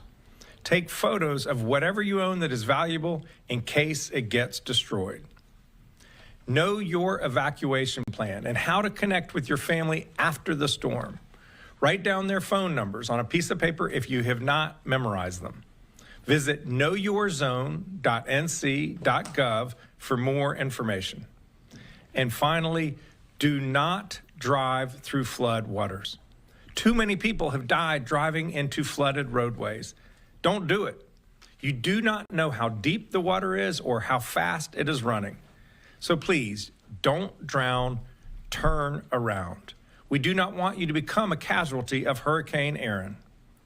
With ocean overwash, we anticipate impacts to our roadways, especially NC Highway 12. For the most up-to-date roadway information, visit drivenc.gov. For more information about the storm, preparations, evacuation orders, open shelters, or other important tips, visit readync.gov/Aaron. Our American Sign Language interpreters today are Mark Lineberger and Stephen Holland. Behind the scenes, our Spanish language interpreters are Jackie Matevier and Yasmin Palizzi. At this time, I'll turn it over to Director Will Ray. Thank you, Governor, and good morning, everyone. Aaron remains a dangerous hurricane, but as the governor mentioned, the storm is forecast to remain offshore. While it may fluctuate in strength over the next day or so, Erin will remain a hurricane while making its closest approach to North Carolina late today and into tomorrow. The system is expected to turn northward today and then northeastward tomorrow, gaining forward speed while moving away from North Carolina. A tropical storm warning is now in effect from Beaufort Inlet north to Duck, and a storm surge warning is now in effect from Cape Lookout to Duck. If you've been asked to evacuate, please do so now, before conditions deteriorate and roads become impassable. Do not drive around barricades and do not drive through flooded waters. You cannot judge the depth or speed of floodwaters from inside your vehicle. I want to remind everyone, regardless of the track of the center of the storm, dangerous conditions can be felt far from the eye, especially with a system as large as Erin. Regardless of her track, moderate to locally significant impacts are expected along our coast and expected to peak today and into tomorrow. Extremely large, dangerous waves forecasted around 20 feet in height, along with storm surge of 2 to 4 feet on top of the surf, will likely impact the dunes along portions of the North Carolina coast, especially east and southeast facing beaches and the Outer Banks. Numerous roadways will likely become impassable, especially on Highway 12, as the governor mentioned, and in communities on the barrier islands. This will be a longer duration event with coastal flooding expected over several high tide cycles. We will see rain bands trailing Erin that will also impact the area, already saturated soils across the area, which could lead to extended impacts. Please be sure to have multiple ways to receive weather alerts, especially during the overnight hours. You need to be informed by receiving information from reputable sources of information and have a plan to protect yourself and your family. Hurricane Erin is already creating extremely dangerous and life-threatening rip currents for all of them that will linger through the week. We've seen a high number of rescues along the coast, and you should avoid swimming anywhere on the North Carolina coast right now. The State Emergency Response Team began preparations late last week as soon as forecasts began to indicate that North Carolina may receive impacts.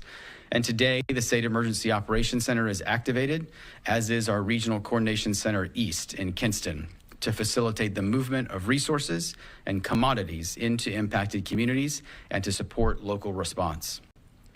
Yesterday, North Carolina Emergency Management deployed 3 of our state's swiftwater rescue teams from partners in the North Carolina Marine Patrol, North Carolina Wildlife Resources, and a joint team made up of the Wake Forest Fire Department and Knightdale Fire Department, as well as 3 of our state's search and rescue task forces from Buncombe County, the Charlotte Fire Department, and the Greensboro Fire Department, all of which have water rescue, structural collapse, and wide area search capabilities. These search and rescue assets are positioned in eastern North Carolina to quickly respond to assist first responders and local emergency managers with response needs. We've activated approximately 200 North Carolina National Guardsmen with high clearance vehicles and positioned them across the coastal plain to support quick response into those impacted communities. Aircraft have been placed on standby from the North Carolina National Guard and the State Highway Patrol to support rescue needs as well as movement of commodities, teams, or equipment. With the potential for roadways to be impassable for multiple days, we are also activating the additional heavy lift aircraft that the governor mentioned from neighboring states to support large-scale movement as a contingency plan. Our logistics teams remain ready to support commodity distribution from our warehouses and partners into those impacted areas.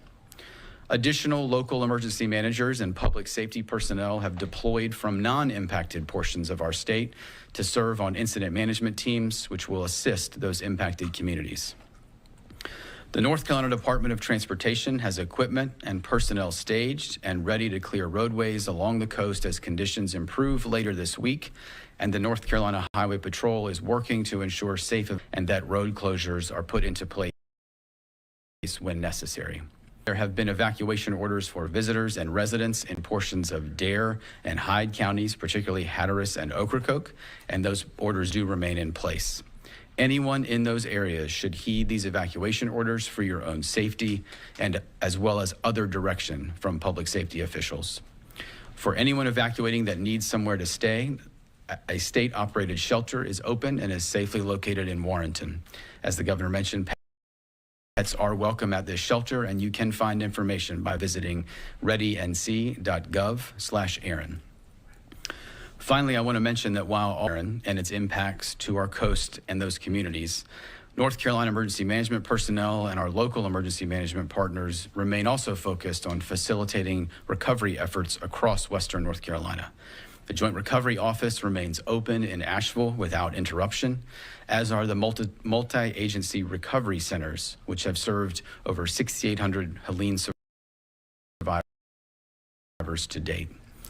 Areas central part of the state have also recently experienced impacts from Tropical Storm Chantal, which remain open in local communities that were impacted. State individual assistance is available to those Chantal survivors while we await a decision from the federal government on North Carolina's request for a major disaster declaration for public assistance, which would provide additional recovery resources to those impacted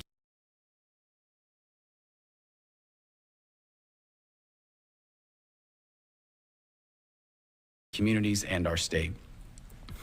Please remain informed and have a plan to protect yourself today, tonight, and tomorrow if you are along our coast. I continue to be incredibly proud of the partnerships of our state emergency response team, public sector, private sector, nonprofits, and volunteer agencies at all levels, working together to support the 10.8 million North Carolinians we all serve. Okay, so you've been listening there to North Carolina Governor Josh Stein, that gentleman right there. His name is William Ray. He's the Director of Emergency Management in the state. So let's move on from Hurricane Erin. We have our eye on her, as you can see in this box in the lower right hand of your screen. But in the meantime, we do have to keep it moving with more of these top headlines. There's a lot of economic ones that we want to get to. We'll get to them after this break.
And welcome back here to Live now from Fox. I'm Andrew Kraft. Let's economy live picture there at the White House. Well, we know Federal Reserve Chairman Jerome Powell will be speaking on Friday in Jackson Hole, Wyoming at the Fed's annual economic symposium there, where he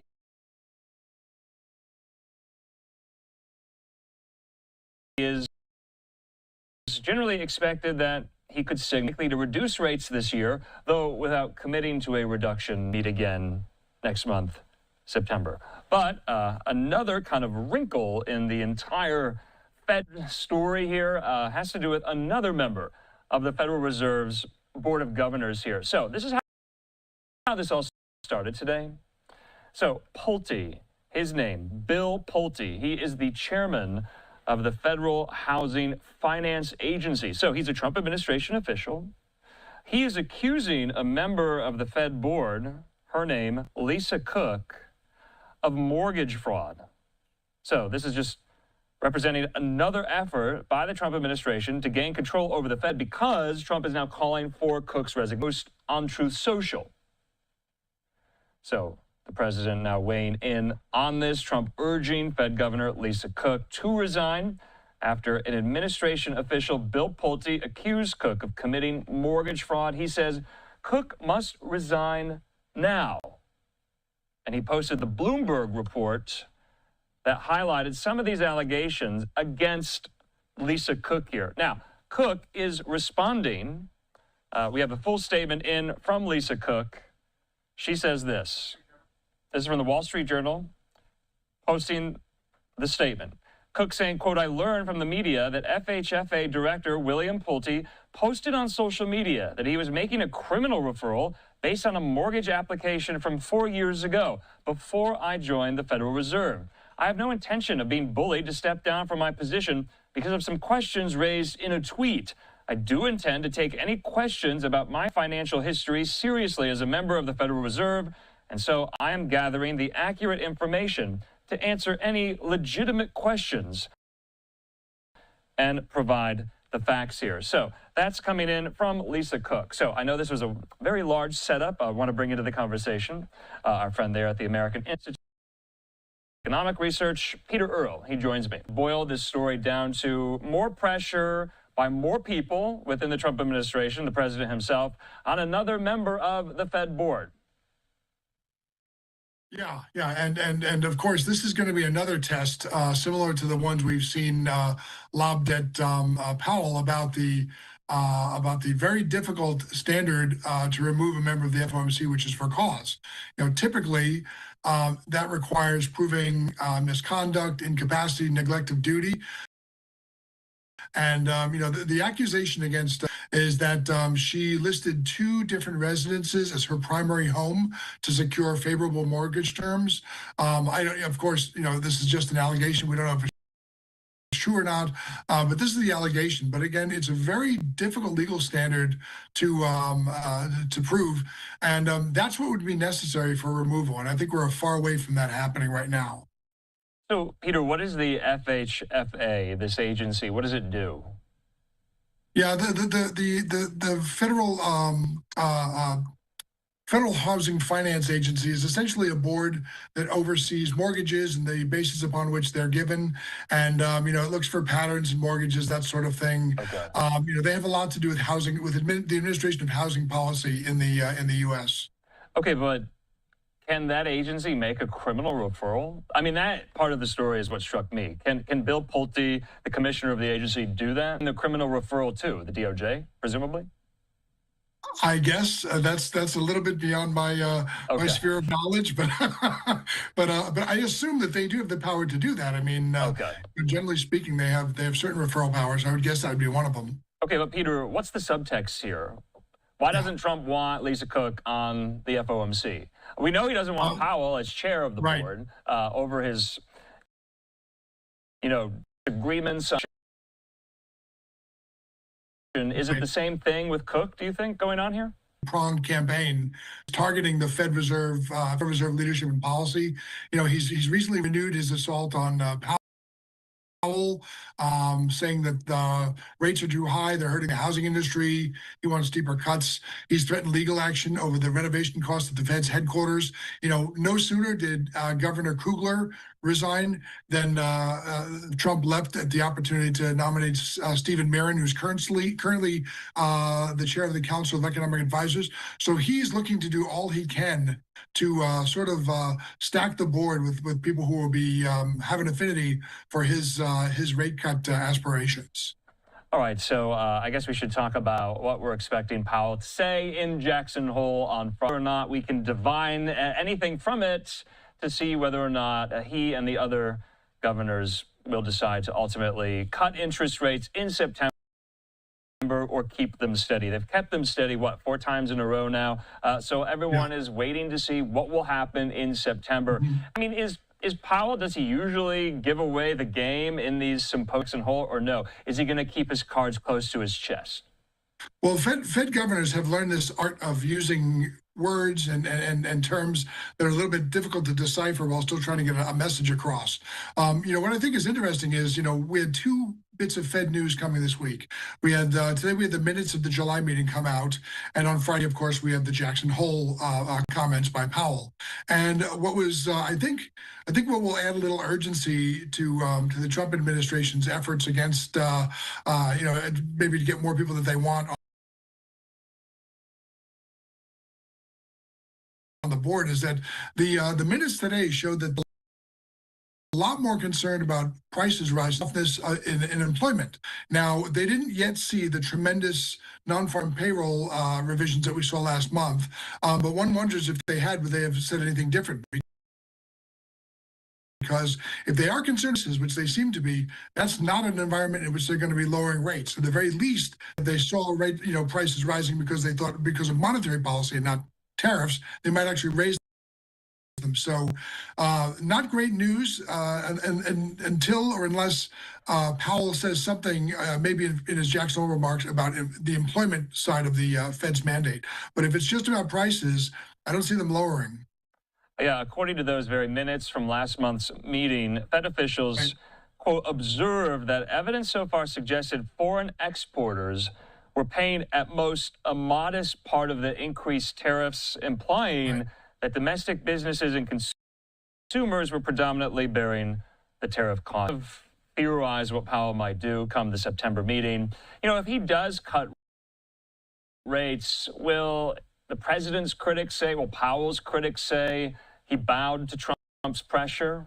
Or will he, because the Fed's independent, look at the data at hand? I think it's going to be a lot more about how much he lowers and about the data at that time. I think that given the very surprising numbers we had of non-farm payrolls in July, and if we see a similar number in August, there's a lot of cover for lowering rates, especially if we don't see a big rise in either the PCE or the CPI over the next 2 months. We've got a couple more data points before the Fed meets next time. I could see them doing a quarter-point decrease in rates, a quarter-point cut, but it's going to be nowhere near what the president and more recently the Secretary of the Treasury have been saying they want. They're talking about 200 or 300 basis points lower, which there's no way that's going to happen. I mean, I think that's where it's at. Yeah. All right. Peter, while we have you, I want to talk about one of these major retailers in the U.S. And its kind of relationship with California. We have a live picture there in San Francisco, gorgeous shot in the Bay Area right now. Hearing from the CEO of Bed Bath & Beyond, his name, Marcus Lamont, is saying in a statement today that we will not open retail stores in California, saying this isn't about politics, it's about reality. California's system makes it nearly impossible for businesses to succeed. And I won't put our company, our employees, or our customers in that position. Well, earlier today, he was on the Fox Business Network. This is how he described this decision and why he made it. Let's listen. We've made the decision to, as we start to open up stores again, we're planning on opening 300 over the next 24 months. We've made the decision to not open in the state of California. And while it was a big place for business in the past for Bed Bath & Beyond, when you look at the complexity, both on the real estate side, on the regulatory side, both on the product and the employee side, it's just too cost prohibitive to do it. And at some point, some business needs to take a stand and remind the state of California that while they keep reminding us that they're the fourth largest economy in the world, that's going to dissipate over time. Going to serve those customers with our online business. The question is, what does it cost to actually do business in California? And in other businesses that I'm involved in, the process to actually operate the business is so cost prohibitive, from insurance to disclosures on packaging to the way we have to handle all the employee issues. And a lot of people have said to me, oh, you don't want to pay employees. We pay employees plenty and we want to pay them more, but we don't want the government telling us how to run our business. And to do business in California, quite frankly, for my shareholders and my customers, I don't think we can deliver a good product and make a profit, which is the idea behind business. Okay, so California Governor Gavin Newsom responding to this news, saying after their bankruptcy and closure of every store, like most Americans, we thought Bed Bath & Beyond no longer existed. resisted. We wish them well in their efforts to become relevant again as they try to open a second store. So Newsom really laying it on thick there. Bringing Peter Earl back into the conversation. Peter, I do have to ask, though, is it too expensive to do business in California? Yeah, I mean, Bed Bath & Beyond has the added issue, as the governor acidly pointed to, that they're coming out of a bankruptcy right now. California is very highly regulated, it's expensive, it's risky, and all of that undermines the delivery of value to customers, hiring, and business viability. So, yeah, I mean, and this is, by the way, this is part of a deepening trend. We've seen this with Hewlett-Packard, Charles Schwab, Chevron, a bunch of other businesses, all of which have said basically, we want to do business with California, but we don't want to do business in California. So they'll sell to their customers, they'll deliver things there, but they don't want to be subject to the rules of running a business there. And I mean, that's why we've had a migration of businesses towards Texas and Florida. And, today it's California. Tomorrow, where will it be next? Will it be New York? Will it be New Jersey? Will it be Massachusetts? We'll see. Because a lot of these states have been, frankly, very, very, sort of hazardous to do business in. They've been hostile to entrepreneurs. And, I think if Beyond, which is the new word name for Bed Bath & Beyond, makes a stand here, maybe it'll force the government to do other things in that state. So if you could maybe boil it down to one prohibitive thing, like their CEO said on Fox Business this morning, what would that be? Is it red tape, regulations, fees and processing, what? Yeah, I mean, it has to do with the list of requirements to say have a physical establishment there, and all the insurance that's required and all that is vastly beyond most other states. And for that reason, yeah, for a lot of these businesses, whether or not they're politically aligned, doing business somewhere like Texas or Florida, or in some cases, Tennessee, is just a way better deal. All right, Peter Earl there with the American Institute for Economic Research. Peter, thanks for going along with us. Have a good night. Have a good night.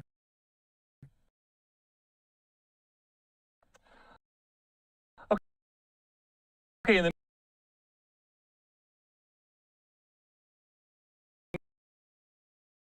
meantime here, one more top consumer headline. For the first time in a decade, one of America's most popular places to shop is getting a new CEO. Unfortunately, it wasn't what Wall Street wanted.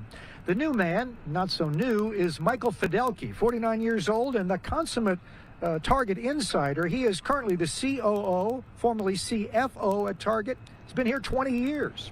He'll be replacing Brian Cornell, who has been on the job as CEO since 2014.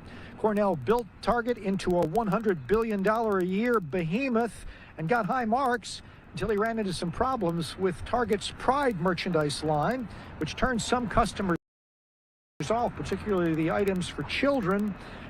Target then pulled back a bit, and that, of course, ticked off the other side of that debate, and the sales haven't recovered. The incoming CEO says he knows, although there's been progress, turnaround is going to be a heavy lift. Despite the solid foundation that's been established, our performance over the last few years has not been acceptable. While we're proud of the many ways that Target is unique in American retail, we have real work in front of us. And to be blunt, we need to move faster. In the second quarter, Target sales down almost a full percent. Same-store sales down 3.2%. Digital, though, was up. Target now facing heavy competition from the likes of Walmart and Amazon. Analysts also point to out-of-stock items being a problem at Target, also long waits to check out. And, of course, now, tariffs. The outgoing CEO said that has been a problem. As one of the largest importers in the country, the prospect of higher tariffs meant we were facing some major financial and operational hurdles as we entered the year. This was further complicated by the multiple changes in tariff policy that have been announced and implemented as the year has progressed. Target's slogan is expect more, pay less. Unfortunately, Wall Street was expecting more, and now you can pay less for Target stock. But we'll see how that turnaround goes. In Philadelphia, I'm Jeff Flock with the Fox Business Network. Jeff, thanks so much. All right, we're at the bottom of the hour, 5:30 here on the West Coast, 8:30 there on the East Coast. When we come back, still covering the D.C. crime crackdown, Vice President Vance, Secretary of Defense Hegseth making their way to D.C.'s Union Station to meet with some of these National Guard troops. You'll hear from them in 2 minutes.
And welcome back here to Live Now from Fox. I'm Andrew Kraft. So let's take you now to the nation's capital. Live picture there at the White House. So this is what we know. Earlier today, bringing prominent White House support to the streets of Washington, Vice President Vance and Defense Secretary Hegseth visiting with National Guard troops at Union Station as protesters chanted, "Free D.C." Fox News correspondent David Spunt with more.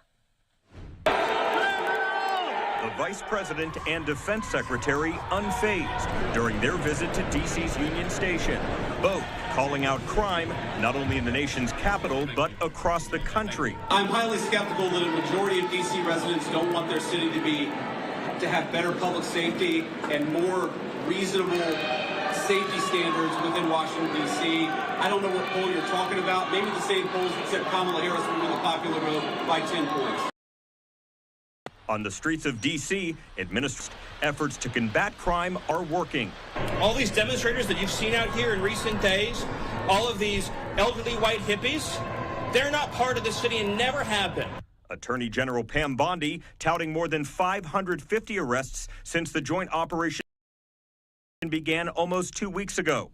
The U.S. Marshals Service is offering $500 rewards for information leading to an arrest in D.C. during the public safety surge. When you walk around the streets, you'll notice a difference. And that's what President Trump was talking about when he said, we're going to clean up our streets. It comes as federal officials are taking a new approach to law enforcement in the city, telling local prosecutors not to seek felony charges against people carrying rifles or shotguns. And a youth curfew goes into effect Thursday evening in parts of Washington. Democratic Mayor Muriel Bowser today responding to news the Justice Department opened a formal investigation into the potential tampering of D.C. crime statistics to make the city appear safer. We'll cooperate with any investigation. We know that crime has gone down in our city. D.C. statistics show violent crime dropped 26% from last year, but many at the Justice Department and White House just don't believe it. It's unclear if there will be any federal charges filed as a result of the probe. In Washington, David Spunt, Fox News. David, thanks so much. Take a look at this, though, post by our colleague at Fox, Liz Frieden, producer at the Pentagon, with this update here. This is a kind of a side story to the whole story, saying a U.S. military Humvee T-boned a car in the Capitol Hill neighborhood of D.C. Fire spokesperson. The person in the car had to be extracted from the car using the jaws of life and taken to the hospital for minor injuries. So, according to the Associated Press as well, they say the intersection of life in the city and a military presence produced another striking scene early today. That's how they characterize it. When an armored vehicle collided with a civilian car less than a mile from the Capitol. They say one person was trapped inside the car after the accident and had to be extricated by emergency responders. That person was transported to a hospital with minor injuries. So in the meantime here, we did hear from Mayor Bowser. We also heard, though, from Vice President Vance, Secretary Hegseth. They were joined alongside by White House Deputy Chief of Staff as well, Stephen Miller. This was in Union Station. There was a lot of protesting, a lot of jeering, a lot of booing as well to their very presence in Union Station. Let's watch. So, look, guys, what we wanted to do here was a couple things. First of all, we want to say come and say thank you to folks, to the cops, for actually keeping this place safe. If you look at what's happened in Washington, D.C. in just the past 9 days, we've seen a 35% reduction in violent crime. We've seen over a 50% reduction in robberies. We are seeing really substantial effects because these guys are busting their ass. So I want to come here, highlight what they're doing, say thank you in person, obviously pass out a few burgers, but most of all, just send a message to the American people. Look, we don't have to live like this. We do not have to allow our cities to be taken over by violence and by disorder and by chaos. You can actually do stuff. You can actually bring law and order to communities. You've just got to have the political willpower to do it. And I think you hear these guys outside here screaming at us. Of course, these are a bunch of crazy protesters. But I'll tell you, a couple of years ago when I brought my kids here, they were being screamed at by violent vagrants, and it was scaring the hell out of my kids. And one of the things that we've done already in Union Station in just 9 days is we've made it walk around safely. They can bring their kids again.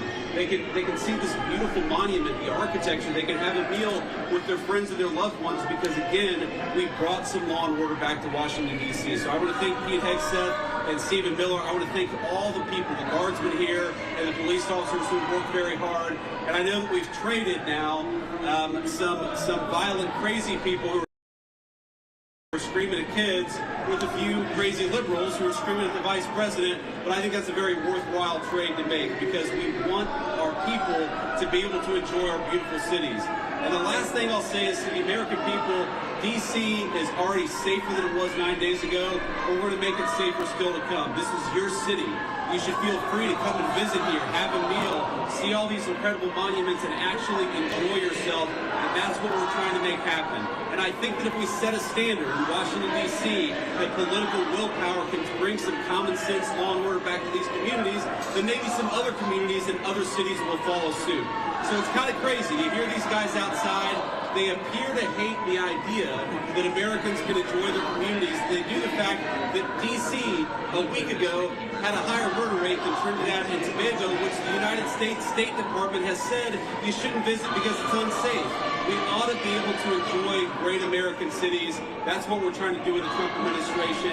And we want to thank all of our law enforcement and National Guardsmen for making it possible. We made a lot of progress in 9 days. We're going to make a whole lot more. I'll let Pete and take a few questions from the reporters. So, Mr. Secretary. Thank you, Mr. Vice President. I'll just start by saying yes and amen to everything you said. The American people, the residents of D.C. deserve a safe and beautiful city. That's our mission. That's what every one of these captains, lieutenants, staff sergeants, specialists, privates, they're here because they're patriots who serve the country and believe we deserve a beautiful, safe capital. And when I talk to all of them, Stephen, we've all had a chance to talk to them, they're proud of this mission. They're proud to be a part of making sure law and order is established here in the capital. We're resourcing with everything they need, working with our law enforcement partners. So the National Guard, the Defense Department, is proud to be standing with you and the President and ensuring we have a safe capital that is beautiful, that residents can come visit. And we're committed to this mission just like the one at the southern border and in Los Angeles. Our law enforcement officers deserve to be able to do their job safely, and American citizens, putting American citizens and our country first, is something President Trump has emphasized from the beginning. So thank you to these troops. I know I always like to Mexican cheeseburger when I was in uniform, so hopefully we deliver a few of those. It's an honor to be here with you, and also Steve, thank you for being here. Thank you. And first of all, thank you to the Vice President for bringing us here today. Thank you, Secretary, for your leadership. And most importantly, thank you to the men and women of the National Guard. Here's the most important point. There are residents who lived in Washington, D.C. their entire lives. Their parents lived here. Their grandparents lived here. And they have lived for generations in intolerable conditions of crime and decay. There are parts of the city, I moved from the city 20 years ago. There are places where I've seen graffiti that has been untouched for 2 decades. There are homeless encampments that have made it impossible for families to use public parks and public recreation for as long as I've lived here. There are hundreds of residents of this city who are shot in street violence every single year, making it one of the most violent cities on planet Earth. And for too long, 99% of this city has been terrorized by 1% of this city. And the voices that you hear out there, those crazy communists, they have no roots, they have no connections to the city, they have no families they're raising in this city, they have no one that they're sending to school in this city, they have no jobs in this city, they have no connections to this community at all. But they're the ones who've been advocating for the 1%, the criminals, the killers, the rapists, the drug dealers. And I'm glad they're here today. Because me, Pete, and the Vice President are all going to leave here, and inspired by them, we're going to add thousands more resources to this city to get the criminals and the gang members out of here. We're going to dismantle those networks, and we're going to prove that a city can serve for the law-abiding citizens who live there. We are not going to let the communists destroy a great American city, let alone the nation's capital. And let's just also address one other thing.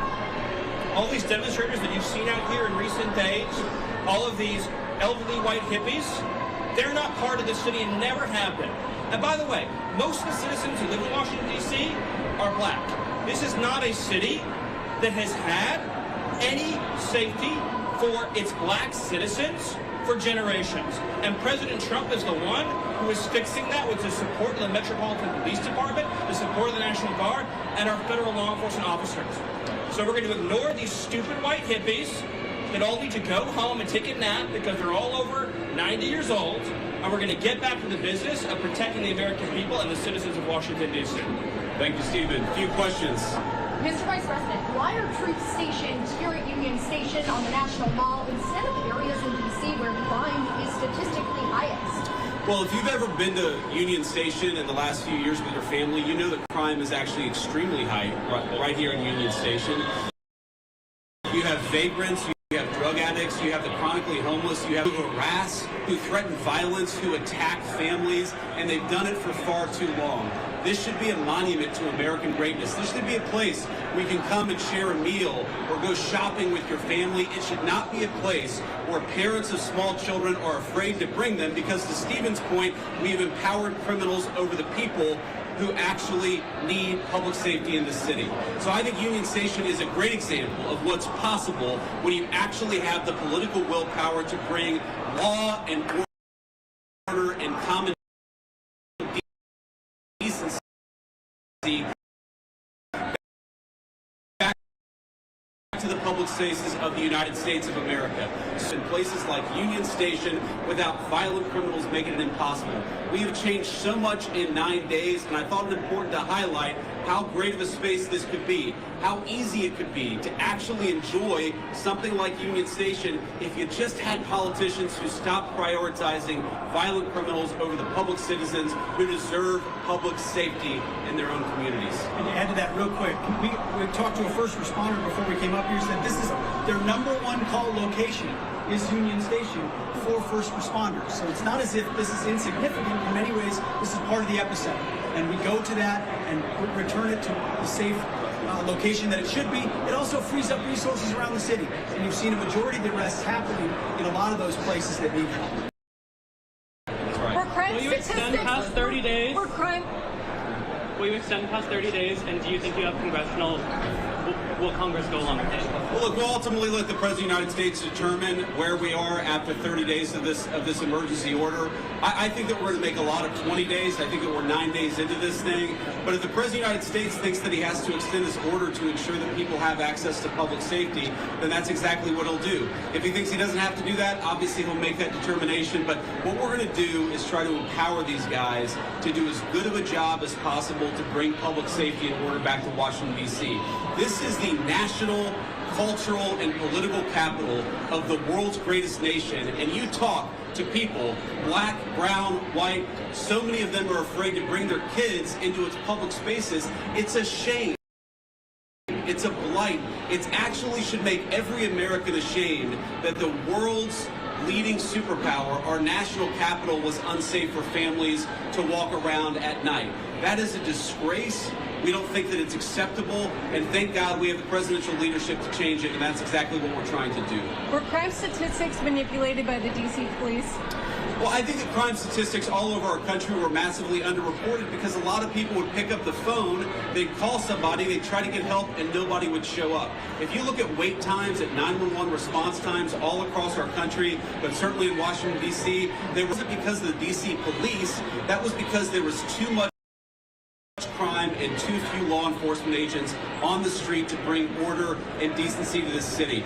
You talk to these guys. I talked to 3 police officers earlier. I've talked to the National Guard. They are so happy that they've been empowered to do their job, which is to make American streets safe for American citizens. And I think that empowerment is going to keep on going until we make America, and D.C. in particular, a safe place again. What evidence do you have that the DOJ has? Are you going to be releasing it?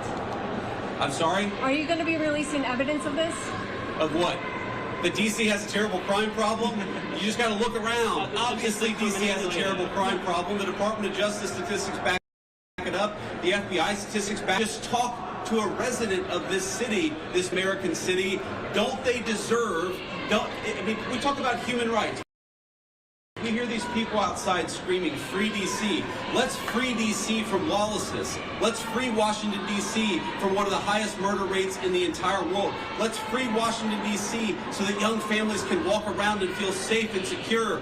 That's what we're trying to free D.C. from. And as Stephen said, it's kind of bizarre that we have a bunch of old, primarily white people who are out there protesting the policies that keep people safe when they've never felt danger in their entire lives. Which cities are next? Are you going to target any other? Mr. Vice President, thank you, Mr. Vice President. What are your thoughts on the establishment media's criticisms of President Trump's push to end the Russia-Ukraine war? Well, I'll let these guys jump in. I mean, look, we'll obviously have time to talk about that. I think the president campaigned on being a president of peace. He's already ended 6 wars. He's trying to end another. I think it's kind of disgraceful that the American media is attacking the president for trying to bring peace to the world. But most importantly, the president is trying to bring peace to the streets of our own cities. I really can't overemphasize this enough. It's the greatest country in the world. We've got moms and dads and young families. Shouldn't they be able to enjoy public spaces without vagrants taking away basic public safety from the American citizenry? The fact that it's taken so long to bring common decency and law and order back to Washington, D.C. is an indictment of a generation of failed leadership. And I hope these guys know how grateful we are that they're doing the job that so many failed to do. They're actually keeping the city safe. We're proud of you, and we're grateful to you. Polls show that a majority of D.C. residents don't support the Guard. What's your message to that?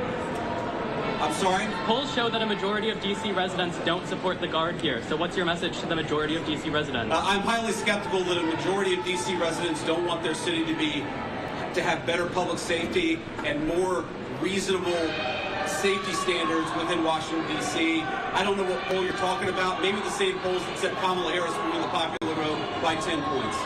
Okay, we're going to stop there. We're going to grab a quick bite with some of the soldiers here and the National Guardsmen who are keeping the city safe again. I just want to say we're grateful to these guys. You guys are making D.C. safe again. We're proud of you, and we're grateful to you. Russell City today needs to be involved in security guarantees. Thank you, press. Thank you, press. Thank you. Okay, so there you have it. Vice President Vance, Secretary Hegseth, now looks like they were going to eat some lunch with some of these National Guard troops there at Union Station. Some of them have been stationed outside of the train station there, and you can see kind of using the cafeteria inside Union Station for this event today, saying thank you, saying that we support you, taking some questions, and somewhat getting drowned out there by some of those protesters inside. They kind of got heckled there at some points. In the meantime, though, let's take our final commercial break of this hour. When we come back, we're going out live to Austin, Texas.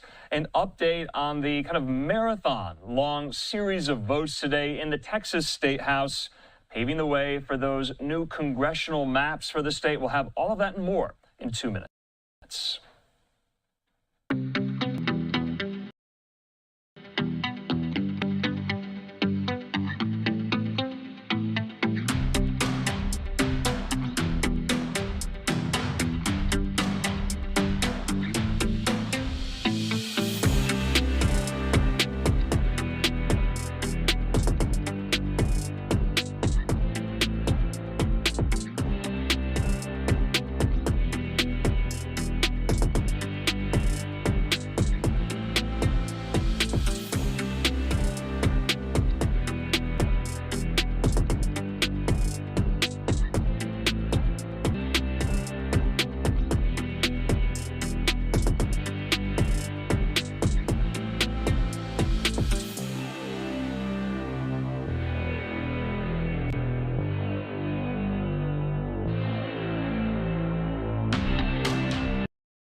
And welcome back here to Live Now from Fox. I'm Andrew Kraft. Live picture there over the Austin, Texas skyline. Well, a big win for Texas Republicans tonight.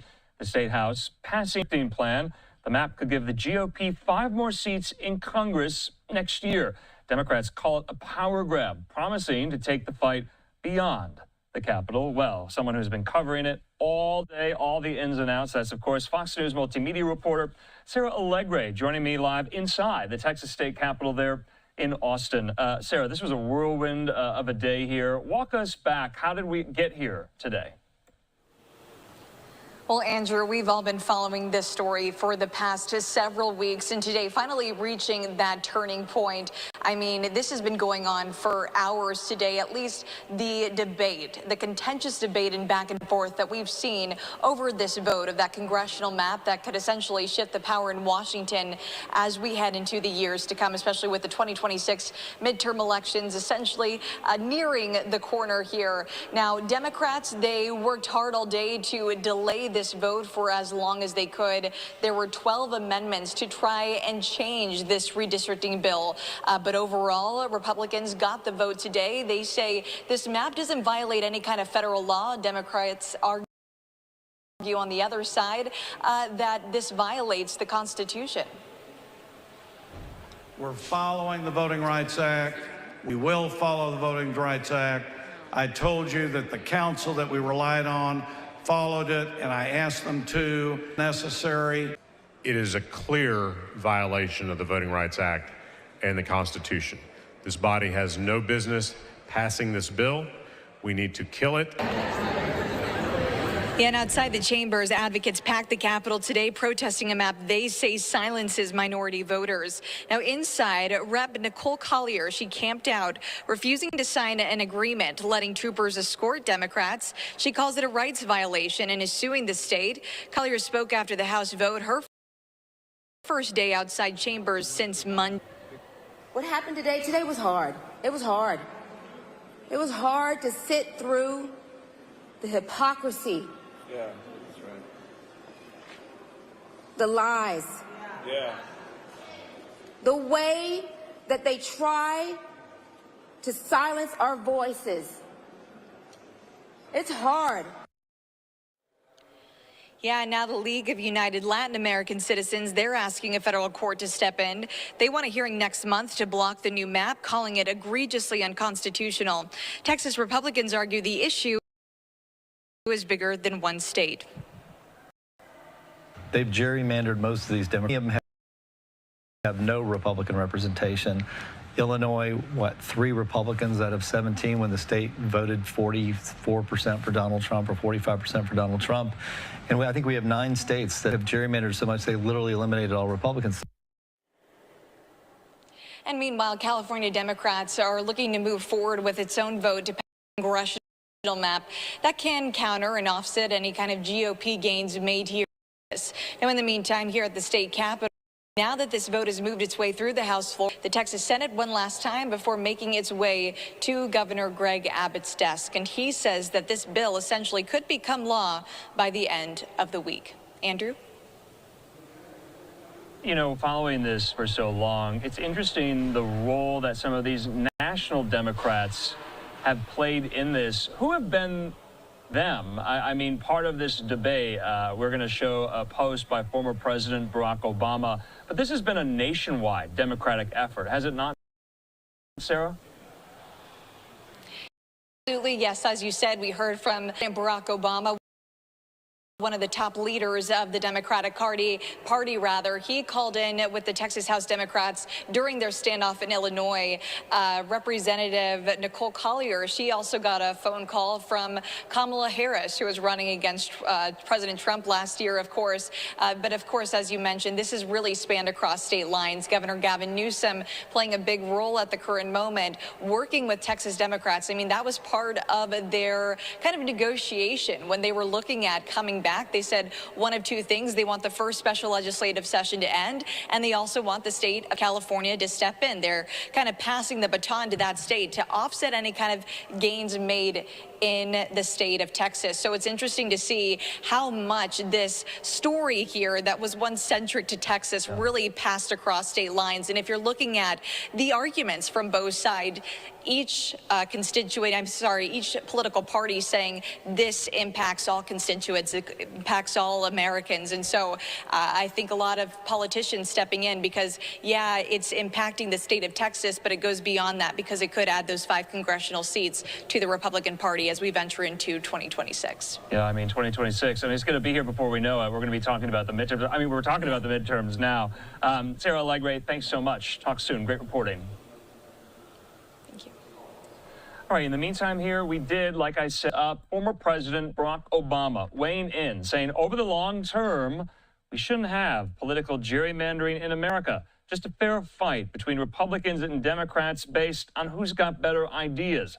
But since Texas is taking direction from a partisan White House and gerrymandering in the middle of a decade to try and maintain the House despite their unpopular policies, I have tremendous respect for how Governor Newsom has approached this.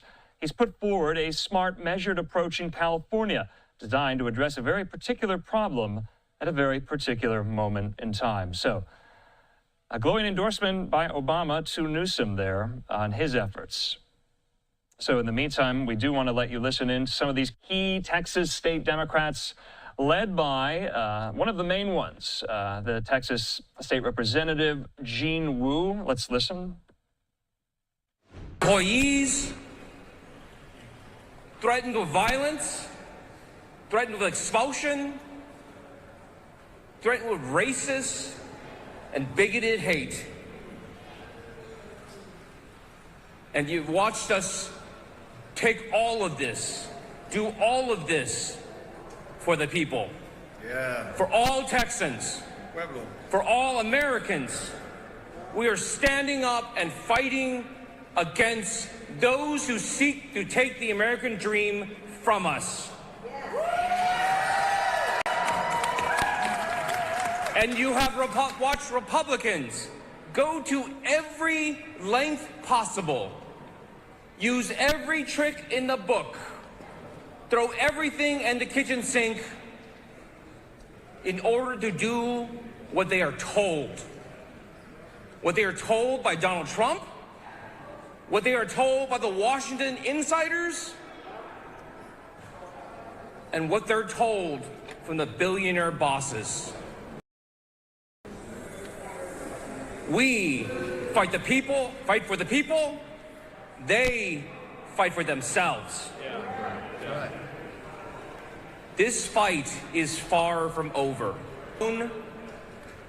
That we needed to come back. We have known. Now that we know what the courts are thinking, that we have an idea of what they'll do, that our best shot is in the courts. This part of the fight is over, but it is merely the first chapter. The fight for the American way, the fight for the American dream, the fight for all of us to live simple but honorable and dignified lives will go on much longer. The entire nation in the last few weeks suddenly realized that their votes do matter, that elections have consequences, that when they tell them that it doesn't matter who you vote for, it doesn't matter if you participate or not, and it doesn't matter if you speak up or not, they're being told that by people who seek to steal their power. And for 50 years, Republicans have quietly and slowly stolen everything that made America great. They have taken our great jobs. They have taken our education. And they have taken our health care. There is only one to take, and that is our power, our voice, our ability to shape our own future, our most precious right as Americans. And that is our right of self-determination, our right to control our own destiny and our own lives. This is not over. We will continue fighting.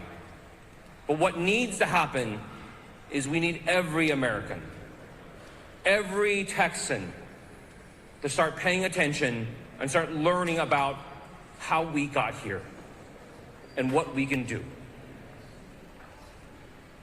This is far from over. In my heart, I know the American people will win, and we will see a bright day again.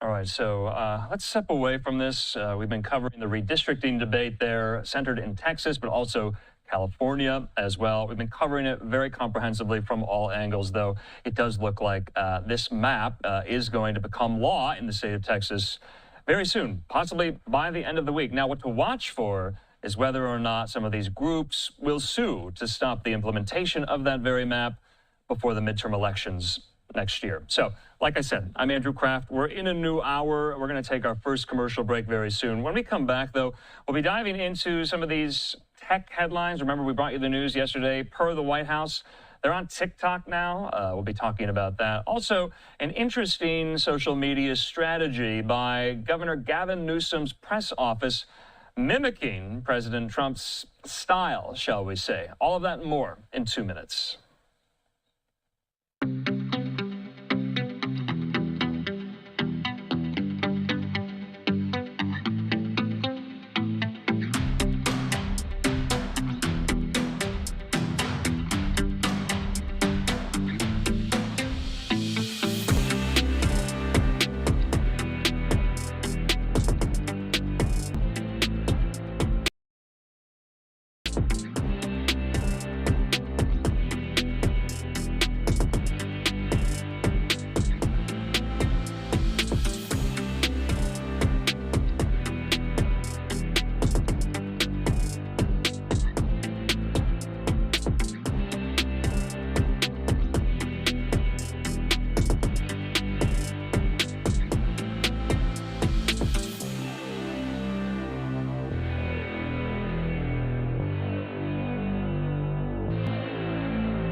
And welcome back here to Live Now from Fox. I'm Andrew Kraft. Well, the White House now on TikTok. It was official last night. There's the post saying, follow the White House on TikTok, that America is back. This as we approach a September 17th deadline where the delay of the extension to the delay of the law that would ban TikTok is going to be up. What will President Trump do on that very question? Fox News correspondent Marianne Rafferty with more details.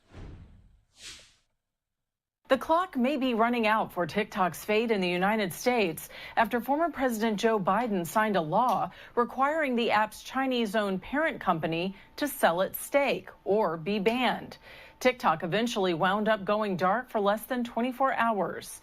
But extensions signed by President Donald Trump helped keep TikTok running while a potential sale was organized. September 17th, these laws come back into effect, and TikTok would theoretically be banned or be forced to be sold to a non-Chinese company. But with another sale deadline less than a month away, national security experts say many lawmakers on Capitol Hill still have concerns surrounding TikTok's current owner. That TikTok is owned by a Chinese company, and that TikTok therefore might give private data of users to the Chinese government, and they're required to by Chinese intelligence law. Experts also cite examples of how people's data was compromised on other social media sites in the past. You can think about Facebook and the Cambridge Analytica scandal, which showed that Russian disinformation campaigns were using Facebook, and so that we have a precedent here for that. And while elected officials on the app may have more to worry about when it comes to possible surveillance, the White House just started its own TikTok account this week, causing questions to swirl about the app's existence in the future. Meanwhile, more states are taking action against TikTok, with Minnesota lawmakers suing the app this week to prey on young people. Marianne Rafferty, Fox News. Marianne, thanks so much. So bringing into the conversation, the host of the Brad versus Everyone podcast and Steamboat Institute Blankly fellow, our friend Brad Palumbo. He joins me. Brad, good to see you here.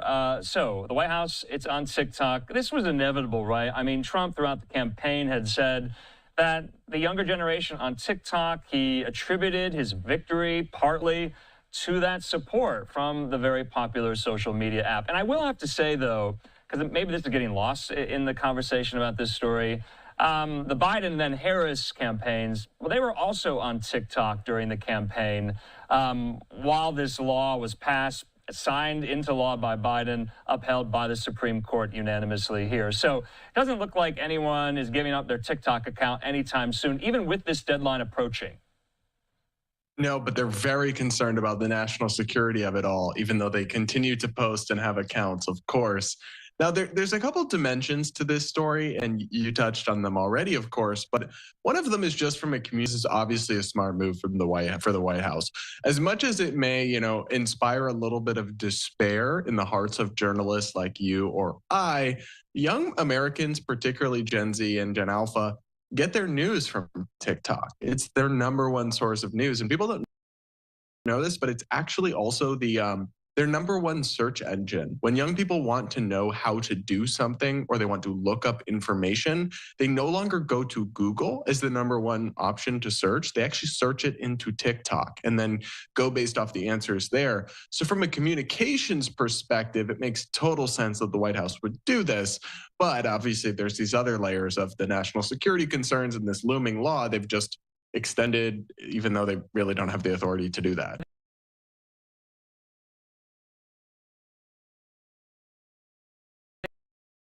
There are two concerns with this story. That one there, especially traditional conservatives, upholding the rule of law,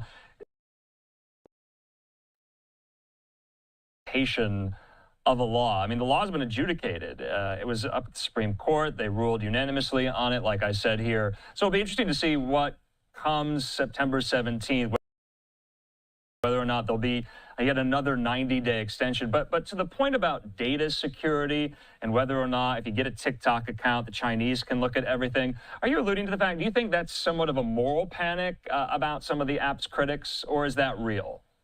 Well, even in the package that you played, it's always been based in largely hypothetical concerns about what TikTok or its parent company ByteDance could do rather than things they actually have done.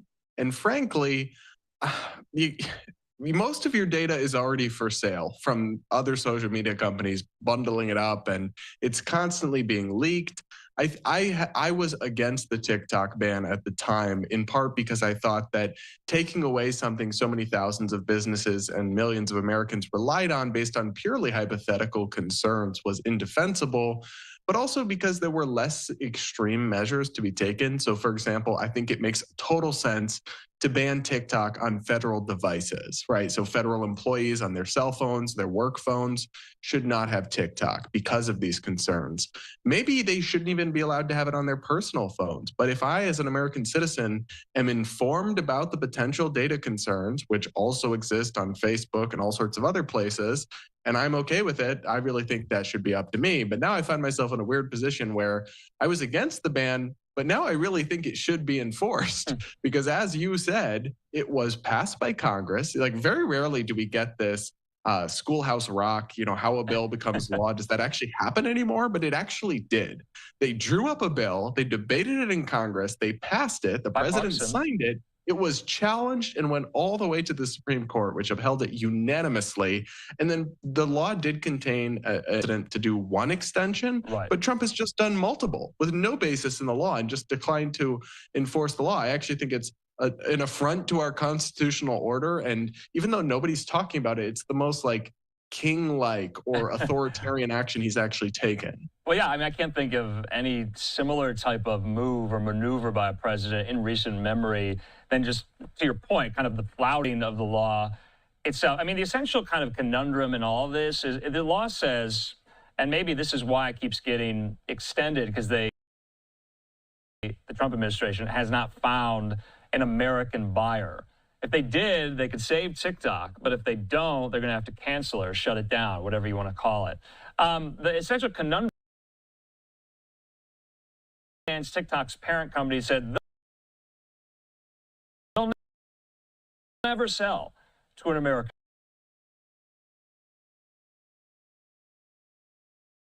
Ban, but then a lot of its defenders later said it's not a ban. We're just forcing them to sell it, and it's only banned if they refuse to.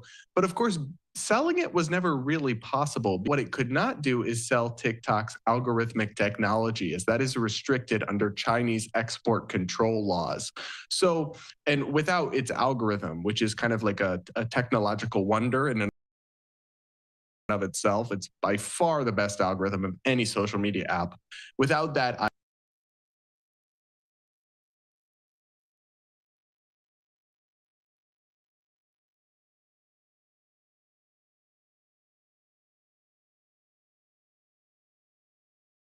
IP, I mean, TikTok is a husk of an asset. So the idea of a sale to an American owner was always, there was really no reason that China was ever going to agree with that. But now Trump doesn't want to be the one under whom it officially goes dark because he doesn't want to take the blame for that. But what is he going to do? Just keep doing extensions every couple of months, even though there's no basis for that? I don't understand the long game here. Yeah. Brad, while we have you, let's move from Washington to California briefly. Gorgeous Bay Area live look there. We got to talk about Governor Gavin Newsom's social media team and the posts that he has been making that are extremely similar.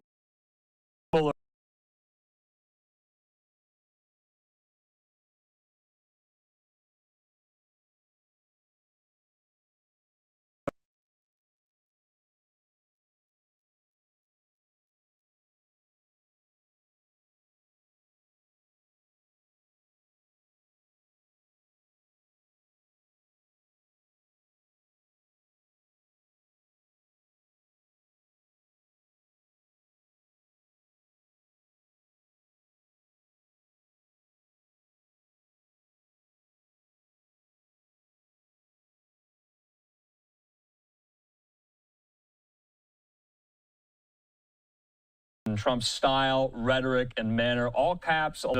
Let's just look at some of them here throughout the course of the last few days.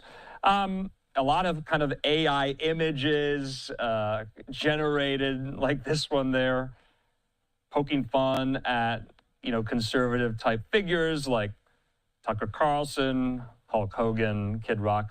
What's the strategy? What's the play here? Is this working? Is this... And he's also upsetting a lot of conservative critics. And that was part of the goal is one, to frame Newsom as, I'm a fighter, I can take on Trump. He clearly wants the 2028 Democratic presidential nomination. And he wants to be like dark woke, right? Like the opposite of kind of the traditional Democratic brand, but like, I'm the fighting liberal who can take on the fight. And then the reason that I have actually gotten a little bit of a kick out of this is I listen, maybe call me old fashioned. I think character and seriousness and also in respect and dignity are things politicians should be held to account for, but that's just really not a factor in modern American politics. So Gavin Newsom has decided to do this, and maybe they don't get it, maybe they don't realize it, but like lots of conservative media personalities and Republican politicians have been lambasting how immature and stupid and undignified this is from Gavin Newsom. And it's like, he's literally imitating more. So that was the point, was to raise this dissonance on the modern right in highlighting that. I really do. Yeah, I mean, he's holding up a mirror to that. But I have to ask, you know, historically speaking, when people in politics try to replicate anything Trump does, it doesn't end well. It ends pretty badly for them. Yeah, that is absolutely true. I guess what you could say is that nobody has committed to the bit this hard yet, right? They've tried to be a little Trumpy. Newsom is just, he's going all in. So maybe the thing that Gavin Newsom has that some of those other people don't is literally zero underlying beliefs or principles. So he has a lot of what you could call political flexibility. You could also call it like pure ambition and no actual principles, but he can adapt with the political winds in a way where, listen, I really think the Gavin Newsom that ends up running in 2028 could be completely alien in many ways to what you would expect, or even what he was 5 years ago. He will, I think, and then he's, you know, he's handsome, he's charismatic, he's got a beautiful family. I think he's a formidable candidate. He's media savvy, I really do. But that flexibility, well, as much as I find it personally, you know, very objectionable, because I tend to think our leaders should actually believe things. Yeah. That flexibility is a massive political asset. Trump has shown us that over the years. So you're saying, final word, maybe in 5 years, he would be the Democratic mirror image of Trump himself, maybe? Yeah, I think he could do it. I think he could actually meet the moment, but as bleak as that moment may be. Brad Palumbo, we'll leave it at that. Good to see you. Talk soon. Thanks. Okay, in the meantime here, had to get all of that in. My colleague Austin Westfall, he's going to take up that subject a little bit later on tonight, but we still have a lot more this hour. We'll see you in 2 minutes.